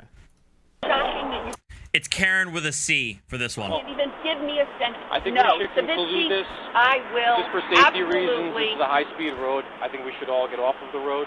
You a little want bit it- dangerous for us I'm being so out here as long sorry. as we were Thank anyway. you for your concern with my safety. Okay. I don't need it. You can't put a sentence together. Sorry. Okay. That's pathetic. And you are a disappointment. And you are just following him. So She just called this officer a disappointment. It's Port Authority. We're under maritime law, right, Colin? Oh, shit. Taser, taser, taser. Oh, my God, man. She just called him a disappointment. He's out here just doing his job, running traffic stops. Found a car with no insurance, and he's got to impound it now. And she's calling him a disappointment. And this. You're right. Paul. I think I was thinking of T-Neck, not Tenafly. This is a lady who does have a pretty big position of power. Lord have mercy. you are also a disappointment. She just called him a disappointment too. What the fuck is wrong with you, Karen? These guys are out here being nice as shit to you. They're not tasting you at all. You fucking go to a restaurant and ask for the manager, Karen. We know you're the one that always does that. You look like the person that does that with your stupid vest. You can't put together a sentence of what the problem is. Are you finished, ma'am? I'm shocked. Are you I'm finished? shocked and very disappointed. Thank you may for your take help. them. You may take them now. You may not tell me when to take my child. You may shut the fuck up and not tell me when I may take my kids and her friends who are PhD students from MIT and Yale. You may tell me nothing because you've told me nothing. Shame on both of you. I will be talking to the chief of police. Please. And I will be speaking to the mayor. Badge number And you're 540. not- I know what you mean. I know what you mean. Just to make sure I there's know no discrepancy. Sephoriac. There's no Matt is the first name. no. Kill him with kindness. What a fucking great officer. Do you hear that? Hit her with the badge number. She didn't even ask for the badge number, and he hit her the badge number after she told him to shut the fuck up. Oh, one more time. One more time. Karen, that's how you that's how you do it. You smile and you be nice. You may shut the fuck up and not. She's like, my child, my child, my child. That's an adult. That's a grown ass woman back there. And then she dropped they're all PhD students at MIT and Yale. Tell me when I may take my kids and her friends who are PhD students from MIT and Yale. You may tell me nothing because you've told me nothing. Shame Oh on my both God. of you. I will be talking to the chief of police. Please. Shame on you. Speaking to the mayor. Badge number And you're not- 540. Yes! Oh, thank God I didn't miss it. The biggest flex ever is him voluntarily giving her his badge number. I love it. Without asking for it, is him giving the badge number because he knows that she's fucked when they get the dash cam footage. I got your name. Hit her with the badge I know number. Sephoriac. There's no just. Matt is the first name. No. First name too. Involuntarily giving the first name. As long as you got all the information right. I got all your information, Okay. sweetheart. You can't put a sentence together. That's Sweetheart. Okay. That's shameful. Have a pleasant weekend. You have a wonderful weekend. You're gonna. She's trying the kindness thing back and it's not working because he just owned her. He just destroyed her. Oh, he replayed it? All right.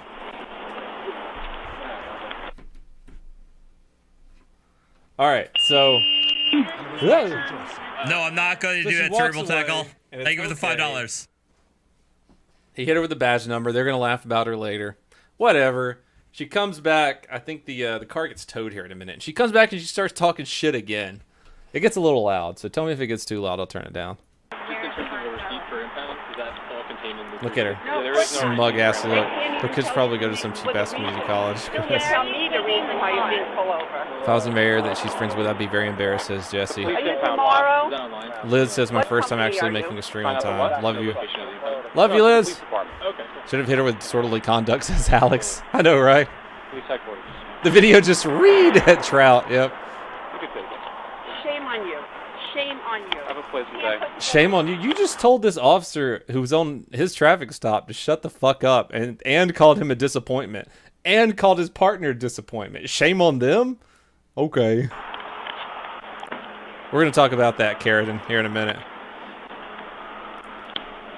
Ruined the perfect holiday weekend. 4 or 5 people. Have a nice day. Just keep stepping backwards a little bit more, Karen. Take care now. Take care now. Told me kindness. What is that? Matt? What's your name? Oh, what was Matt's name? Shit. Big props to Matt for killing her with kindness. That's how you do it, man. Professionally fucking done. You hit them off guard with the badge number when they don't ask for it. It's like lighting a fuse on the side of someone's head and their fucking brain just explodes. They can't believe you did that. Basically.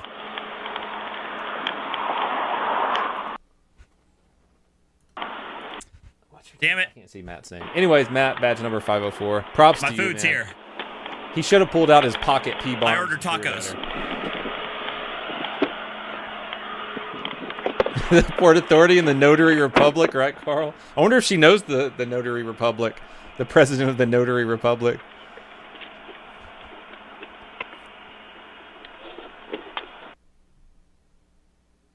So yeah, they start loading the car up onto the tow truck. Look, here she comes. All she has to do is get in the car and leave. That's all Karen has to do. Just fucking leave and leave Matt, badge number 504, alone. It's it. Hacking Turtles, right? You give them the badge number and the dial-up sound starts playing in their head. They fucking can't believe what you just did. Oh, if you're a police officer, you've done it before. You know exactly what I'm talking about. For the $9.99 super chat. I had someone tell me my mustache was racist one time, and I said, well, badge number 333. No, maybe I don't need to do this. And then here we go. Take his head. Oh yeah, I think she comes back for more. I go and say, what's the address and what do we have to do? That's inappropriate too. You need to tell me for that too. I don't know why you're coming over to a vehicle that's lawfully being impounded. What is this? Blaze says, actually, it makes sense that the Port Authority Commissioner wouldn't get along with road pirates. I mean, it makes sense. They're pirates. She's the Port Authority Commissioner. Probably doesn't like pirates very much. All right, let's take a brief intermission and check on my guest Squirt and see what he thinks about this situation. Well, okay. That sounds about right with Squirt. Give him a few pets. Archer. All right, spin him around. I want to know where he is. Very smart. I know. Very smart. Maybe you need a few more tattoos over here. Go home, Karen. You're drunk.